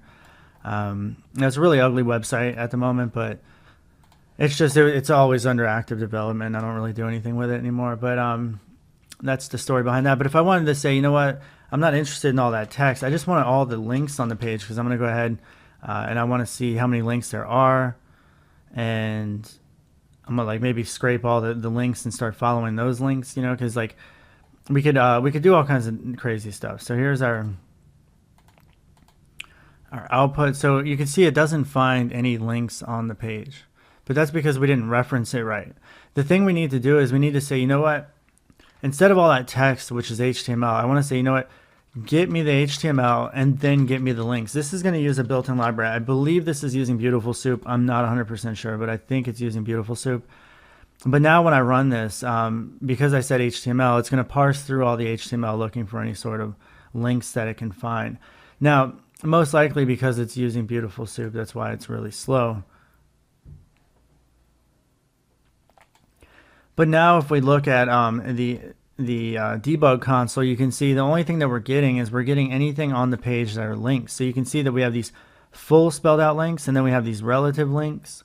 But those are all the links on the home page. So I could actually like assign those out to something like a list type. And a list type we haven't seen too much of, but we'll say my list of links equals. In Python, you use these square brackets. So if I wanted to actually say, you know what, I'm going to assign all those links to my list of links, I'm going to say, instead of assigning it to an empty list, I'm actually going to assign it to this value. And then we can go ahead and we can print this, my list of links. So the value type that gets returned here is actually a little bit unique. One of the reasons why, if we look at, if we hover over it, you can see that it returns a type of set. So set is very similar to a list in Python. And we're going to talk about all three of these different types all in one video here. My list is, you use square brackets, right? If you want to add an element to my list, I can simply say my list.append. Inside of these parentheses, I can just say string value. That's fine. I'm going to append a string value, just a string that has this name. In fact, let's just make it a little bit more interesting. I'll just say it has my name. And now if I want to go ahead and print my list, I can go ahead and do that. So another really common, really important thing I want to show you guys is that I can set breakpoints on my program using Visual Studio Code so that I can inspect certain things like my list. So if I say print type of my list, I mean, I could put breakpoints wherever I want, and I can stop the execution. So if I press play now, I'll actually hit my code here, and like you can see, it gives you all kinds of information on these variables, and we talked about all these different variables that we have, and you can look at like my list of links is this variable, and you can see, okay, what is it? If I highlight over it, it looks very similar to a list. Again, it's unfortunately this doesn't actually tell you. You can change its value, but it doesn't unfortunately tell you what it is, I don't think. Yeah, anyway. The point is you can find all kinds of information. Here's our R object, so you can see all the information that we have available to that. So we could say, if we wanted to go from one page to the next, you can see that there's this cookie jar in there. There's all kinds of stuff in there that we can interact with. And here's our HTML, so you can see all that HTML code that we printed out to the screen. There's our HTML. Here's our links. Here's LXML. So if we wanted to parse through using actual XML syntax, we can scrape the web using that. There's certain JavaScript and things that we can inject onto this object. So there's a ton of code written around all this that we didn't have to write. And the point is that using the right tools for the job is like half the battle. So I want to keep going down. If I want to go to the next line of code, you can see I have these different options where I can step over, step into, step out of. So I'm just going to go ahead and F10 to go to the next line. And now you can see that if we look over here, we have this my list. And it's an empty list of values. And lists in Python actually keep their order. So that's one of the main reasons why you'd want to use a list. Lists are also very flexible. So lists in Python are types that can they can hold an infinite number of like strings or numbers. They can hold other lists. So you can have lists that hold lists that hold lists inside of them. So you can have very complicated like tree data structures using lists. And you can actually take values in and out of them. So they're more memory intensive because you can do that. Now sets actually cannot have duplicates, so they're very similar to a list. That's why this my list of links looks very similar to some sort of array or list.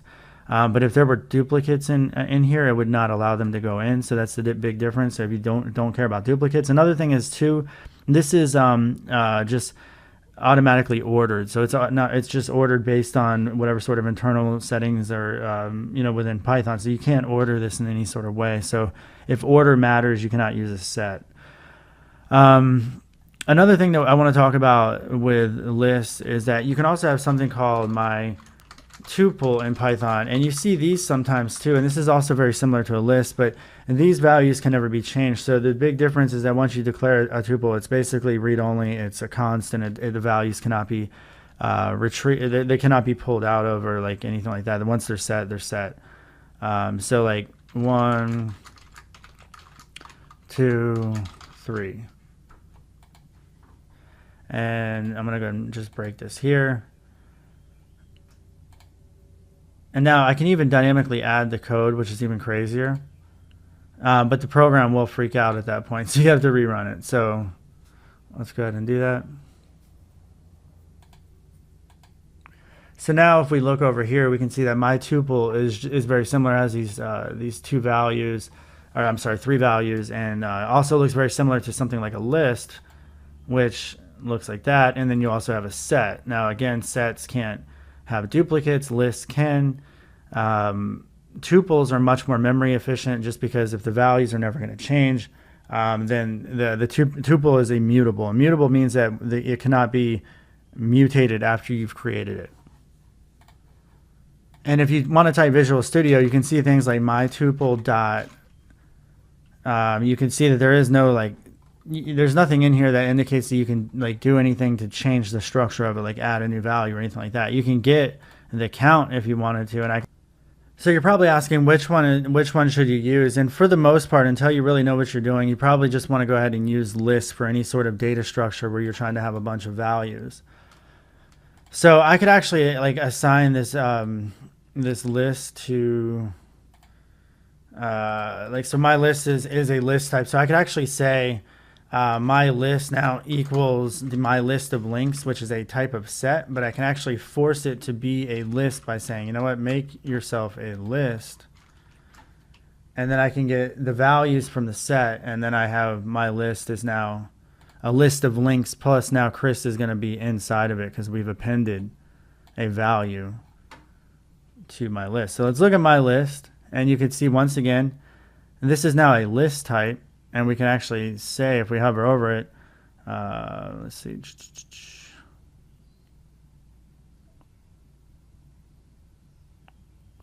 Yeah, unfortunately, it's just giving me the values. I keep thinking it's going to give me the types, but it's not. That kind of sucks. Anyway, all right, so my list is a list, but you can see Chris is now at the bottom of this. So we grabbed all the links, and we have Chris. So why is a list important? Well, it's very important because I'm going to stop this program. I'm going to show you what we can do is we can say, you know what, I'm going to have a huge string, and we're going to call it huge string equals, we'll just say it's an empty string for right now.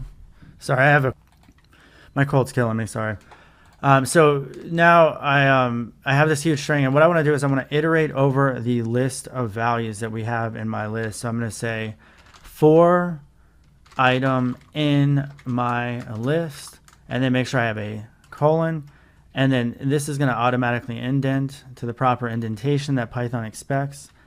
And for every item in our list, and remember there's like 15 values or so, we're going to say, you know what, I want you to try to turn the R object to that value. And we could say huge string equals huge string, which is the current value of it, plus R dot, we'll say text. So now every time we go through our list, we're actually making the shared huge string variable. We're going to make it bigger for every page that we try to get. Now, the thing is some of those pages that we're going to try to get, we need to go ahead and say, you know what? I want you to go ahead and get the item and not this hard-coded value. And then it's going to append it to this huge string. So let's go ahead and run it. And in a for statement, I want to put a breakpoint here because I want to show you that for every item in the list, so here's our first value, it's going to go through every item in the list, and it's going to run this request session.get. So now we have this. Now huge string is right now empty, but if I go ahead and I play it, I'm just going to tell it to continue. You're going to see that we get to the next URL and it blows up. But before, if we could have done that, we could have actually seen the huge string. So it's actually a value that is not working.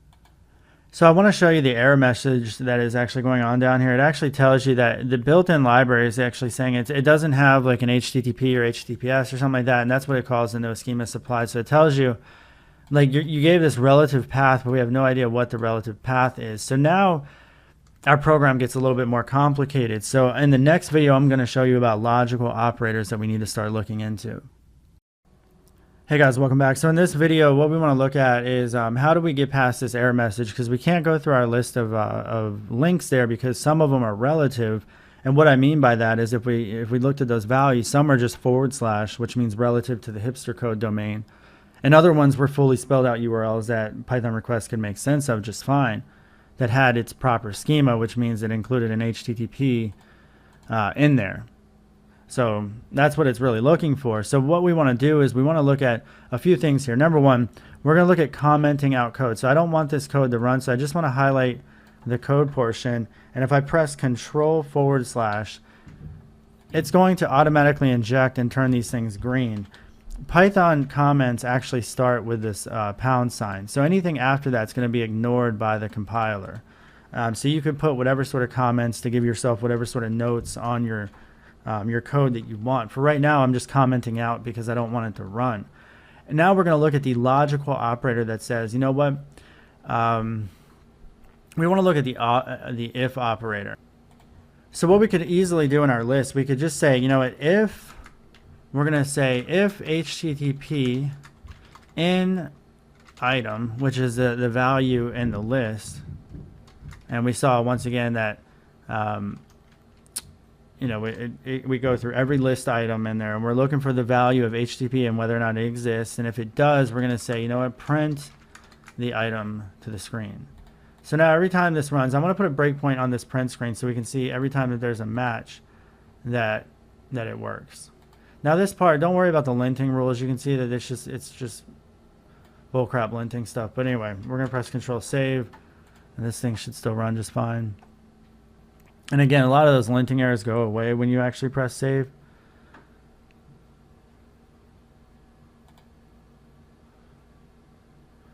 So now let's go ahead and now we stopped it on the if.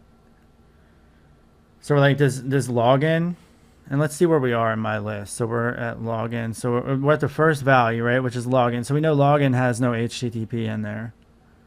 So this print statement's not going to get hit, right? So now we're on the next item, and this is one that does contain the HTTP. So let's see if we actually print it out to the console and hit that next line, and we do. See, because we matched, it said, oh, it contains HTTP. It went ahead and it's going to print it out to the console if we let it proceed, and there it is. And let's go ahead and remove these breakpoints and check our logic and make sure it goes through and only does that. Ready? And there you go. Those are all the links that are fully spelled out. So those are only the links that we want to get using this code that we had before. So I can press Control or just right click, cut. And instead of doing this, I can go ahead and paste this in here and then select it all. Once again, Control / and it actually uncomments it out. And now we can say we're only going to append this huge text of values or whatever for these proper URLs.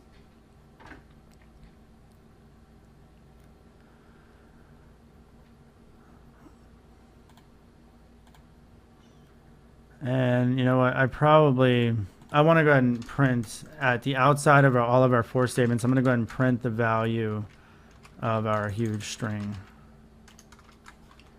So I actually want to see that after the list is run and all that stuff, because this is all procedural. It's all read top to bottom, left to right.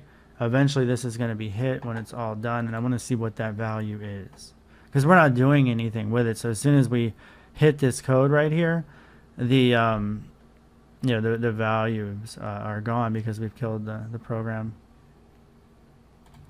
So because I have a lot of visual, like video processing going on, and also because Visual Studio Code is actually relatively slow when you have a lot of stuff going on, that's one of the downsides. So you will see, like, especially on like when we're appending a huge string like this, it's going to slow down a little bit. But there it is. Like, we just requested all that HTML stuff, and we just made it, we printed it out to this huge thing. But what if I wanted to go ahead and say, you know what, I want to go ahead and use my code from where we were using this out file here, and we're just going to copy this out file code right here, and I'll put it in the module imports. Instead of printing the huge screen, huge string, I'm going to write the huge string to, we're just going to say test.txt. So we want it to be a test.txt file instead, because it's not going to be valid HTML since we're just jumping or bundling one HTML thing on top of another. Let's go ahead and launch this.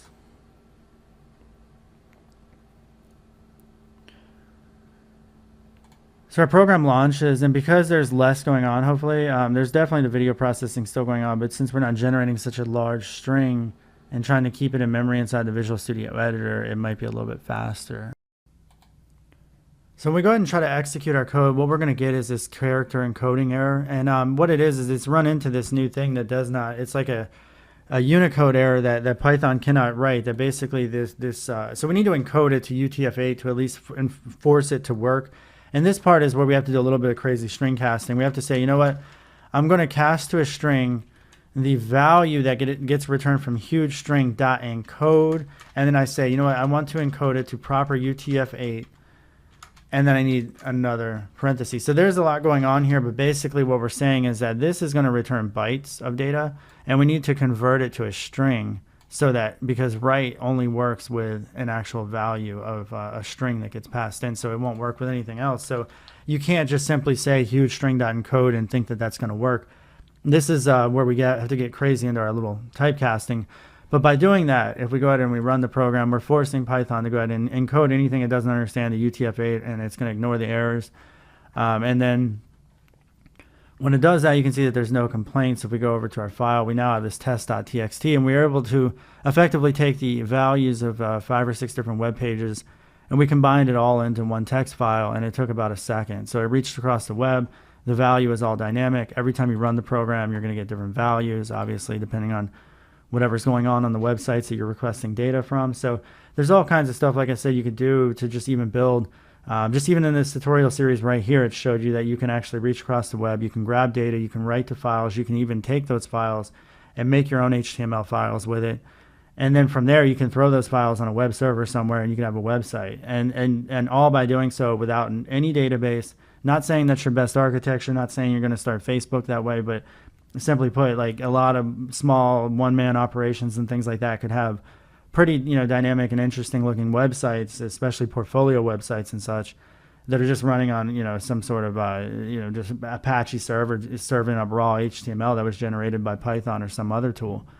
And that's actually taken a storm lately, where like this serverless stacks that you see written in like Go and other languages, and ultimately they're just Python. They're just code that are generating HTML pages and such, and like instead of and so you could just do that yourself, really, is what I'm saying. But or you can do whatever you want.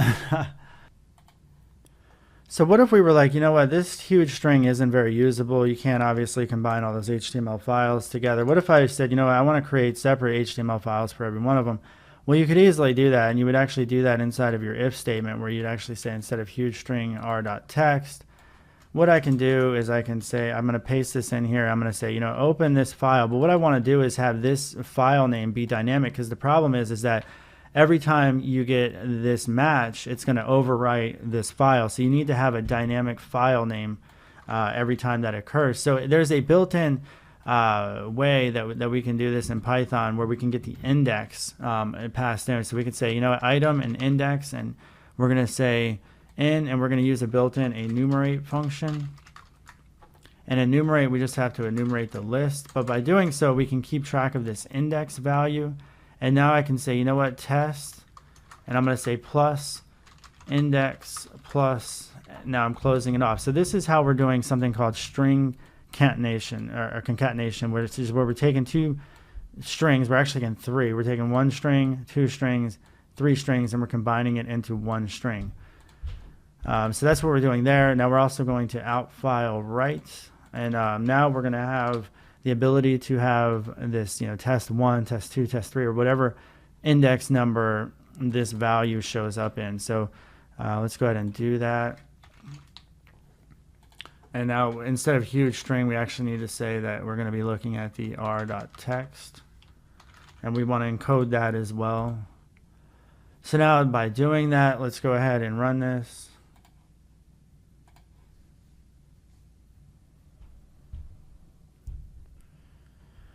Now this is where you get the string problem. See, the thing is that index is a type of number. So like, let me go ahead and pause this real quick, and I can show you guys. So we haven't looked at the number type too much, but index is an actual number. So if I hover over it when we actually hit our breakpoint,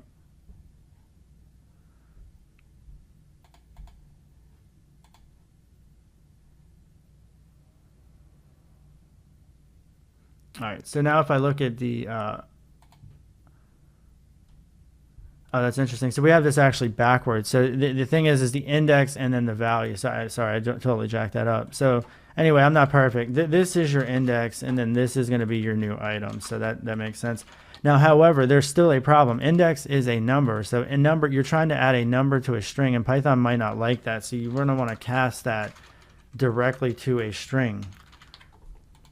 And by doing so, we can now say, I'll even put an underscore to make it prettier. So we can say test_1, test_2, blah, blah, blah. Or whatever the index number is for the match that we have. All right, so let's go ahead and run this again.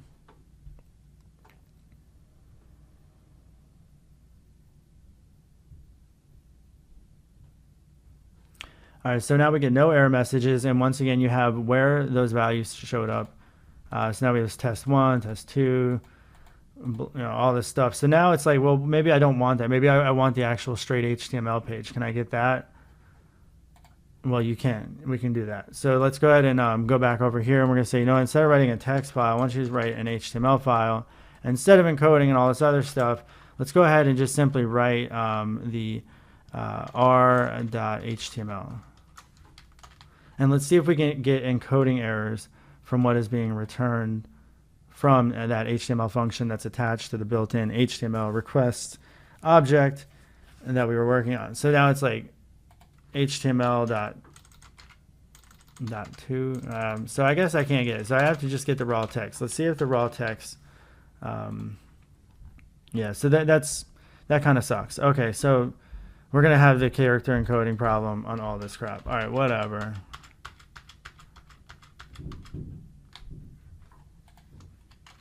So we're going to encode this thing, and we're going to save it as a .html. So we're going to see what kind of malformed HTML we end up getting here.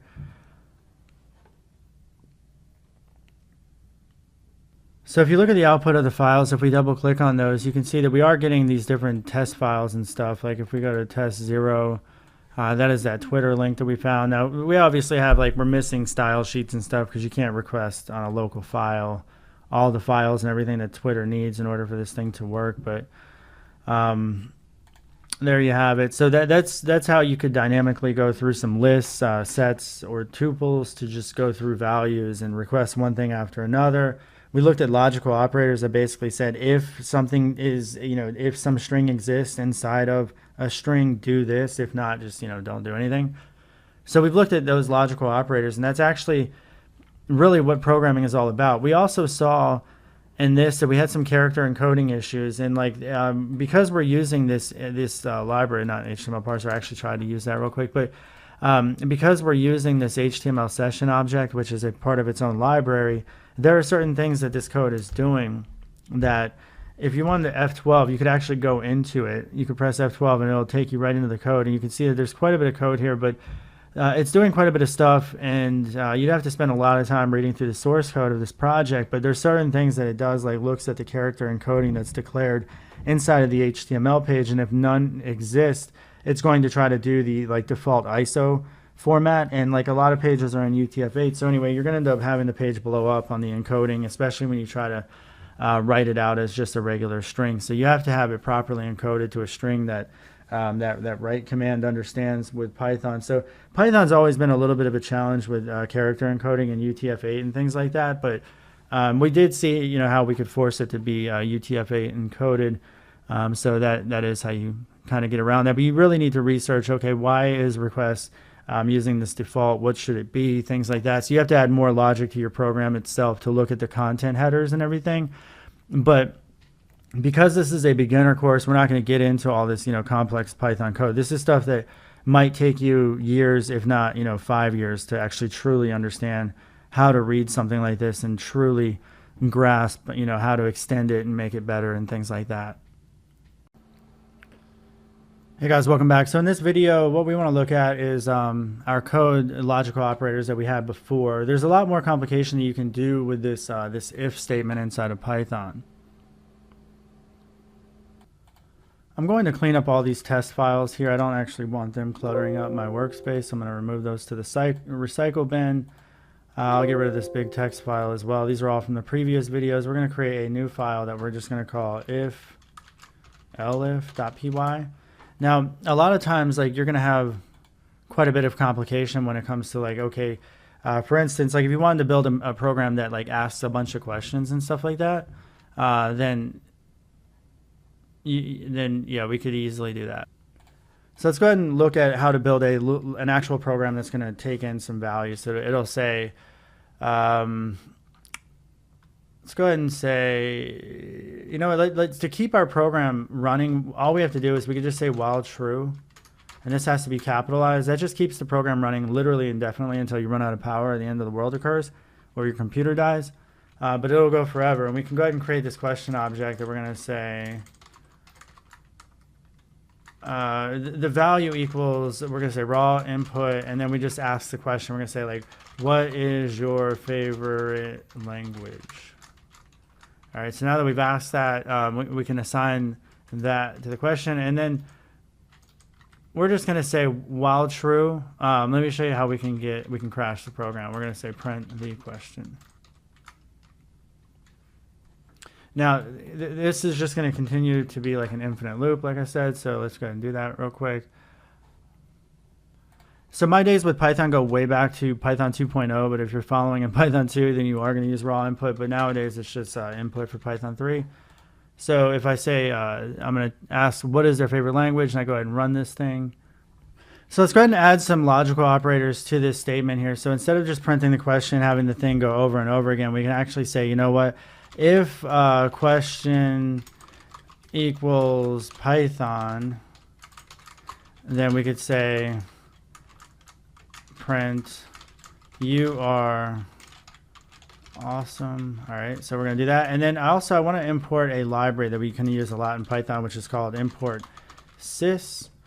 And after the print statement, I want to go ahead and just say sys, sys. If I could, dang it, if I could type exit. Is it exit? Yeah, I think it's exit. All right, good. So sys.exit, and this will actually be able to bounce out of the program if they say that they like Python. So let's go ahead and run it. Is this thing running? What are you doing? All right, let's restart it. Now it's running. What is your favorite language? Python. Oh, you are awesome. Now it exits out of the program. So that's how you could do that. Now let's look at how we can do elif. So let's say elif question equals, so they put in the response of Ruby, right? And we'll say print Ruby sucks compared to Python. And then we can also do sys.exit, or you know what, we'll just keep bouncing around until they can say, you know what, I want you to basically say Python, else equals, we'll say C#, and I'll make that lowercase just to make all this lowercase, and we'll say print C# is not as good as Python. Clearly I'm trolling. I actually like C# a lot. But anyway, these give you some different, outcomes and everything based on what they're typing. But only if you type Python does it actually exit out of the infinite loop, because everybody should love Python, right? So what's your favorite language? Ruby. Ruby sucks compared to Python. Ruby. Ruby sucks compared to Python. Ruby. Let's try C#. Now we get the C# message, and then if we try something else, we just get the same message over and over again. So let's go ahead and do a fail-safe on that. So we're just going to say the final elif. So by the way, if you don't know, the if is just going to go if. Okay, do that. If you could just have it over and over again and say if, but elif actually lets you understand. It's like I expect it to say, okay, if it's this, then do this, or if not, do that. Basically, it's indicating that you need to do something. Like we don't just want, it's not just if else. Like typically, if it's not if or else, it's some other if else kind of thing, and that's really what elif is doing for you. The final thing you can have on the end is just else, and this is going to be our fail safe, and just say you suck balls. Or I shouldn't say that. Just say you suck. All right. So because it doesn't understand, I'm freaking out. I don't understand what you mean. So obviously our program is not very good because it only understands 3 commands. Otherwise it doesn't do anything. But let's go ahead and run it. So we have it. What's your favorite language? Now if I type something else, I'm freaking out. I don't understand what you mean. And if I type Python, we go back and we have you are awesome. So you could create a program in this same fashion that all you do is like this is how you would create a command line program. So basically when they type Python, instead of just printing out to a screen, you would actually execute some sort of like Python specific script or some script related to what it is that they typed in. And that is really all programming is. It's forks and logic. It says you hit a fork in the road. Are you going left or right? This isn't quantum mechanics. You can't go in both directions or exist simultaneously or whatever. Eventually, we're going to get there with quantum computing. We're not there yet. It's either one or the other. So it's all atomic. Anyway, thanks for watching. Hey guys, what's up? So in this video series, what I want to do is look at TypeScript. So I want to get started from the ground level of what TypeScript is, how to get started with it. This actual module series is going to be used in conjunction with other different modules that I actually have. I have courses on React and TypeScript. I have courses on just generally TypeScript and also Angular, which is using TypeScript. So this is something that is definitely catching on. It was created by Microsoft several years ago, and it was really just to bring type safety to JavaScript. JavaScript as a language itself is considered a weakly typed dynamically interpreted duck-typed language. And really all that means is that it's going to suffer from speed because there are no real type safety involved. So the compiler, every time it runs the application, has to figure out what type of types it's dealing with. And then there's a lot of different nuances and things that occur when types collide and smash together within JavaScript that can really create a lot of headache. So the TypeScript was created to try to solve that problem. It brings things to the JavaScript language that don't normally exist. Classes exist now, but if you look at classes with JavaScript compared to like other types of languages like C# or Java, they're not even remotely similar. In fact, JavaScript itself doesn't even have the concept of classes. It's actually it's really just objects and prototypical inheritance if you look that up. But the bottom line is that with TypeScript, you can use classes in a more sane way, and then you can also use things like interfaces that the C# language has to make programming a lot more powerful with reuse and polymorphism. And JavaScript itself does not have that type of support. So TypeScript is aiming to solve very, very complicated JavaScript applications, and we've already seen a lot of major, large JavaScript applications rewritten in TypeScript for that sanity that it provides. So in order to get started with TypeScript in the series, what I need you to do is you have to have an internet connection. We're going to have Node.js installed. So most programmers already have that, but if you don't, just go to Node.js. It's cross-platform. You just have to pick your installer. It's going to install it for you. But we do need Node.js because we have to use that in order to actually install TypeScript and use it. And then beyond that, you need some sort of editor to write your code in. And I like to put my code in Visual Studio Code because this is a cross-platform free text editor, so everybody has access to it. So this is what I choose, and it's also just a great product, really. And what we're going to do is we're going to go ahead and open up a folder to where we're going to have our project code be situated. So I'm going to say open folder, and I put all my tutorials inside of here. So I'm going to have a TypeScript folder, and we're just going to call this TypeScript. And oh, we already have one. That's not good. I'll just call this TypeScript update. I got TypeScript 2018. That'll work. All right, so we're going to go ahead and select that folder. So Visual Studio Code will open it up to that folder. And then now what I want to do is just right-click and say Reveal in Explorer. And then from here, what we're going to do is type in, we're going to go into the TypeScript 2018. I didn't mean to do, and then we're going to press CMD. This is going to open up a command line to the folder that we just created. And what I want to use is npm. So if you've installed Node, like I said, then you're going to have this npm option. So if you type in npm, you'll be able to see which version you have. And we're going to use that to install TypeScript globally on our machine. So we're going to say npm install -g, which stands for globally.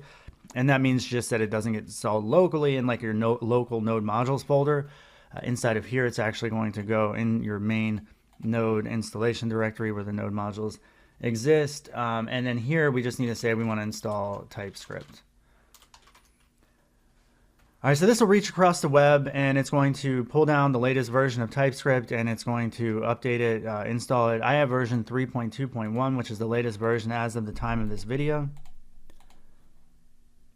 And then just to verify that we have TypeScript installed correctly, we're going to be able to now use the tsc command, which is for TypeScript. So if I said tsc -v, that's going to give you the version number. So that tells you that TypeScript is installed on your machine and that we're good to go. All right, so in this video, what we want to do is create our first TypeScript file. So our TypeScript files are going to have the .ts extension, which is short for TypeScript. So if I said, test.ts, the Visual Studio Editor, I'll make this bigger, is going to be smart enough to recognize, oh, that's a TypeScript file. So it gives you the icon that it associates it with. So that's good. You want that because then it's going to be able to give you syntax highlighting and all kinds of stuff. And it's going to even be able to help you fill in the blanks and things like that. So what we can do is we can have just a simple alert hello message. So this is just regular JavaScript. Hi, I'm just JavaScript. All right, so this is standard JavaScript. Now, if I go to my command line where we have this, and I go into my directory, you can see we have this test.ts file that we created. And if I want to run that, I just have to simply say tsc, which is short for TypeScript, and say test.ts. Now, this is going to compile the application, and it's going to spit out the outcome. Now, the output to a TypeScript file, when you compile it, it turns the convention is that it's going to create a test.js file. Like it's going to be the same name as your TypeScript file for whatever you try to compile. And you can see here that there was no compilation that really needed to occur because this TypeScript JavaScript is older JavaScript that just works in all the browsers. So no compilation needed to be done there. But what if we wanted to use more of a newer version of the syntax? Since we're targeting an older version of JavaScript, let's use a new feature of JavaScript that is like the constant keyword. So we have constant X, and this is a constant string. Now this takes less resources for the JavaScript engine because constants never change, so it doesn't have to worry about those values changing and things like that. So it has to devote less memory and things to that happening. So if you have something that doesn't change, you definitely want to use a constant. But let's go ahead and look at what happens then when we go ahead and we compile this again. So we're going to say, I didn't mean to say test.js. We're going to say tsc test.ts, and then once again, it doesn't look like anything happens, but it compiles, and then it creates this new test.js file. Now, here's the interesting thing. This is the constant that I was telling you about, but what happens is in the compilation, it turns it to the regular old var, because the constants aren't supported in the newer browsers. But in a nutshell, that is how you actually compile a TypeScript application and turn it to just a regular JavaScript application using the command line.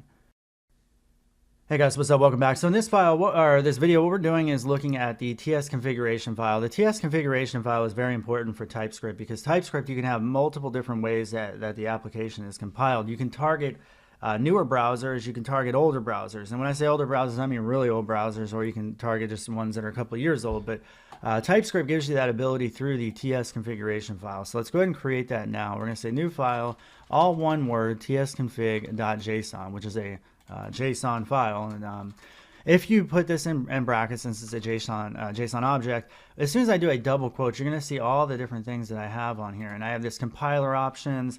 This is where I can give it a target value. And this thing says ES3 by default. We want to say ES5. And then we can say, you know what, source maps is an option, or a source map. And we're going to say the value is true because we want to use source maps. And what source maps does is it allows us to debug our code inside the browser, the actual TypeScript code, before it got transferred over to this .js code. So let's look at how we can actually get this and see this project in action. Let's change this real quick. I want to go ahead and just say alert, so we can see that something is going on. We're going to alert our constant. And then also on the TS config here, what I want to do is there's an option to watch, and I want that to be true as well. That way we don't have to keep restarting our compiler every time we make a change to the test.ts. So when I go back, oh shoot, sorry, I almost cussed. But if I go back and I want to, let's open in the command prompt. Can I do that? Yeah, all right, that's cool. We can open in the command prompt within this. All right, so cool. So here it is. So now if I just said tsc, and we say test.ts, you can see that it's going to automatically pick up. So if you wanted to manually compile, you can do it from the command line. But in this, I want to show you how we can actually, and by the way, you can go over here, you can see that it actually did compile the way that we want it. But what I want to show you is if we wanted to use this TS config file in order to run this, what I want to do is go to task, and we're going to say run build task. And then up here, I can say, you know what, I want a TS watch on the TS config. And I'm going to click that, and you can see starting compilation in watch mode. So now as I go ahead and I make these changes, I can change this value to say Chris was here. And we go ahead and save it. You can see it's automatically detecting the changes. And we go over here, and you can see that it changed it to Chris was here. You're also going to see that we now have this .js map file, and that's for the source maps that I was telling you about. And let's go ahead and see how we could actually see the benefit of all this in action. Let's create a new file here, and I just want to call this index.html. This is going to be a standard HTML page, so let's have our HTML tag at the top. It's going to have a head. Inside the head, there should be a title, test application. And then after this, we'll put our body here, and then we'll put our H1, hello world, hello, we'll say TypeScript. And then let's see, now we want to go ahead and reference our actual file that's being outputted. So in our script tag, we're going to say, you know what, we want the root directory, and then go ahead and find the test.js file, because that's what we want the application to serve. We want that to serve the actual compiled code and not the TypeScript code, because otherwise the browser will freak out because it doesn't know how to handle that. Browsers only speak JavaScript. So let's go ahead and go to our application, or we want to pull up this this actual file here. So I can actually double click on it from here and say reveal in Explorer, and then just double click here, and this should open it up in a browser. And you can see we actually have our JavaScript code, so and we have hello TypeScript. And the benefit, like I said, is that as I go through this, and I'm like, let me make some changes here. Again, I'm going to go back to my TS file, and we'll just change this. Chris, change one more time, and press S. And then if we go back to the browser, and that's not it. It would be helpful if I still had it open, unfortunately. But I'm going to go back over here, just double click on my index, and you can see change one more time. So there was no recompilation or anything like that. It's going to listen to the files and everything's going to be fine. Hey, so in this video, I want to show you the benefit of the source maps that we set up in the previous video. If I right click and say inspect element from the browser where the application is running, and if I can either say F12 or right click and say inspect element. If I go over to my sources, this is where you're actually going to see that I can actually put a breakpoint on my TypeScript code. And if I refresh the page, I'm actually going to hit the breakpoint, and you can see that I'm actually debugging the code. But what is the code that's actually running in the browser is not the TypeScript. But because of source maps in HTML5, we're able to actually debug our TypeScript even though the browser is actually executing this raw JavaScript. It uses the magic of the source maps in order to figure out where in this code before it got compiled it should have hit and things like that. Sometimes there are some little quirks with the source maps, but for the most part it works really well, and you guys should know what that is doing for you and how it benefits you and how you could hit breakpoints from within your browser. So anyway, that's definitely an important feature. All right, guys, so let's go over to, with our command prompt open, let's go to the console here, and I just want to type in some raw JavaScript. I'm going to make this a little bigger so you guys can see it. And I just want to show you some of the benefits of what TypeScript is doing. There are types in JavaScript, right? This is a string, right? And then if I say type of X, you can see the type of X is a string. Now this is just JavaScript. They're the same basic types from within TypeScript, but they're not exactly identical. So here is the TypeScript types. So these are all the different types that TypeScript has. But a lot of the different things are very similar. So you have string, and you can see that the way you declare types from within from within TypeScript is a little bit different. You do have to declare the actual type of value that it is that you're setting. Now, the thing about TypeScript is that that's what you should do, but it is not a requirement, and that's why linting tools are very, very important, because linting can be set up on a project, especially with multiple developers, to enforce that people are using types and things like that. Because if you're not enforcing types within TypeScript, there's really no reason to use TypeScript. So TypeScript is aiming to solve this problem to prevent normal bugs from occurring when you're trying to add strings to numbers and things like that. And why do I say that? Because if I went back to my browser here and I said, in JavaScript, if I said X is a string, obviously, and I said var Y equals a 3, so that's an int, right? So type of Y is going to be a number. And then if I were to say, I want the value of, we could just simply say alert, we'll just say X plus Y. Now, you can see that it just simply appended a number to a string. It didn't complain. There was no problems whatsoever. Almost every other language that's not dynamically interpreted and weakly typed is going to complain about something like that, because typically that's not something that you want to do, like, ever.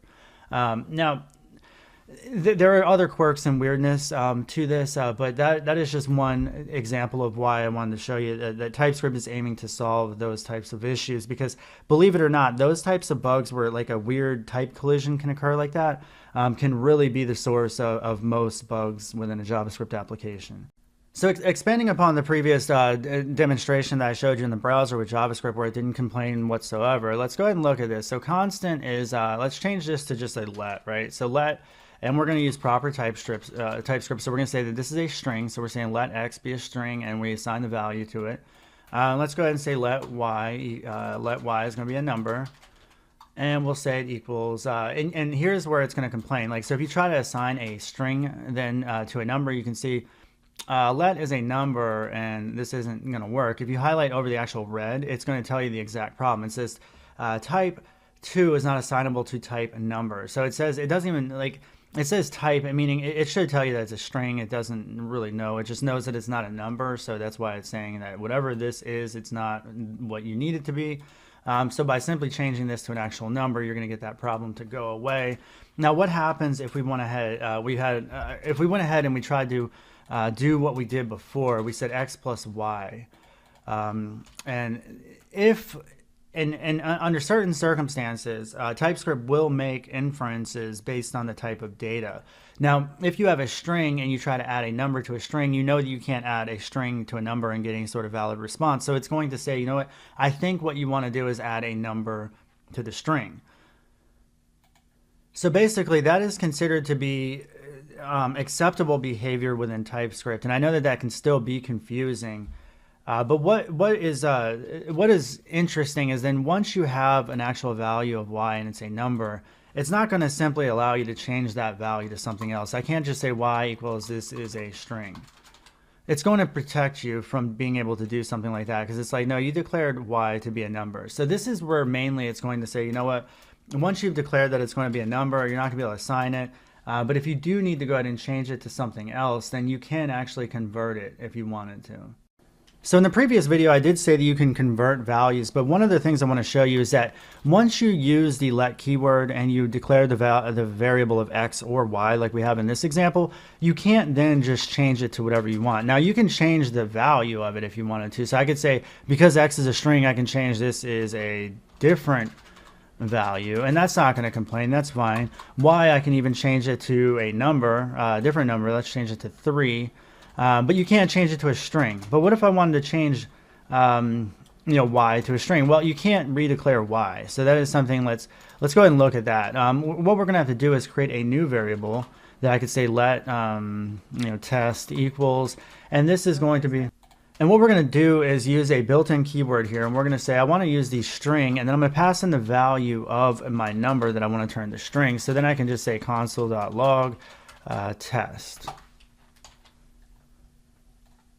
Now this is called converting. So what we've done is we've taken a number type and then we declared a new variable, and we said, you know what, take that number type and then change it to a string. So this is called converting. And we converted a number to a string. And the concept is similar if you needed to turn a string to a number or any other data type that will be able to convert just fine. Not all things can be converted very easily, as you'll see later on, but for strings, ints, bools, things like that, you can easily turn them from strings to numbers and booleans and things like that.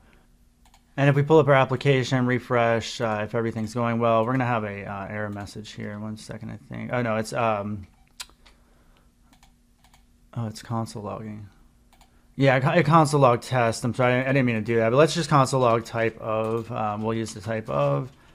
And that way you can see that it did actually cast it or convert it to, it's not casting, by the way, it's converting. There's two different things in TypeScript, but it did convert it to a different value type.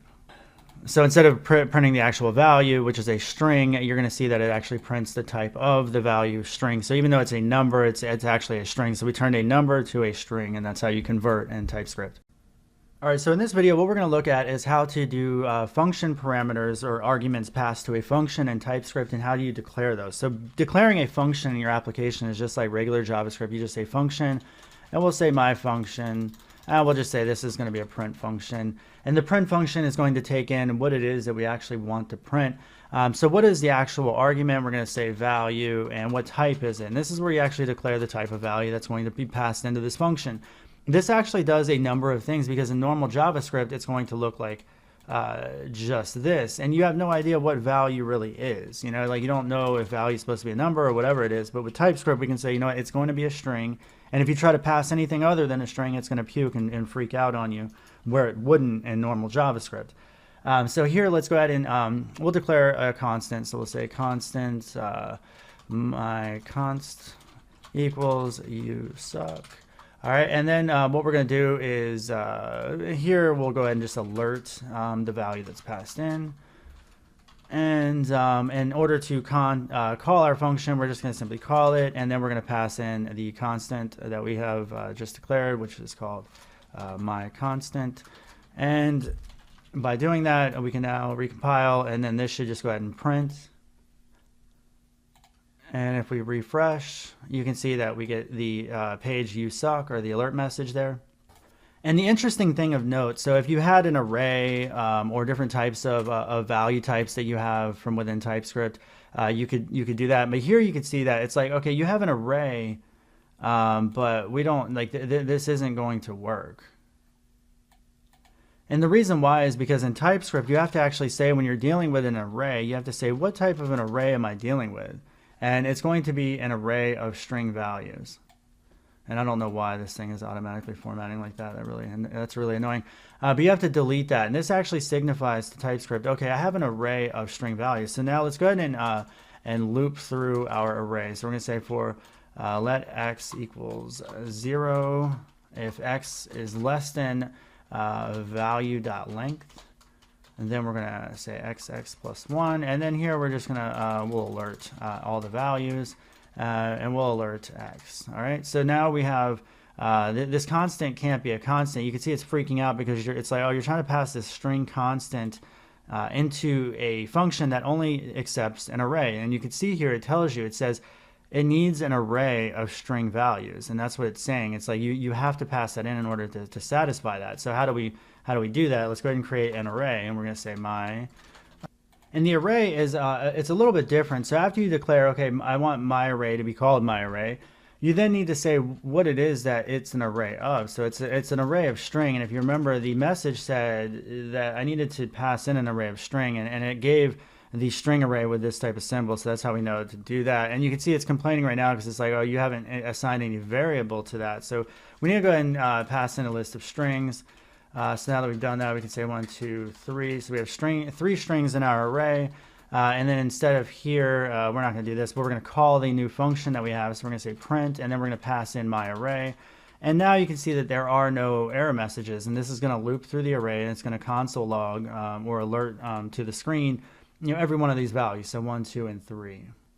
So if we pull up our application again, I refresh, and you're going to see 0, 1, 2.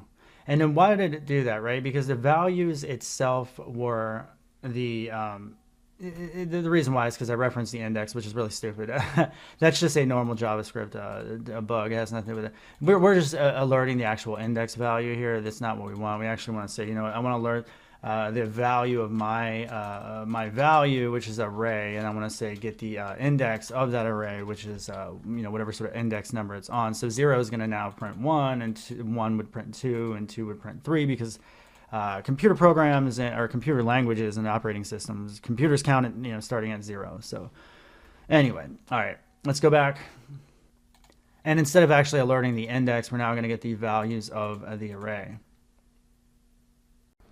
All right, so in this video, we're going to look at the built-in type for TypeScript, which is called the enum. And the enum is something that comes from the C# language. It can be a little bit complicated to actually wrap your head around it, but really it's just about having a clear type annotation to be able to reference data. So you declare an array, or not an array, but an enum, by just simply saying enum, which is the keyword, and then you're going to give it the actual name of the enum that you're looking to use. And we're just going to use the color example here. So this is the color, and then I can go ahead and pass in a few values. We'll say red, green, and blue. They should be comma separated or delimited. And then what I can do is let's go ahead and see. Let's go ahead and create a variable. We're going to say let x, and C is going. X is going to be of type color. So we want to say, it's going to be an enum of color. That's the type that it's dealing with. Again, this is probably hard to wrap your head around. But what I can do is I can actually say, since I'm dealing with color, I can actually assign the value of x to be color dots. I can give any one of these, but you can see the IntelliSense is actually giving us the information we need. So we get that dot annotation on our enums to make things a little bit easier. So now what is this? So let's go ahead and alert x. And then we're also going to alert on the same one. We're going to say type of x. I want to just show you what's going on here. So 2 alert messages to the screen. And we'll refresh our page, and you can see that we get the value of 1, and then we get that it's a type of number. So why is that? So enum's returning a type of number. So by default, because we reference and computers start counting at 0, we reference the second value of the enum. The enums get a default value of an integer. And we could actually say, I don't want red to be equal to 0. I can actually say, I want red to be equal to 1, and the counting will start at 1 then, so that green would then be 2 and blue would then be 3. So if you don't want it to count from 0, which a lot of people don't with enums. So again, now if I refresh, it's going to start with 2 in number, because that's, let me just, I'm going to do red here so you guys can see that instead of 0, it's going to be 1. I think that could also be derived from the last number that just got printed there, but that's how you can start, the different values of an enum. So another thing to look at with this is this can be confusing. What if you had like 1,000,000 records in here and you started at 1 and you're like, you know what, I need to get the value of blue, but I have no idea what number it is. Now clearly it's number 3 in this one, but what if there, like I said, there was 1,000,000? You're not going to sit there and count all those values to figure out what number that is, but you can actually get the actual value and not just its underlying numerical value. So if you wanted to get the actual name like red, green, blue, or whatever to be returned, we can do that. We can actually say, let's create a new variable. We'll say my var equals, we have to declare the actual type, and we want to say my var equals a string, because we want to get the actual string value of the enum. So we're saying, have that be a string, and then we're going to say it equals the color of, and then you could pass in the actual index number if you had it, and then it's going to return the actual numerical value. Now that doesn't actually solve the problem of how do I get the actual numerical value. Well, that's why you get the numerical value using the dot annotation from the enum, and then you could reference that numerical value here. So I could even do something as crazy as like color dot blue, right? So I'm going to select blue, and it's going to assign that value. So what I'm going to do is my var is now going to equal blue. So if you needed to, like I said, if there's 1,000,000 records, it's easier to just say, I need the textual representation of that value in the enum, but I need to find the index number. And how do you do that? Well, you're going to reference the actual string value, and you can't have duplicate string values in here. So you can't have multiple greens and stuff like that, or it will freak out. And just so you know, if I typed in green, you can see it freaks out. Duplicate identifier. You can't have duplicate identifiers in an enum. Enums are really about dot notation. If you needed to have like certain features, like toggle.on is 1 and toggle.off is 0. You know what I mean? Like it's easier to read set toggle, set toggle.on versus set toggle to 1. It doesn't really signify as much, right? 1, you could kind of, from a programming perspective, 1s and 0s, open and close, but for the most part, like it's just the enums they're all about dot notation and making your code easier to read. So here, let's go ahead and alert the value of my var, and I just want to show you that this is going to return the value of blue. And when we refresh here, you can see the value of blue is being returned as opposed to the actual index number that blue is from within that enum. So I could also change this to a number if I wanted to. And you can see that because it's returning an actual string, it's going to freak out. It says a string's not returnable. So this is where I can use that dot annotation and be like, what, I want green. I'll just say green, right? So because this is going to return a number, you can assign it a number and you can actually get it output. So if we refresh, you can see that we get the value of 2. So that is how you use enums. It's all about dot annotation, just to make your code easier to read. You don't have to use them, but they are very beneficial, especially for large, complicated programs, and you at least have to know how to use them. So here what we're going to do is look at the any type. And the any type is basically, it can be an escape when you don't know what type of variable you're dealing with. So I can actually say, let x equals, let x be any, and equal, and we could just declare it, right? So I could say let x be any. So x can be anything it wants. It could be a number. It's not going to freak out because you just said, it can be anything you want it to be. So I could say var y is, this is a string, obviously. And then now, because I said that x could be whatever I wanted it to be, and we'll just go ahead and say var z equals a number. So I could actually say let x equal z. and it's not going to freak out because you didn't specify exactly what you wanted it to be. But I can also declare it to be a string as well. Now you want to be very, very limited with any though, because it's kind of like a backdoor. It's a way out of the type system within TypeScript. Sometimes you do not know what type you're dealing with until runtime, so that's why you need the any keyword. Other times you just simply want to get by really quickly, and you just start throwing any's out there all over the place. But that's not what a good TypeScript developer should do. But here, like you said, it's just kind of a get out of jail free type of card, where you can declare that type anywhere. Now, just like we saw with functions that could pass in strings, and you declare a parameter and what types those are, you can do the same thing. So any one of these types, any could be used anywhere you see strings, numbers, and all that other stuff. So that's really all about the any keyword. When you see it, it just simply means it could reference any type. Hey guys, what's up? Welcome to this new tutorial series that I'm making for Udemy. And in this series, we're going to be looking at TypeScript and React. And those are two different technologies I just want to briefly touch upon right now. So TypeScript was created back in 2012 by Microsoft originally, but it's an open source project now. So it's actually a community-driven project. So even if Microsoft were to decide not to use TypeScript, it could still go on in existence. It would be just fine, just due to the community support. But because Microsoft is behind it, it's a huge company. It is a very good language. It's bringing static type checking to JavaScript. I have videos on the subject, but JavaScript is a weakly typed language. It does not care about strings and ints and numbers, and you could pass anything around. There's nothing to indicate on functions when you're reading the code as to what type of data structure certain functions expect. And ultimately it can be very, very confusing for large-scale development. And there's a reason why large languages and fully object-oriented languages, what I mean by that when I say fully object-oriented, but languages like Java and C#, there's no way to procedurally write the code. You have to write it out into objects. You have classes and interfaces and things like that. Well, JavaScript normally doesn't have classes and interfaces, although it is getting it in the latest versions of the language. TypeScript brings classes to the language, as well as things like enums, and you can also write some of the latest JavaScript using it, like arrow functions, promises. A lot of the libraries and everything are using it as well.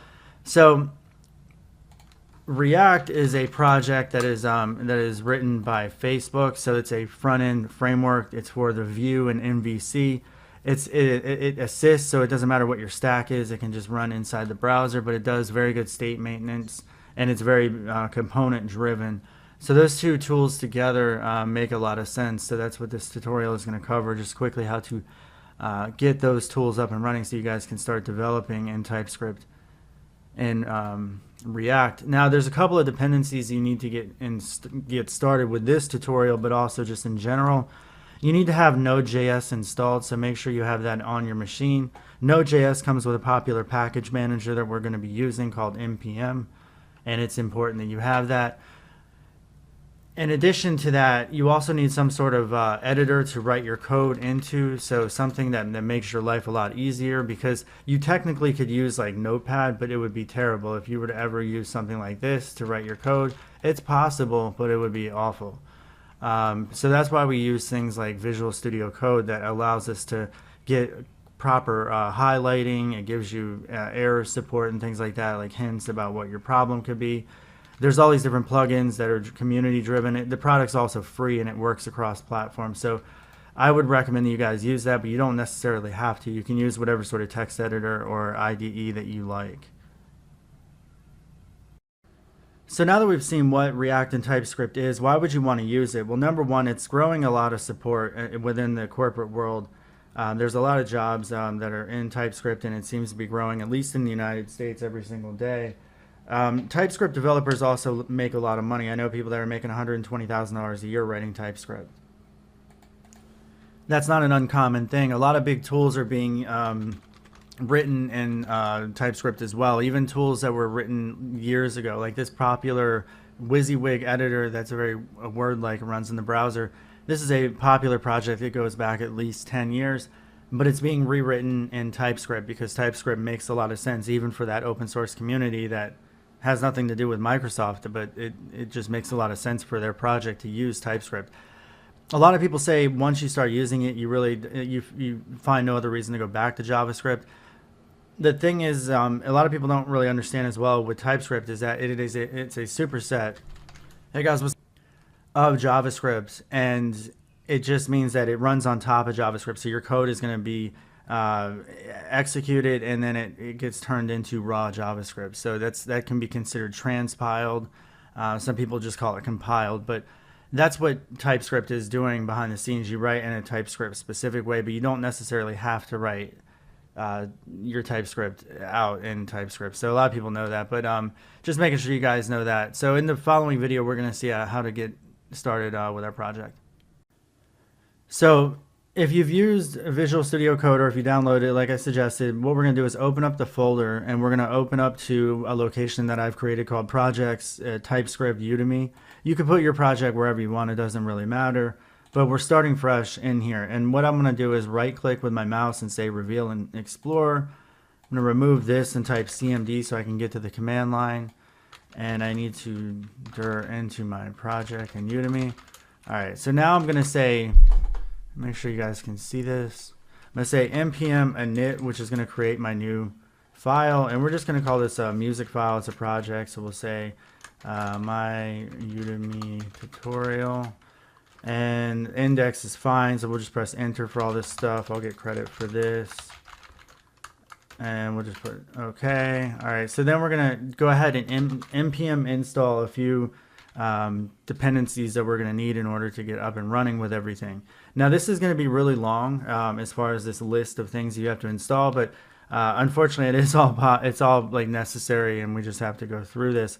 So we're going to say Webpack CLI, and make sure there's spaces every time you're typing in something new. We're going to install TypeScript. We're going to install TS Loader, and that's TS-loader. We're going to install React and React DOM. Those are two separate projects. There's also these types that we're going to be installing because, as you know, TypeScript is a strongly typed language. And if you wanted to define objects that the React and React DOM libraries need, the type objects, it would take you forever. So somebody's already done that. That's why we're installing those. Other than that, that's really it. I know that's not a ton right now. There's going to be one, a couple more probably. No, really one more, because we're going to need to set up a server as well. So, 1 second. What did I type? Oh, I didn't type. Yeah, you got to say npm install. I'm so stupid. So I'm going to go back here and just say install. So you need to say npm install to install all those separate dependencies. Now, this is going to reach across the web. It's going to install every one of those dependencies. And every one of those dependencies also has like a package.json file that has a bunch of dependencies on its own. So it can get crazy complex when you're looking at a dependency tree. When we created that init command on the command line, or we executed it, it created this package.json file. And this is just a JSON serialization of data. It's all just very dictionary-like key value. Values can be, obviously their own objects and dictionaries and things. So obviously, I think most people probably know what JSON is, but this is a configuration file that's going to be basically the cockpit of your project. It has all your dependency, everything that your project needs in order to function. You're also going to have special commands that we're going to add right now. So one of those commands is going to be called build. And in here, I want to put Webpack. I'm gonna just it's funny, you're gonna see how this works. When we do npm run build, it's gonna execute this script and it's just gonna call Webpack, but it's not gonna call the global install version of Webpack. It's gonna find the Webpack that's local in your node modules folder. So that's one of the tricks of being able to not have to install everything globally. Another thing we're gonna do is I'm gonna have a run command. You know what? Let's call it start. I like start better. And this is going to call something called HTTP server. You know what? Let's scratch that. We're gonna scratch that. I'll get back to that in just a second. I'm gonna address that in a different module. All right, so let's definitely have this command in here that says build in Webpack. Now, you're also going to have this package lock file that gets created for you, and that's after these node modules get installed, but sometimes you have to delete that if things get buggy. But if everything worked okay, you should have a screen similar to this. You might get some warnings and things like that, but you should get no failures, so everything should be good. Also, we're using the latest version, the stable version of TypeScript. If you ever wanted to use the latest, you could end up, you could do npm install types, TypeScript. I'm trying to remember the syntax, and I think it's at latest. If you executed that command, it would actually grab the like nightly build version, the one that's like literally just out. So if you want to get a head start on the latest version, that's how you would do it. Hey guys, what's up? Welcome back. So in this video, what we want to do is actually set up our Webpack config. That's going to be a separate configuration file, and we're going to take a look at that now. Let's pull up our editor, and we're actually going to create this new file, and we're going to call it webpack.config.js. And inside of here, it's important that at the top, you're going to say constant path equals require, and we're going to be requiring a module that we want, which is path, and this is actually just going to make our lives easier. So the next thing we want to do is we want to write module.exports equals, and this is going to be an object. So we're going to set our entry point for the project, and the overall entry point is going to be in our source directory, and we're going to have an index.tsx file that we're going to use.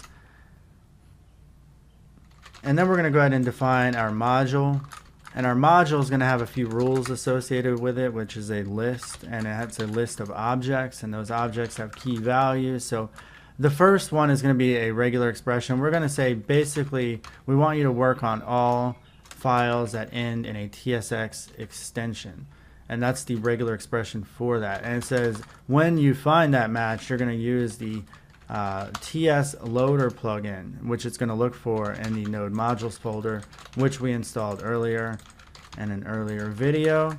And then we're going to say, you know what, I don't want you to look through node modules folders because that's going to take forever, and it's node module, and that's going to take forever because there's a ton of stuff in your node module folder, so don't mess with that.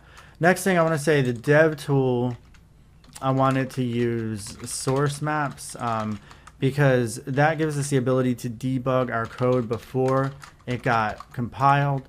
Now we also have a watch as well. We want to watch, that way we don't have to keep executing the build. We can just say, you know, webpack run, and it'll just watch constantly for any changes made to the files, and then it'll retranspile or compile them based on that. So finally, we want to say, overall, we want you to work your magic on converting files that end in a TSX, a .ts, and probably a .js, obviously.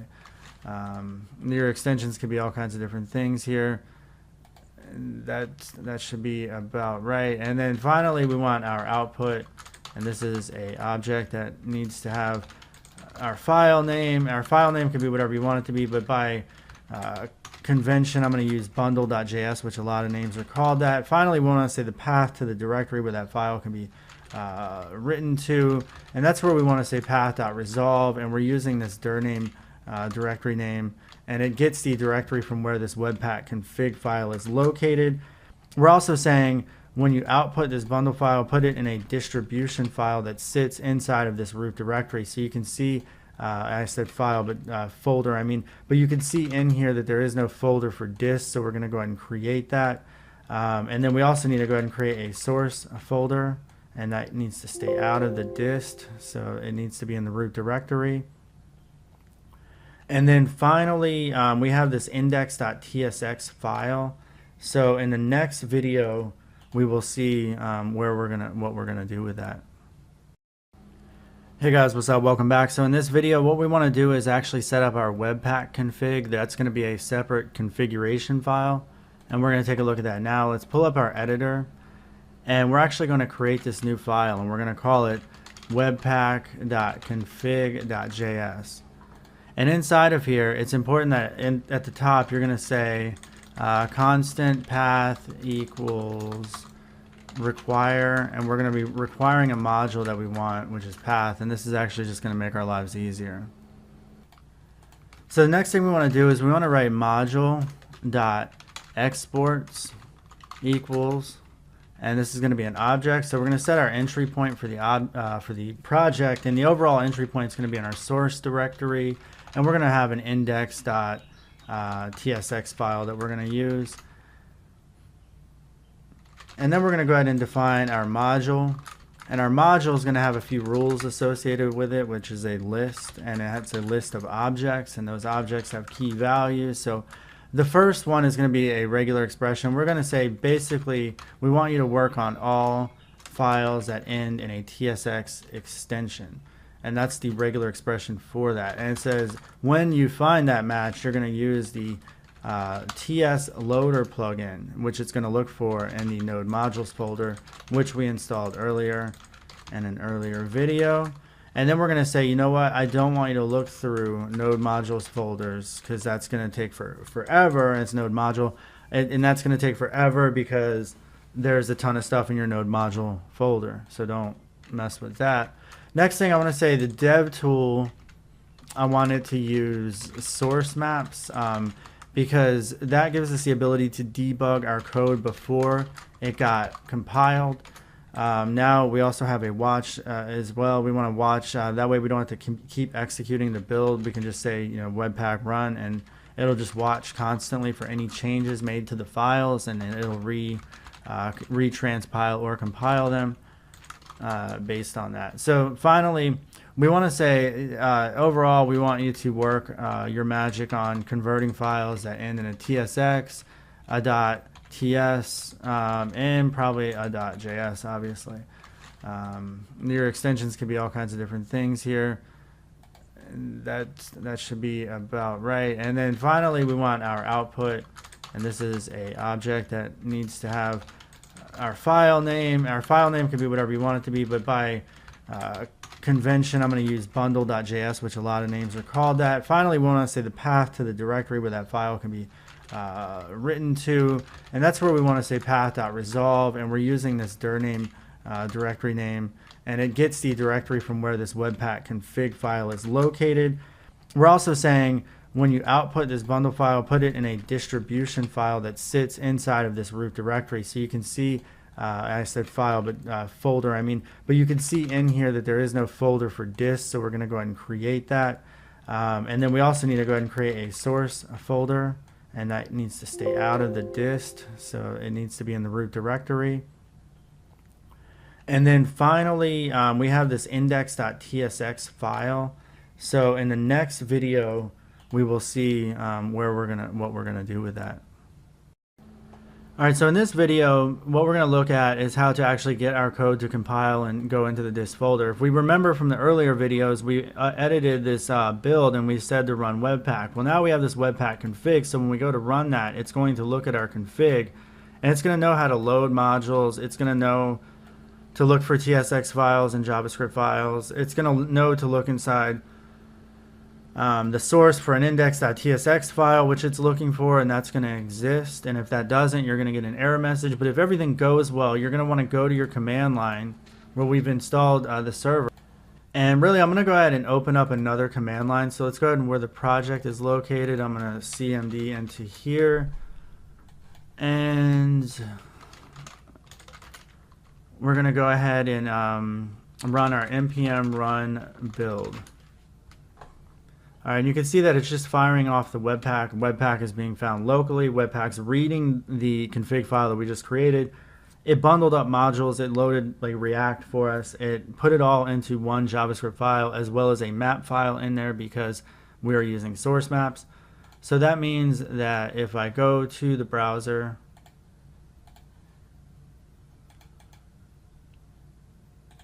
and you may have to clear your cache. So what you're going to want to do is right click or press F12. It'll open up your developer console.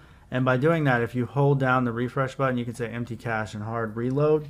And that'll make sure it grabs, you know, the latest version of your distribution file, because you're going to know, and you'll find that the browser is constantly caching that. Now another thing, because the HTML file changed, normally I shouldn't have to do this, but it seems like it could be caught up as well. But sometimes you might have to kill your web server and run that over as well too if you made changes to some of the files that it's listening to.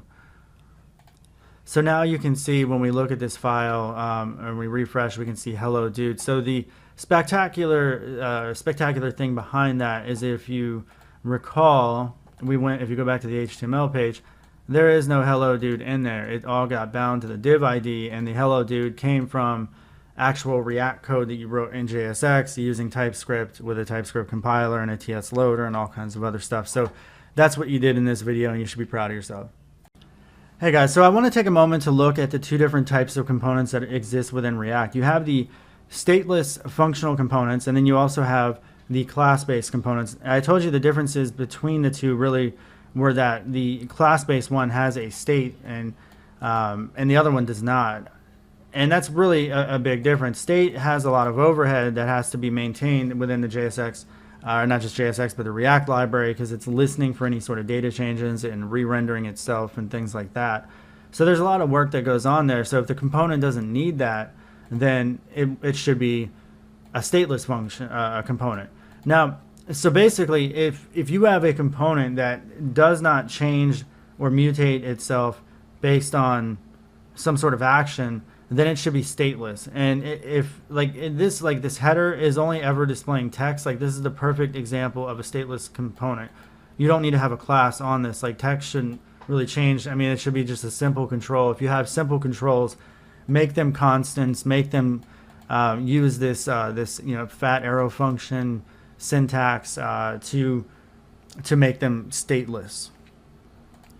Where your component has more complexity, like our videos module, that's where they should have state, and you're going to see in a moment why this is important. Let's go ahead and set an initial state, and we're going to say testing state is the name of our key, and we're going to say this is crazy. So now, instead of saying this.props, like the value that gets passed in, we're going to say this.state, and then we can say testing state. So now if we go back and look at the code or the browser, you can see that we get the latest result, this is crazy. So now real quick, I'm going to go ahead and create a click event on this this item right here, and we're going to call this just test click. All right, and then we're just going to alert. Actually, instead of alerting, we're going to change the state. So we're going to say this.set state, and we're going to pass in a new value for the testing state key, and we're going to say we change the state. The component new.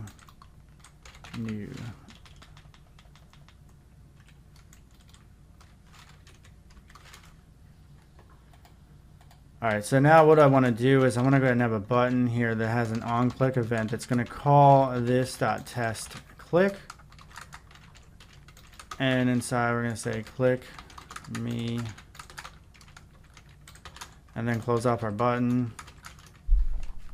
So now that we've done that, so this is going to be firing and changing the state when we go ahead and execute it. So to see that in action without any sort of page refreshes or anything like that, you can see we now have the original message that we assigned when the component got rendered. And then we have this click me, and when we click me, it's going to call the local event, but it's going to cancel out, and it's going to say set state of undefined. Why? Now this is a beginner, very big confusion for React, especially ES6 and its classes. This context gets lost when it's executed from within this JSX, so that this no longer refers to the class video. So in order to make sure that this that gets passed around is always attached to this class video, we want to go ahead and bind it. So we're going to do that now. We're going to say this.testClick equals this.testClick dot bind, and we're passing in this parameter. So this ensures now that from within our function, if we ever need to reference anything attached to our class video, that it will know how to find it. So that gets you around that problem. So now when we click this, we have the state changed, and it says the component new. So every time we're clicking this, it's actually React knows that the state is being updated, but it also knows when it changed or not. So this is not even being re-rendered even when we click me over and over again. It's not trying to update the same state with the same value over and over again. Well, it is, but it's not actually doing it. All right, so guys, in this video, we want to go ahead and use that module that we imported up here at the top. So that's, we weren't using it before. I got rid of some of the test data that we had from our previous video. I'm going to get rid of this state change and get rid of this state value as well. I want to keep state there, but I'm going to get rid of the testing state value. All right, so I want the button to still be there as well because we're going to make use of that. So let's go ahead and write the YouTube component. And it doesn't even take any arguments or anything like that. So if you wanted to use it though, you need to pass in the video ID, and the video ID should be some sort of ID that you want to use. And if I go to my project, I have this data, and this is all the videos I've ever had. So I'm just going to go ahead and just click any one random video. I don't really care. And go over here, and I'm going to paste that video ID in. And now that we've done that, let's go back to the browser. And now when we go to refresh, you can see that we now have this this ability to be able to view the video right into the browser and things like that. So that's pretty cool. And we didn't have to write any code behind that. All we had to do was just simply npm install something, import it, and then assign a video ID. And somebody else created all the work that calls out to YouTube to get the data and like populate an iframe and all that stuff. So probably not a ton of work, but it still saves us a lot of time because there's all kinds of components that we can tap into. So we've looked at two different ways of being able to pass data to our components. One that we passed in for the stateless components, we actually just passed in simple data that we referenced via props. Now the props that get passed in, you can see that the difference is that number one, props are they're immutable, so the values never change. They should never change, especially on a functional component. And so if the data doesn't need to change, then it doesn't need to have state. It doesn't need state listening for any sort of data changes to it. So therefore, if you have data that doesn't change, you should use props. And if you have data that is dynamic and does change, you should use state. So the difference between, like, if you wanted to use your control, if we're using something like the control that we have to pass our data into, like if we go to the main page, when we used our button component, we passed in data by setting the value of text. Let me show you. Basically what I mean is if we were to go in here, if I wanted to pass data to my control, I can reference my controls dot, I'll say header, and then remember header gets props. So this is how to pass props. So you're always going to pass props via these attribute tags that you pass into the actual component that you've created. So that's how you pass props in. State you're not going to really pass in unless you wanted to assign some prop value to your state. You could do that if you wanted to.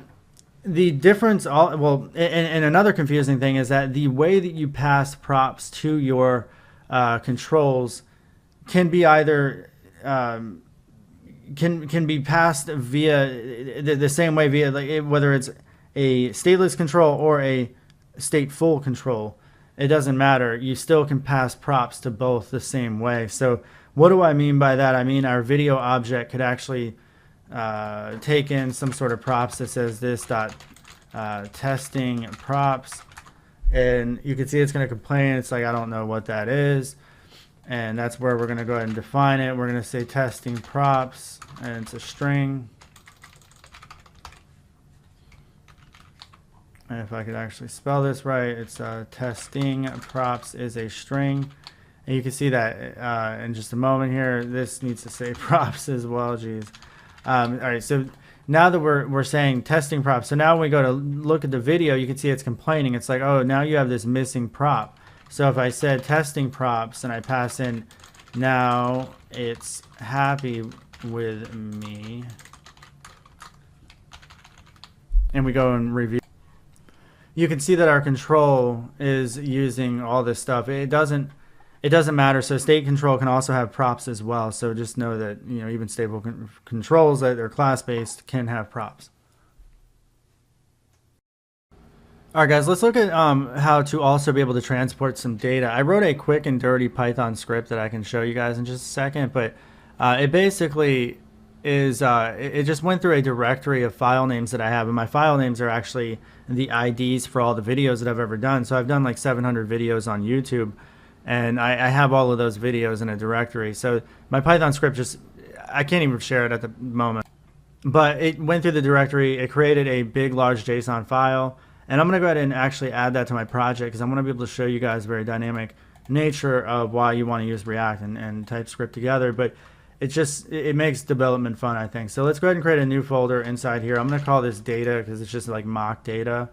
I'm also going to go ahead and I need to just go ahead and copy my file from this other location. So I went ahead and pasted this file in. Like I said, it's just a huge JSON object, but you can actually export data as well. I mean, it's not even a JSON object, it's a list, but it gets serialized to JSON, but you can see you could export it just like that. So if I wanted to use something like that and like a very dynamic control, let's go ahead and do that. I'm going to create something. So we're actually going to use a third-party library in this this video because it's going to be really cool. I'm going to kill our watch for right now. I'm going to stop it. I'm going to say npm install, and we're going to call on React YT. And this allows us to use YouTube. It's actually just, there are so many components out there that are in the React infrastructure that can just save you so much time just installing it. You know, work that somebody's already done developing a control. So for instance, I'll go ahead and in my module, I'm going to create a file that I'm going to call video. And it's a video. I should have a .tsx extension on that, so I'm going to do that .tsx. And then inside here, this is going to be a full-blown stateful control written in React. So again, we have to do import all as React from React, and we're going to import the YouTube object as well from the project that we just installed. This is the component that was just created for us without having to do any work. And then finally, I want to go ahead and import that data that I was exporting from the from earlier in this video, and that's going to be located in. I need to tell it to go to back up a directory, go to data, and then find it in the videos data. So there we go. All right, that'll work. And then yeah, that's really it. So now what we need to do is we need to create our class. And we're going to call it a video object, and it extends react.component, and this takes in an argument. There's two arguments. The first one says I need to know what type of data you're going to be dealing with. So we're just going to call this iProps, which is just like we're going to use this shorthand interface to identify what our props should be. And then finally, our state is going to be a cop out for right now. It's going to be just any object. That's the state that you can that the component has. We need to go ahead and have a constructor function, and this is going to go ahead and take in the props, and for right now the props is going to be the iProps that we have not defined. You can see that we're getting a complaint on that, so let's go ahead and just create our interface real quick, and we're going to call it iProps, and there we go. And now you can see that this is fine, but our constructor function needs to be finished off, and inside here we need to call super, which is going to call the React component, the React base class, and it's going to call its constructor function and pass in the props that got passed to it. Next, we're going to go ahead and say this dot state equals an empty object. So every React component has the ability to manage its state, and this also needs to be inside the constructor function. But every component that is class-based from within the React library that's not a functional stateless component, like we talked about in earlier videos, is going to have the ability to maintain its own state. And it's pretty cool, and we'll see in a moment why. All right, so in this, and after the constructor, let's go ahead and we need to go ahead and call the render. We're going to have a render function, and it's going to return a bunch of stuff. And we tell render to return. For right now, we're going to say testing the video.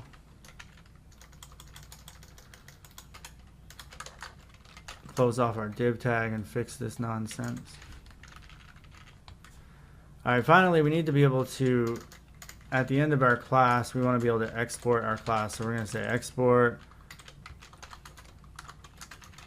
video. Why does it keep doing that? Stop doing that. All right, there we go. So everything looks good there. You can see we're not using these other objects yet, but that's fine. We're going to see in a second how we can do that. Other than that, let's make sure our project is actually compiling again. So let's go ahead and run the build.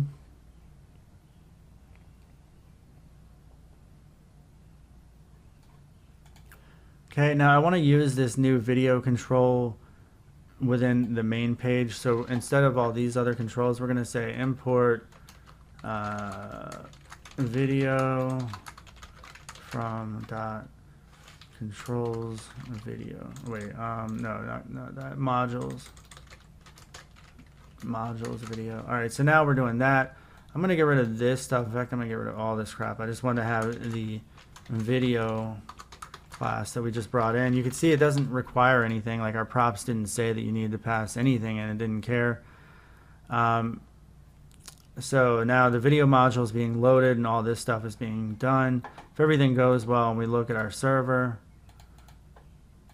you're going to clear the cache again. You can see that we're getting the value now that got passed in. So let's go ahead and make our application a little bit more dynamic. We have this click me button that is on here. All right, so what I'm going to do is instead of, when it fires the test click, what we're going to do is we're going to say, you know what, the video ID is going to be something very dynamic. It's going to say data, and this is the data objects that was, remember, it's just a list of videos and that data that I've imported. So inside of there, I'm going to say that the video ID is going to be equal to, in fact, we're going to assign this to state. So we'll say this.state.random number. So we have this random number, and for now we're going to say random number equals math.floor, and then we're going to call the math.random function multiplied by the data.length, which is the amount of elements that I have in there. And then the +1 is basically, it means that you find a random number between between however many numbers of videos that I have, between 1 and that many number of videos that I have, which is inside data.length, which is roughly like 700 something videos on YouTube or something like that. So you guys should make sure you subscribe to me. Now the test click function is going to go ahead and it's going to change the state of this random number, but let's go ahead and see if the random number is first working. So you can't just reference the random number as the video ID. That's not going to work. So we obviously need to say data, and then the argument for the data number is going to be, that's not right. We need to look at the actual structure of the data file. I realize that these are all, they're actually, it's not an array of string, it's actually an array of objects that we need to reference by ID to get the value. So we could still reference it randomly, but we need to say, you know what, the string that you're passing in is the ID value of that random object that you're getting. So let's go ahead and see if this works. So by setting state initially, it should just give it a random number every time we load the page.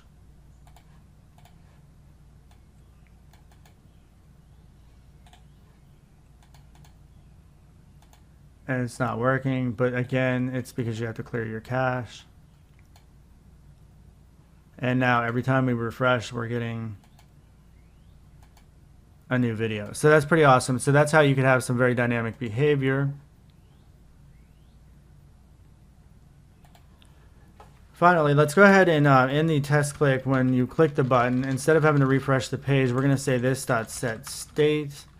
And you update the dictionary object in here. So we're going to say random number now equals, and we really have to call this duplicate logic. We probably could have extracted this out into a function or something, but we're going to essentially say, you know what, and because we can't do this kind of complicated logic inside of a JavaScript object, we're going to go ahead and just create a random number. So we're going to say let random equal math.floor, and we could copy this same line up here. So this is getting a new random number based on our logic that we had from before, and it's assigning the random number to the random variable that we just created. And that should be pretty good. So basically every time you click the button, this should be fired. It should update the state and the video should change, and it should all do so without any sort of page refresh at all. So I'll make sure I clear the cache again. And now you can see that if I click, we're getting new videos every time. So this, no page reload, nothing, just random videos. We did all the logic, like, it's pretty cool, right guys? So make sure you follow me on YouTube. A lot of these videos I've been teaching on there for years. I have over 100,000 people following me on YouTube. So hopefully you guys can also join me on that platform as well. I provide a lot of free content there. Let me know if you guys have any questions, and thank you for watching. Bye. All right, guys, so we are at the end of this course. So you're probably wondering, where do you go from here? Well, you've already seen how you can create components. So those components can be used for everything from header tags to navigation. React should be used as the view from within your MVC framework. So that does not mean that it's like a full-scale framework. It's not like Django. It's not like PHP. It's not anything like that. It's client-side JavaScript code. So you're going to end up using something like TypeScript to build out your React UI and components. But ultimately, your data is going to be coming from databases and network calls that you're going to be making. I have tutorials on the subject, actually how to set up stacks using things like Python and Django, available for free on YouTube. But some of my newer stuff is just exclusively on Udemy, so it is unfortunately paid for. But I have to make money somehow. So I apologize for that, but I do try to price these things right. But I have a ton of knowledge out there, like just sharing on how to set up Django and Flask, or if you want to use PHP or Python or C# or whatever it is you want to use. That is up to you. So I would recommend you guys check out my tutorials. And if you have questions, you guys can feel free to reach out to me. And then as far as the available resources, there's a ton of resources out there for TypeScript. TypeScript itself is not that strict or I think difficult of a language. After a few months, you should be pretty good to go with it for doing what you need to do. I would imagine you can get complicated, obviously, with TypeScript, but it's fairly easy. So anyway, guys, thanks for watching, and make sure you subscribe to my YouTube channel. Bye. So the reason why you want to use Gatsby.js and other static site generator technologies that have come out is it is all the buzz lately. And the reason why is that there's so many websites out there that do not need the complexities of full-scale stacks that we see with multi-tier architecture, database connections, user login, authentication, authorization, things like that. And so if you do not need that, and a lot of websites do not, like a lot of, even things that might even have a contact us form, it could be possible through external resources, even with a static site generator. So the thing is that the static site generators they're not the best for every type of website. So if you need user interaction, you need any sort of authentication or authorization, any sort of state management, meaning that you have some user that is using your website and they're on a journey, they're on step 3 of 4 or 5 or something like that. That's not going to be a good site for that. But if you have a static website that is just displaying content, maybe you have a spider that is going out there and researching a bunch of stock market prices, and every day you write some script that updates your static site content, and your site is updated with the new data, or maybe it's just a new page of your application so that you retain the old one. But there's different things you have to work around. Obviously, it's not like your data is going into a database for the most part. Although you can still get your data from a database using a static site generator. But the thing is there's all kinds of options that you have with it, but it's not the best for every type of application. If I was trying to build any sort of thing with multiple users, if I needed some sort of administration, like backend thing where people are like a content management system, I would not use it. But you'll see in this tutorial series that you can actually use it for all kinds of different things. So you can build some really cool websites, and there's some creative workarounds too as well if you know how to write server scripts in order to have your site appear very dynamic even though it's static. So in order to get started with Gatsby, you're going to need a few things installed. Number one, you're going to need Git, and Git is something, especially if you're on Windows, because the project generator is going to require that, and you'll see that in a moment. But You're gonna need npm, which comes with Node, and since this is a Node static site website, then you obviously need Node. So you're gonna want to go ahead and download that. I'll have the links in the description tab. So if you're on Windows, you're obviously going to download the Windows version of this, and there's an installer there. But once you have Node installed on your machine, make sure it's actually working, and you can just pull up a command prompt, whatever operating system you're on. You should just be able to type Node, and you can see that it should type it'll pull up the Node interactive environment there. Now, finally, for this tutorial, I'm going to be using Visual Studio Code to actually write my code into, because it's very easy, it's popular, and it's open source and cross-platform. So once you have Visual Studio Code installed and opened up, you're going to want to open up to a folder where you're going to have your work put into. And I have mine in a Gatsby folder under my projects directory. So it doesn't matter where yours is, but what you want to do is you want to pull up in your terminal, you need to pull up the location to where that project is. Now, there is an awesome feature of Visual Studio Code to just go ahead and open up your command prompt. And you have to do the control plus the backtick character on your keyboard. But if you do that, it's going to open up this this terminal, so we don't have to switch between screens and things like that. So it's very convenient. Again, that's control plus the backtick character. All right, so from here, I want to go ahead and install Gatsby, and we're going to go ahead and say npm install -g and then Gatsby. And I already have mine installed, but this is going to take some time on your machine if you don't have it installed. But this is going to go ahead and download everything you need for generating Gatsby projects and things like that. So you'll see that we'll even have the ability with just installing Gatsby that way to use the command line to start up new projects using Gatsby. All right, so if everything goes well, you should have a screen that's similar to this, showing that everything was installed. There's no red characters or anything like that indicating any sort of error message, so you should be good to go. So Gatsby has a convenient command line interpreter, command line processor that will take arguments and generate new projects and things like that. So all we have to do is actually just use the keyword Gatsby from our command prompt in our interactive terminal here for wherever we want this project to be located, and then you just have to use the new keyword, and then the next argument is going to be whatever the name of the project you want it to be called. So in this case, we're going to build a music website, and I'm going to say new music. And this is going to go ahead and it might take some time, but you're going to see that if you're on Windows, you're going to end up getting this error message. And this is something that I was telling you about with Git.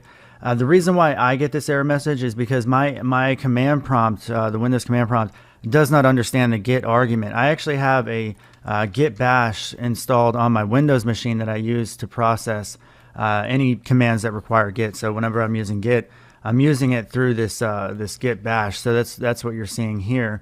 So again, in order to be able to do that, if you're on Windows, you're going to want to go ahead and go to where the folder is located. And I didn't spell that. Is that it?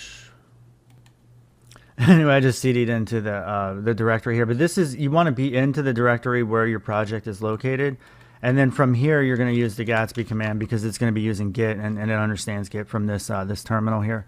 So Gatsby new project, and then again it's going to be called music. So this is going to take some time. It's going to have to create some projects and stuff like that. It could take up to 5 or 10 minutes, so it's not locked up to just, even if you have high-speed internet, it could take some time. So now once your Gatsby project has installed, we want to go ahead and CD into that. So we're going to CD into the music drive.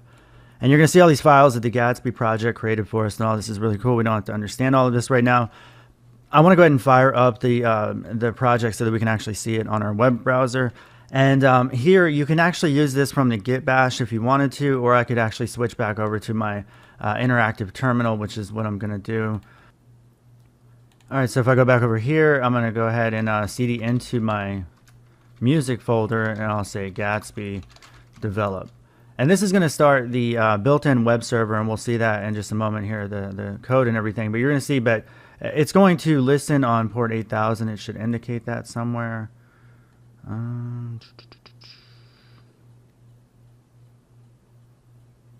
Yeah, right here. All right, so you can see localhost. You can even click on it if you're using VS Code. You might have to control click in order to get over to it, but once you do that, you can actually see it in your browser, and we have this awesome static site.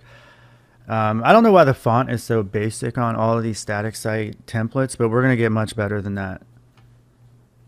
So let's go ahead and take a look at some of the files that Gatsby spun up for us for this project in order to get everything working. You have your node modules folder, which is anything that you should be accustomed to for any node website, because these are all just node projects out on the web. And they're all dependencies that your project needs one way or another in order to run. You have your public folder, and this is where all your static content is going to go, like your images and icons and things like that. Your actual index, your HTML file is going to be generated by the server and passed down into one big joint. You know what I mean? With some, it's going to be all built down and passed. We'll see this in future videos. You don't have to understand how all of this stuff works right now. We'll get into it, but for right now, just keep in mind that the source is where the actual JavaScript, the actual React stuff is actually being built. So this stuff is all where your code is going to be edited, and it's all going to be compiled then for you into a working production site. Now, even static websites, unless you're going to embed images, which would probably be a bad idea because it's going to increase the size of every image by roughly 37% or so, assuming you base 64 encode it, but you are probably still going to have references to external images and things like that, so you could have a static web server set up to deliver that content. And that's what this public folder is located there for. So any sort of content that needs to come from something like that, you would want that to be there. And then you have a git ignore file, and that's where I actually want to go back to my git bash, because it's a good idea to always use git in order to track your stuff. So I'm already in my music directory. If I want to go ahead and create a new git bash, let me go ahead and I want to. The thing's always on the bottom. All right, let me see. I'm going to make this a little bit smaller so we can see. All right, so all I have to do is say git init and then dot, and this is going to go ahead and create an initial git repository here. I'm going to make this a little bit smaller so we can see. So you can see I now have a git repository, and you have a master branch checked out. So if I want to go ahead and look at that, I could say git status. I can see I have all these files here that are new, and it's detected them. So I want to go ahead and add those. I can say git add dot, and that'll go ahead and get this will make them all green here. So they're all ready to be checked in to your initial commit. So we want to do our initial commit into the master branch. So I'll just say git commit, and then I need to say -m for the message, and then inside of a single quotes I'll say whatever my commit message is, and I'll say initial Gatsby commit. All right, and then when we do the git status, you can now see that we have a clean branch. If we ever needed to go back into our history, we can go back to the original structure of the project in case you messed something up, and that's why we use git. But that is optional. You don't have to continue to do that throughout this tutorial. In fact, I'm not even going to really be covering on it, but if you guys want to learn about git, I have tutorials available on both YouTube and newer stuff that's going to be coming out on Udemy that's more in depth. So make sure you guys check that out if you're interested.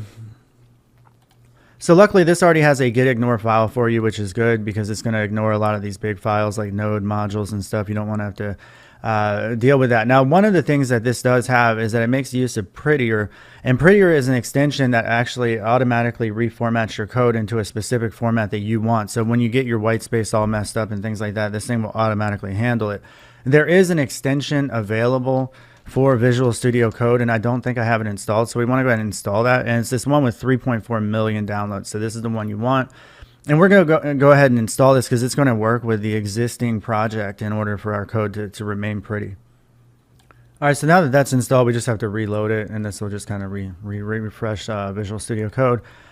We go back here, and now Prettier should actually be able to work. There's an update here. I'm going to mess with that later. There's always an update for Visual Studio Code, it seems like. So here we have our package.json. This is where actually all the project dependencies come from. You can see everything that your project needs to run is actually in this dependency section here. You have the optional developer dependencies because clearly Prettier is not needed by end users that are viewing your website or even for the website to run. It's actually about maintaining your code and making sure that it doesn't turn into a jacked up pile of garbage. And then in here, you can see that this thing makes use of React and React DOM. React DOM is a separate project spun off from React, and I know that's confusing, but several years ago, React decided to get into mobile development, and by doing so, they wanted to split off their HTML section of what React does for HTML building and DOM manipulation and things like that. And they wanted that spun off from the actual core React project, which was more of a design philosophy that they wanted to extend into other areas, which they've done with React Native and React VR and other things like that. Now, this also makes use of GraphQL, and you're going to see in this tutorial, we're going to cover on that, but I have also tutorials that are going to be coming out specifically on GraphQL and how to make that very much more robust than what we're going to see in this tutorial, but make sure you guys are on the lookout for that as well. So another thing you may have noticed is that this is making use of package.json. There's also Yarn. It's independent. Like, you can use either npm or Yarn, and whatever your flavor of choice is, it doesn't matter. The project supports both. And in my case, I'm just going to continue to stick with npm. npm's kind of making some updates, trying to compete with some of the newer things that Yarn is doing that people are excited about. So we'll see which one wins, but both of them are suitable. Finally, the core of what Gatsby does is going to be all inside of these files here. And a lot of this stuff you actually don't need to worry about, at least right now. And then finally, I want to touch on that there is a few built-in commands. So there's the build if you just wanted to develop the project, if you build the actual project. I'm sorry.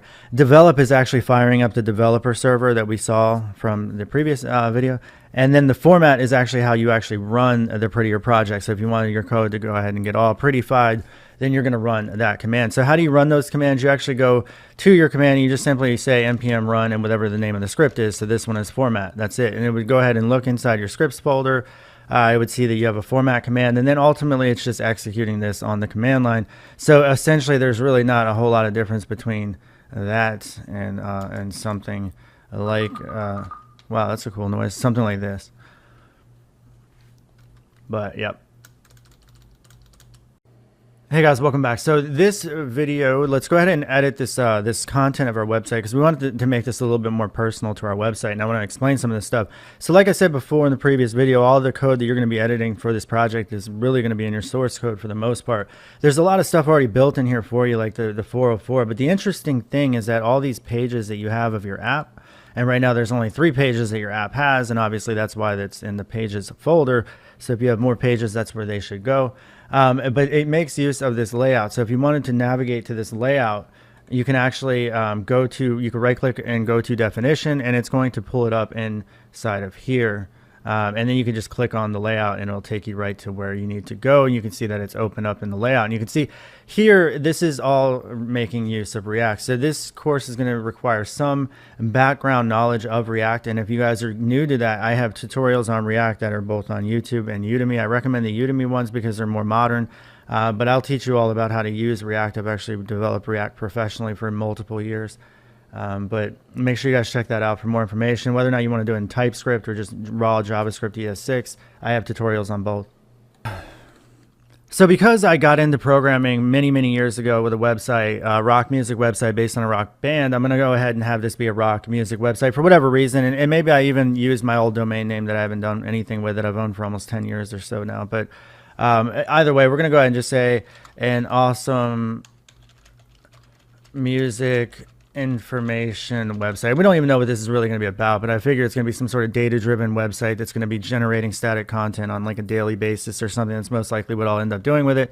And you guys could do anything with it as well. Music, just say like rock, rap, pop, country, like all this bull crap. All right, anyway, so we have all these keywords. Now this metadata here could be passed into your app, and really, yeah, your layout, you're going to override. And some of this stuff should be probably the same, I would think, across all different types of pages that you have. You can also add to this because there are certain pages, if you want to make use of like extensions, like, Google Analytics and, other custom meta tags that you might need. Like there's different types of custom meta tags for search engine optimization and things like that you might want to tap into. Now, if you'll notice that this data, this content is actually being fed from this GraphQL query, and right now it's just a static query, but you could actually make requests to a server to get a bunch of content if you wanted to a different server, obviously not this server, but you'll deal with cross-site header stuff, but you'll see. We'll get into more of how this GraphQL stuff works here, but this is where your data is going to be coming from. And then your data just gets plugged into these different layout. Now this children is the important part, because the children is what is actually getting rendered in all these different pages that are making use of the layout. So you can see it makes use of the layout, and then any of these DOM elements, no matter how many there are, they're going to be inserted into that children section. So you can think of it as like a render body section if you're familiar with C# and Razor syntax, or something like, a Django block content if you're familiar with that, or Jinja 2 with Flask and all that other stuff. So I'm sure you guys get the gist of that if you've ever dealt with any sort of templating systems before. This is all React code though, so I should make no mistake about that. This is all modern ES6 JavaScript writing out a JSX syntax, which is specifically built to work with the React library. So if we want to go ahead and continue to make this a little bit more custom, so instead of this hi people and all this stuff, we're just going to say, you know what, this is called, so I have this website that I've actually, the domain, it was like, it's a long story there, but it's, yeah, I'm stuck with it, unfortunately.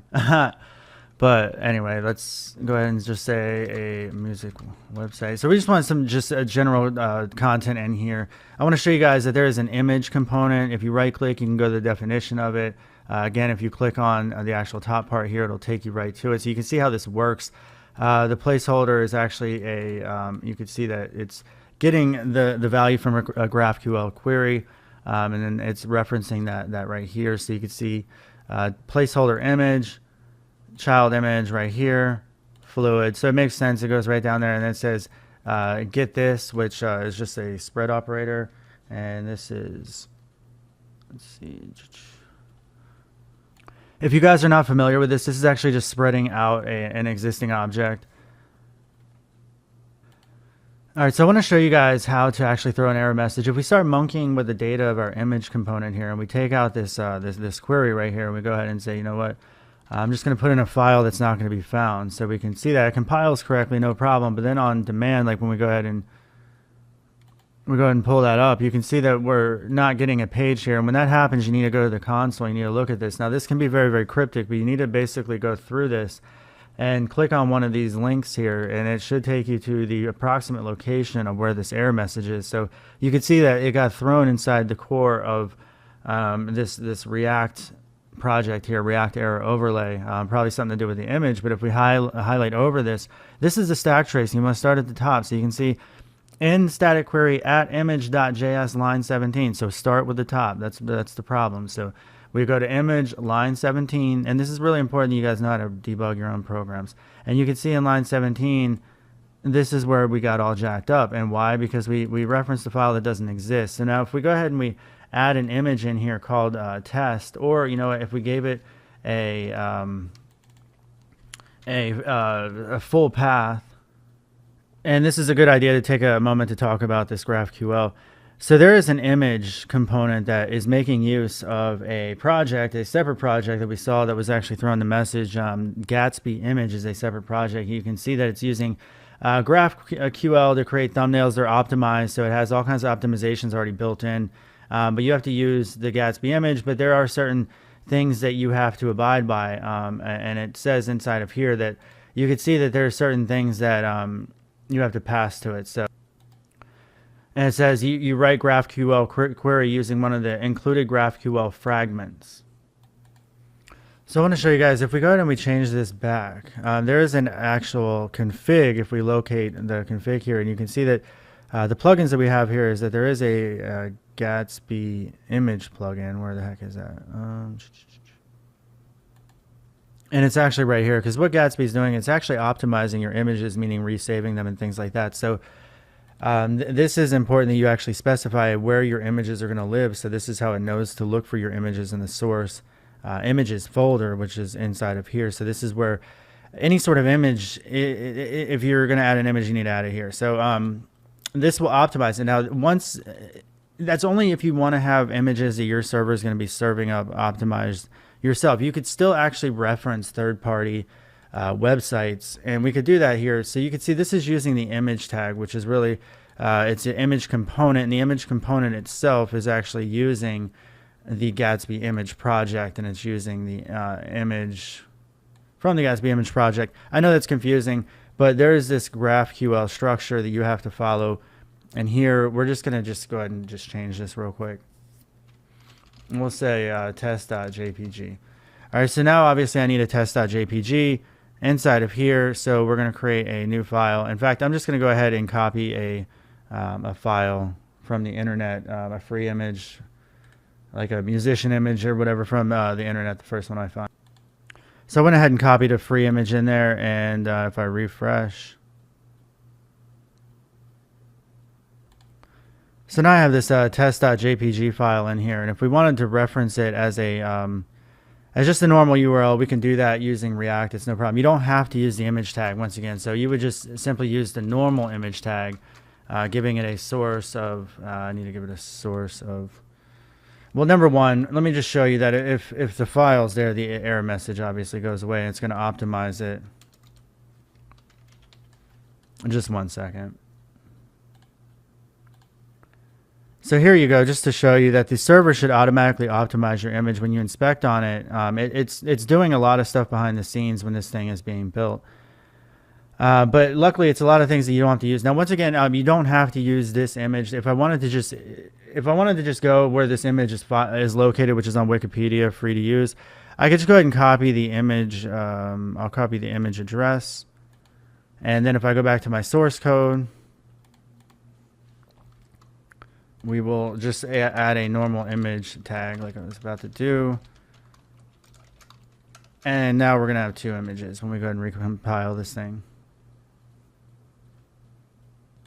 Now, another thing that I want to touch upon, this will actually give you warnings because there's ESLint enabled, or linting enabled for, I guess this is coming from Prettier actually, but no, it's ESLint. Okay, that's what I thought. All right, so anyway, it's giving you warnings, and it's saying that your image tag has no alt. There should be an alt and a title probably on your image, but we're not worried about actual web standards at the moment.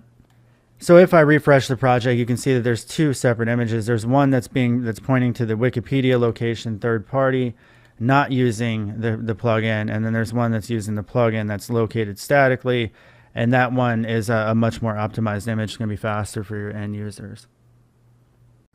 All right, so I discussed in the previous video that our website is rather drab looking, just the fonts and everything. So you can see that the font family is being set here inside of our layout CSS file. Now you could actually replace like all of this code with like a bootstrap CSS if you wanted to, but for the most part, you probably want to start with what's in here and just start editing things as you see fit. So like, let's just say, I want the Georgia font instead, and see what kind of effect that gives. Now, as you edit your site, the server should automatically reload and start using the latest standards here. So if we look at this, we want to see where this style is coming from. So you can actually see, here's the H1 and the layout CSS, and you can see that this is where the font family is coming from. So inside of here, so if I took that off, you could see now I'm probably getting my my Georgia font, which would come from the body right here in Georgia, right here with a serif background. So anyway, you want to go through and start editing your CSS. You can do whatever you want here. I mean, you can see that all this stuff is just, it's all found inside of the CSS file that you have here. And you can just start editing over here. So everything that's inside of the layout CSS, that should be up towards the top. You can start just messing with all of this stuff. So another helpful tip is like when you're looking at something like this and you're like, well, I hate the purple background. Where is that coming from? You want to use your editor, highlight it. Over here, you can see if it says element style, then this value is being passed to a component somewhere, or a DOM element somewhere that's being set as a inline style. So what you would probably want to do is go back to your project and do a Control-Shift-F and then just paste that value in here. And you could probably see somewhere quickly that the header component here is taking in some values. There's some properties that you can pass in. Here, this is all being set statically. I probably wouldn't even do this, to be honest with you. I'd probably have more along the lines of, instead of just a div, I'd have like a component with an actual class on there. So some of this stuff is rather opinionated and shitty, but it's still okay.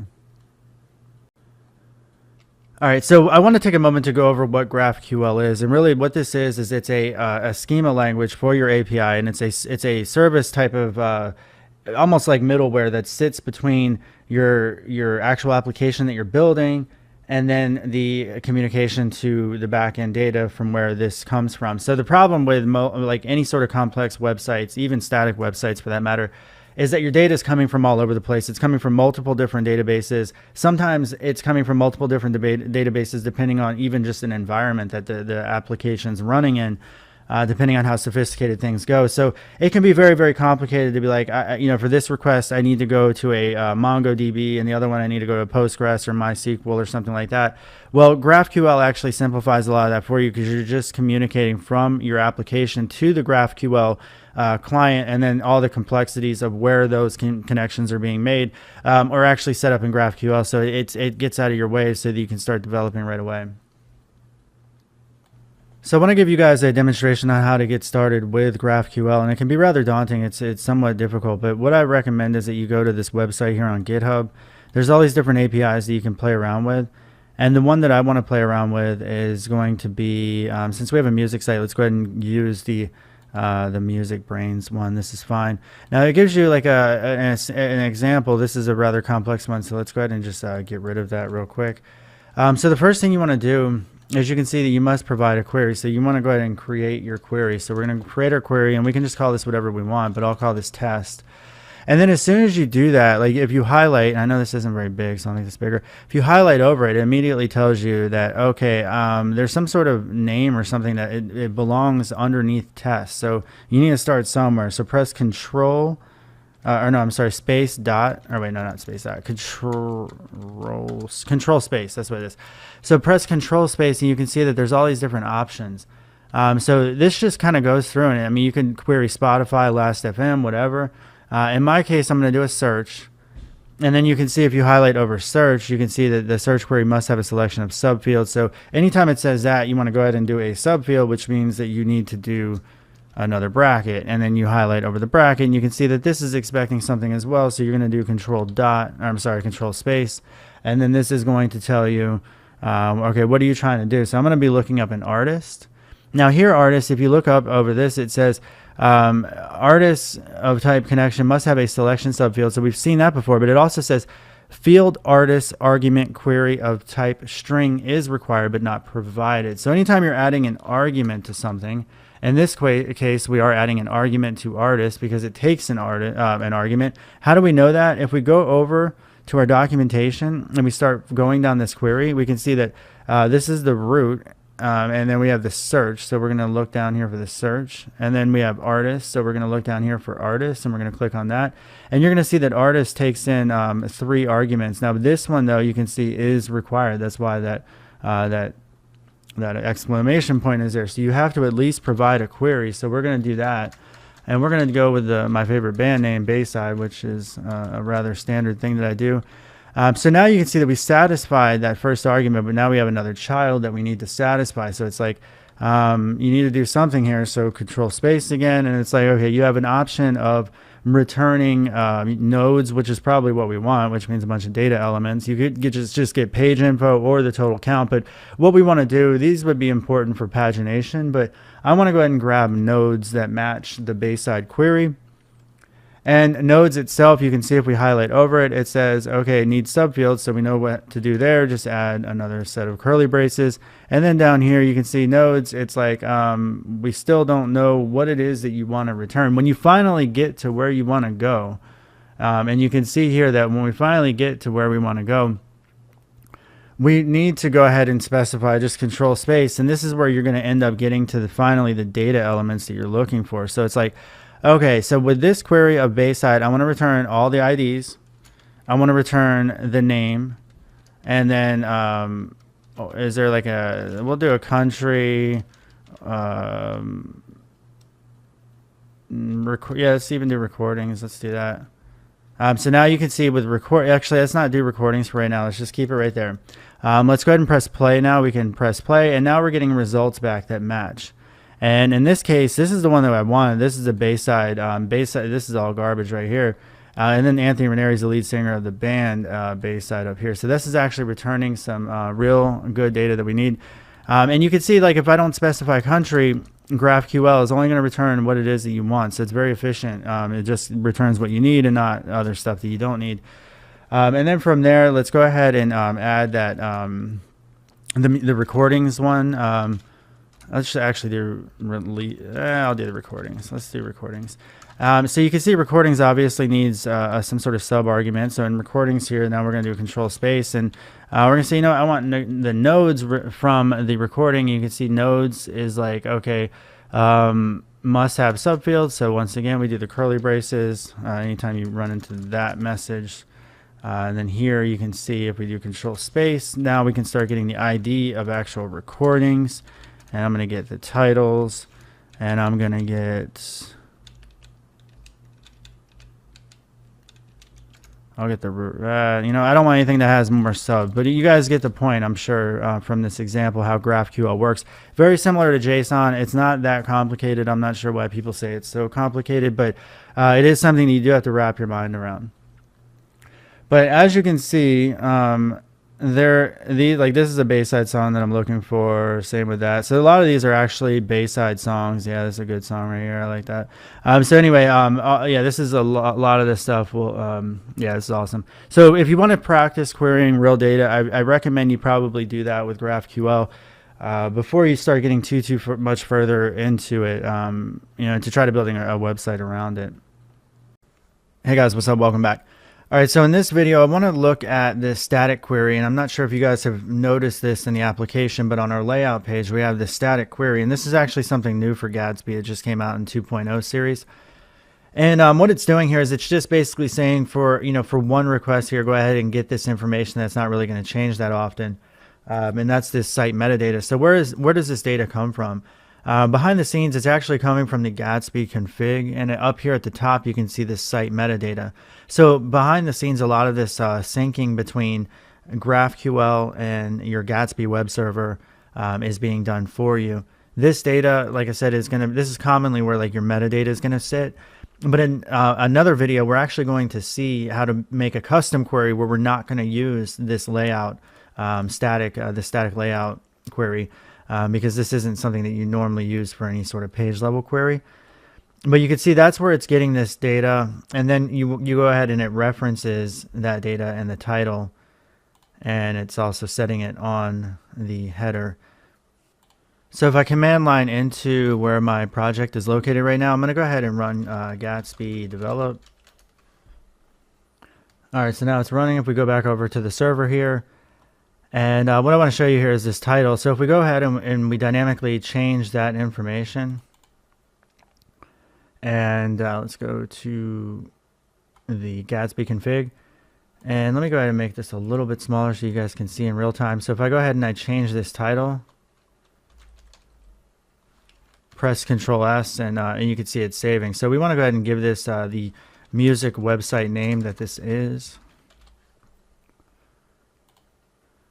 All right, now another thing I want to go ahead and do is, well, we're going to get to that in the future video, but here you can see in this module that the layout config, the layout file is actually just making this one static query config to the configuration file that we have, and you can see that the site metadata has the title that matches. So the query for GraphQL is matching up to the actual JSON data that it's actually being queried to.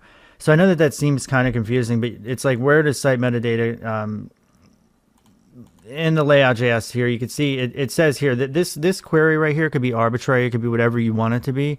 In this case, they called it site title query. It could be whatever you want, but this site, it's basically saying go back to the site. That's where it's finding it. And then you could see site metadata, and that's where it actually can find this piece of information here. And then it references the title. And then ultimately, that's where it can be found right here. So I know that seems very confusing, but there is a lot of magic that's going on behind the scenes for you. In the next video, we'll see how to actually set up to query a database system, a local file system database. And you'll see how to make queries to that data system. And eventually this will start to click and make more sense. Hey guys, welcome back. So in this video, what I want to do is in my source of my project, what I want to do is add a folder, and this is going to be our local database. So without having to connect to like a Postgres or a MySQL database or something like that, it's going to be a lot easier for us to have a local file system database. And we can do so just made up of a bunch of JSON files that we're then querying. And GraphQL and Gatsby has built-in support for that. So let's go ahead and look at how we can set that up. So I'm going to create a data folder for my database. And inside of here, I want to go ahead and create a JSON file. And it's going to be of a few musicians, and it's just like kind of random or whatever. But I'm going to have this file. It's going to be called artist.json. All right, and inside of here, I just need to have several musicians. So there's 3 different musicians in here inside this artist.json. Now, in order for the project to be able to actually read the contents of our data and automatically look for JSON data that matches queries inside of here, then we need to go ahead and install 2 different dependency plugins. All right, so what I need you to do is go ahead and stop your server here, and I want you to go to the command line and run npm npm install hyphen save. And the first one we're going to install is going to be called Gatsby Gatsby source file system. And that's going to allow us to be able to query our local JSON data files. And then in order for us to be able to then take that string data that's in those files and turn it to JSON objects that GraphQL and Gatsby can understand, we need to go ahead and install this project as well, which is called Gatsby Transformer JSON. All right, so hopefully you guys can read all that. Go ahead and press enter, and it should go across the web and install. It might take several minutes because they're relatively large projects, I believe. In my case, I should have, actually I do not have neither one of them installed, so it is going to take some time actually. All right, so now that both of those are installed, we want to go ahead and enable those, and we want to go over to our Gatsby config, and at the bottom here, let's go ahead and add a few entries. And the first one, because I don't want to mess this thing up. So I'm going to paste this in here, and if you just pause the video for a second, make sure there is a comma between this line and this one. And this is using the backtick, but it doesn't matter if you use the backtick or just a regular string. They're the same thing because it's ES6. Now, with these new plugins, let's go ahead and restart the server.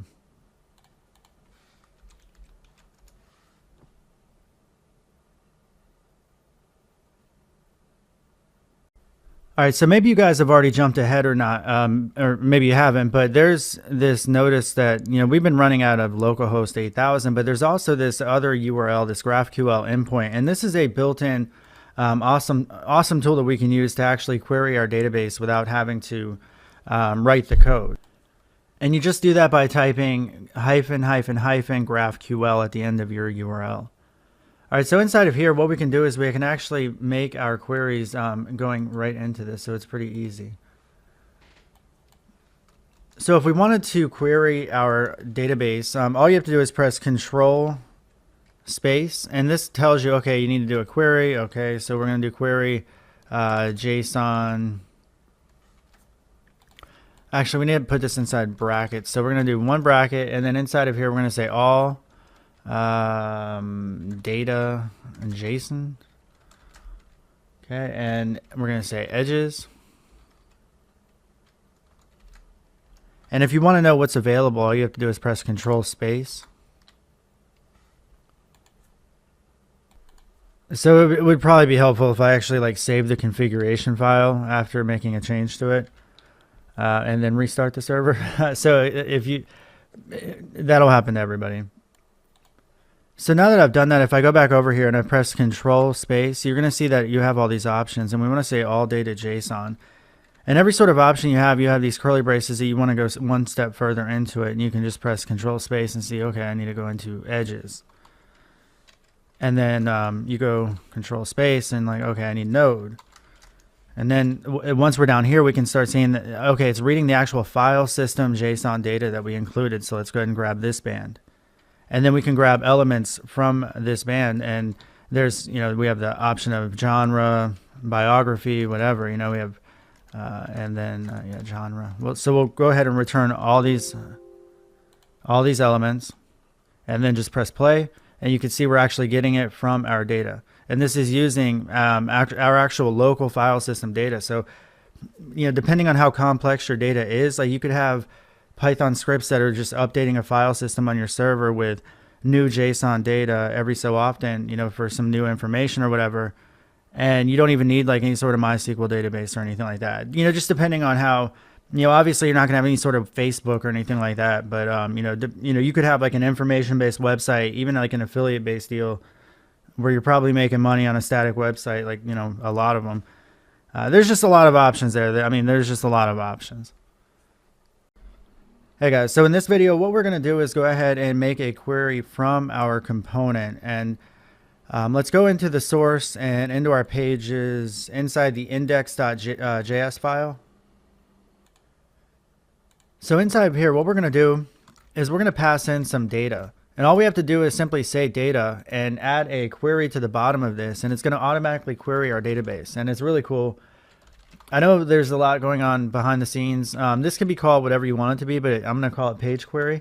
And you just say GraphQL. You have to make sure you're importing it. So you're going to have to import at the top with link, also GraphQL. All right, and that's built in as part of Gatsby here. So now that we're using that, we're going to go ahead and define our GraphQL query. So use the backtick character. Inside the curly brace, this is where it starts. And this is where all you have to do is go back, copy the query, and then just let's remove this. And then inside the backtick characters, just go ahead and paste this in here. And that's the query that we want. And if we highlight all of it and press tab, it should automatically tab over for us. All right. So now that we've done that, let's go ahead and use the data inside of our component. So inside of this index page that's using the layout, what we're going to do is, I guess where this title is right here, we'll go ahead and make this some dynamic data. So inside curly braces, let's go ahead and reference this data object that we're now passing in automatically. And then here, you're going to just simply say all data JSON dot edges. And if you remember, edges had just one, it's an array, and there's only one value in there, so we'll just grab the first value. Now I know this isn't like null safe or anything like that, but we'll see in later videos how we can do that. But let's go ahead and just reference that origin, and we'll put it in the title here. And if we go back to our server, you can see that we now have the origin for the band Bayside that's now showing up dynamically. So it's pretty awesome, I know. Hey guys, what's up? So in this video, what we're going to look at is a better way to debug. Inside of our layout here, what's common is there's a shorthand with this arrow function that you can just go ahead and return on the same line. But what I want to do is actually reference the data object so I can see it. And I want to console log it. So I'm going to go ahead and put curly braces in here. So that means I need to surround the parentheses with a closing. I need to close that joint with a curly brace, indent that a little bit. All right, so now I want to go ahead and inside at this top line before even returning anything, I'm going to console log the data. And this is a much easier way, more sane way of being able to figure out what sort of data you're actually passing to your component. So if I go to the website and I right click and inspect and I go to my console, and let's go ahead and just clear this out and we'll refresh. All right, so it looks like we are getting some sort of ES linting error. Oh, and it looks like we do have an error message here. So you can see on the line, this is a good option to talk about error messages. And if you just take a moment, I know this stuff can be daunting or whatever, but just take a moment to read because it actually kind of points right directly to what the problem is. And it'll tell you, inside this pages index.json or .js file, line 9, column or row, column 5, error expected an assignment or function call and instead saw an expression. And it looks like there is linting rules that prevents this thing from building by default that says that there can be no unused expressions. And that's a rather cryptic way. And to you beginners, you're going to be like, what the hell?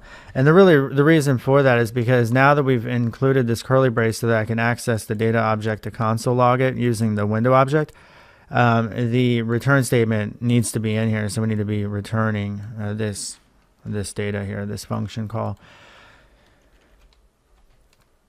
So now let's go back over to the browser and refresh, and we now have a clean console. And if we look at this data, this is the best way to take a look and see, okay, this is the data that I'm passing down. So you can see edges again. I'm like, oh, it's an array, one element in that array. So that array has one node, and that node has one element called base side, and that base side has a bunch of like key values of different data points. All right, so in this video, let's go ahead and look at what it takes to build a component. And since we have a band object that we're now getting back, let's go ahead and build a component that is based around that. So we're just going to call this band.js. And we're going to look at some of the stuff that we need from the header here. And I'm going to go ahead and just import all that in here because we obviously know that we need React. And we can also go ahead and copy some of this boilerplate as well. And here what I want to do is also do a return statement. Actually, I'm going to put this in curly braces, and then we'll return. But that's in case we want to access some, do some more custom code inside of there. Now this is going to complain because you need to be able to return at least something, so we could satisfy that by just passing in an empty div. We want to change the name here that we're going to call it from header. We'll call it band. Really, this shouldn't even be called band. This should be called artist. Let's go ahead and call this artist. Sorry about that. And I also want to change this to artist. And we're going to go ahead and I want to pass in an entire artist object. So we're going to say, we'll call this an artist. So how do you pass data to your component? Well, if we look at this main query, what we should do is we should take this data, all JSON, to the base side object basically, and we should pass that into our music object. So let's go ahead and import our music component. Really, it's our artist component.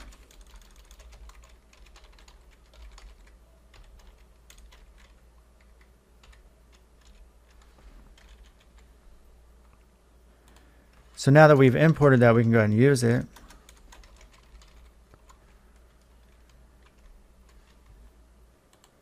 And our artist is going to take in the band object that we'll pass to it. And we want to make sure that we export this as well. So we need to say export default artist. And we also don't need a semicolon. I'm just so used to doing that. So inside of our component here, this is where we're going to reference some information. So we'll say, you know what? Origin equals band.origin. And for right now, we'll just keep it there. We don't have to get it any more complex than that. So basically, we're going to be referencing this band object that gets passed in. So let's go back to our index, and where we're using this, we're going to go ahead and pass this data in. I know this is messy here, but bear with me. What we can do is go ahead and pass in as the property, the band. And inside of the curly braces, we're going to grab everything all the way to the base side object here. We're going to copy that. We're going to put that inside the band. And then we're going to close this off. I'm going to remove this because I don't want that anymore. In fact, I don't even care about this music website either. And we will leave the image. So now if we go ahead and restart the server, or not restart, but just go back to your server. And you can see that we have this now dynamic data that we've passed into our component. Hey guys, what's up? Welcome back. So in this video, I just wanted to show you, I added some data to our database. And this is where you guys can branch off on your own and start messing around with whatever sort of data structures that you want that are more interesting to you. Because I think that's a big part of programming, is that you want to be programming and doing something that is actually of interest to you. So I wouldn't necessarily use the data that I'm using. I would actually go ahead and use whatever, books or whatever. The concepts are all the same though. So what I did is I went over to my artist object, and I'm now referencing this image, and I'm referencing this band image. And that's going to be coming back from the data now. So there's this image. Well, that one's missing, but this one does have an image, and that's the one we're going to be pulling back. And this one here. So let's go to our index page, and this is where we're actually making the query. And you can see that we're getting the base side object, but we're not getting the image. So you have to be very explicit with GraphQL about what it is that you're looking for. So I'm going to say I want that image now. And by doing so, I now get the image that I'm looking for. So GraphQL is again very explicit about, okay, you want this, so you have to specifically ask for that. Now this is where things get a little bit more interesting. So if we go to the artist, we can now go ahead and let's just start putting in some data. We'll worry about the styling a little bit more later, but let's see. In fact, I'm going to change my data one more time, and I apologize. I would much rather have an array of JSON data objects as opposed to having a bunch of key value pairs. There's really just no need for it. So I want to iterate over this, and that way we can query over the data. We can be like, okay, find me the first name that matches this or that or whatever. So having this in an array is just fine, an array of objects. So by doing something like that, if I do a query like this on my my GraphQL now, I can actually get all the actual values then for my database, and I can send that right down to my view. So I'm going to paste that query right in here. And really there's one extra curly brace there, that would be a problem. Alright, so we'll have that query right there, and now inside of our data we'll be able to pass in the first data element. And really we just have to modify this, and we're just going to pass in the first edges, which is going to be the base sideband. We also need to change this all data to all artist JSON. Alright, so if I check out the artist page now, we're getting base side, which is the first element back, and I'm missing my image here. So if I look at there's my image tag, so that's showing up just fine. So what you want to look for there is making sure that you added it to the request for GraphQL. So I'm going to go down to my query and GraphQL, and sure enough right here you can see that I'm not even asking for the image. So now that I'm asking for the image for these elements, we go back and we now have the data. Alright, so what I want to show you guys now is how to be a little bit more dynamic with our requests. So what we can do is now, I'm going to do this, it could be like slightly hacky, but alright, so we're going to go ahead and use the new URL search support. Let's see if this is actually going to work. I don't know if it's going to work or not. We're going to try. It's always good to see whether or not this actually works before I start filming, but we're going to go ahead and get the query that is going to be called, we'll just call it artist. So you pass in a query of artist, and now that we have the artist, I want to go ahead and say, so we can go ahead and loop through our data. So now we'll do a simple check to make sure that there's some value there. So if there is some value there, we're going to go ahead and create a band object. We'll just declare it. So now we're just simply going to loop over our data. So we'll say for let x equals 0, x is less than the length. So we have to get all this crap. Geez, we have to grab all that. Dot length, and then we're going to say x plus 1. So we're going to say if, then we have to reference this again.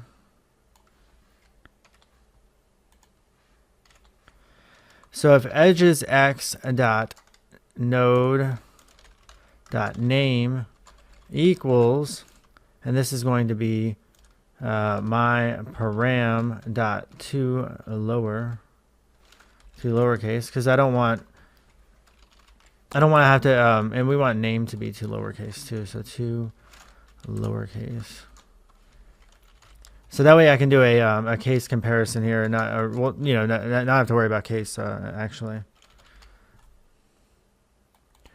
So if that matches, then we're going to go ahead and assign the band object. We're going to say band equals data.all artist JSON.edges x dot node, dot node. And so there's much more efficient ways of doing this, but I'm not going to worry about that right now. So let's go ahead and with our band object here, we can go ahead and assign it and make use of it down here. So now if we go to the server and it's running and you go to the home page, we get nothing now. But if I put in a query string, I can go ahead and put in the artist query string, and I can put in the name now.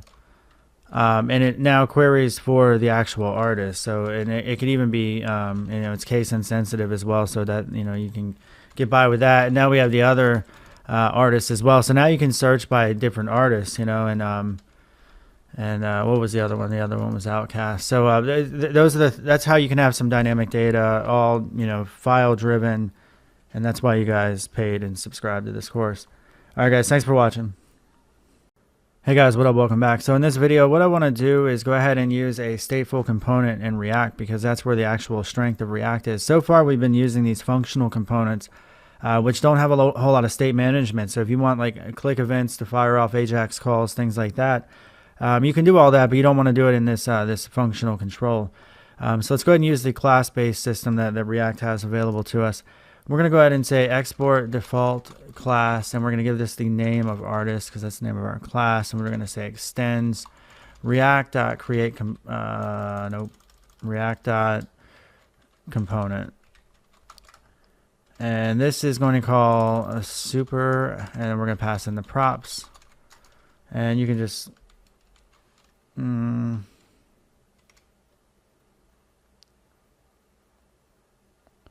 yeah, no,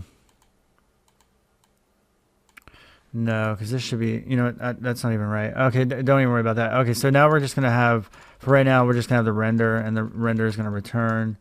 I should have had it return everything that was there before. But if you guys remember correctly, it was this.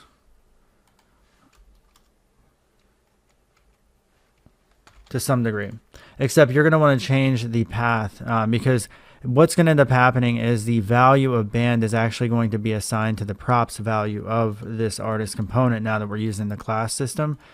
And then you're going to need to reference. So it's a little bit longer to reference, but you can attach a lot more stuff to it, and you'll see the power of it in just a second. Now this is also complaining because every component needs to be surrounded with a div container. There needs to be at least one parent component that's going to be encapsulating everything inside of it. You can't have sibling components next to each other. So on this, what I want to do is show you guys the power of having this. Now I want to do an on click event on this this button here, and we're going to say when you are clicked, you're going to say go ahead and fire your on click method, and we'll just say click me mofo, and we'll close off this button here. And now that we have this function, let's go ahead and add it. So we're going to say on click, and we're just going to alert hello world.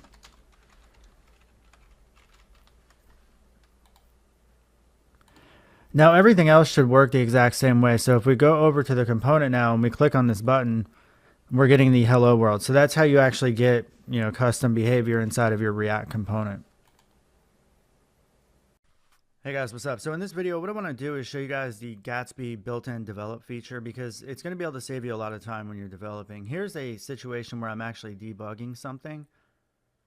And there's really two ways to go about it. But here you can see that, I'm debugging this this iframe issue and iframe reload issue because YouTube changed the way that you start videos at a particular time with the embed feature. But that aside, I'm actually... there's several ways that you can go about actually making changes. So the first is we're just going to put a header in the top here, and this is going to be just simple hello test.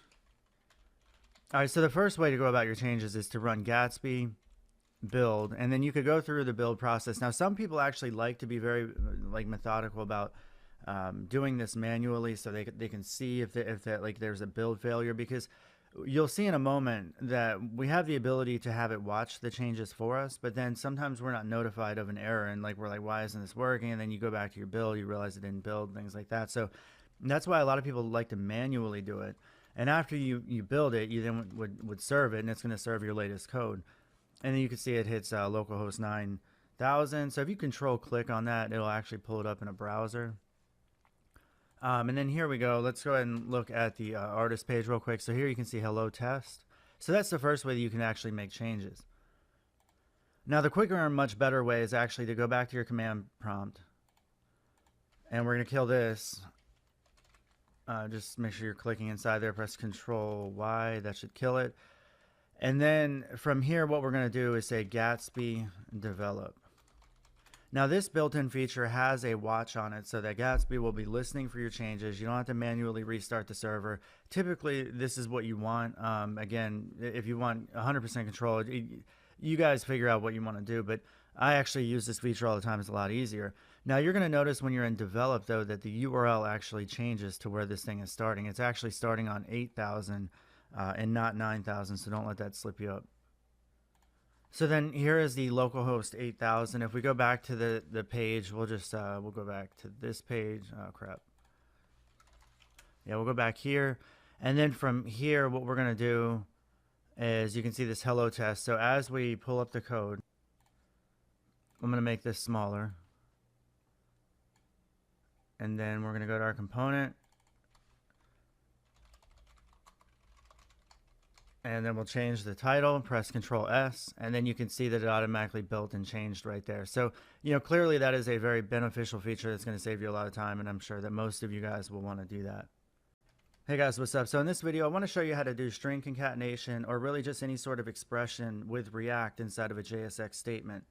This is JSX code, and for those familiar, this is not exactly HTML, it's not exactly JavaScript. It really is JavaScript that turns this to HTML, but the format here has to be written in a specific way, so it's JSX. So if we want to do any sort of expression, we need to go ahead and wrap that inside these curly braces.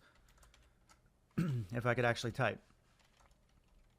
My goodness. All right, so from here, what we can do is we can use template literal syntax if we wanted to, or we could just simply concatenate. So if I wanted to concatenate some more stuff on the end of the string, obviously that URL would not work, but that's how you could do a simple string concatenation.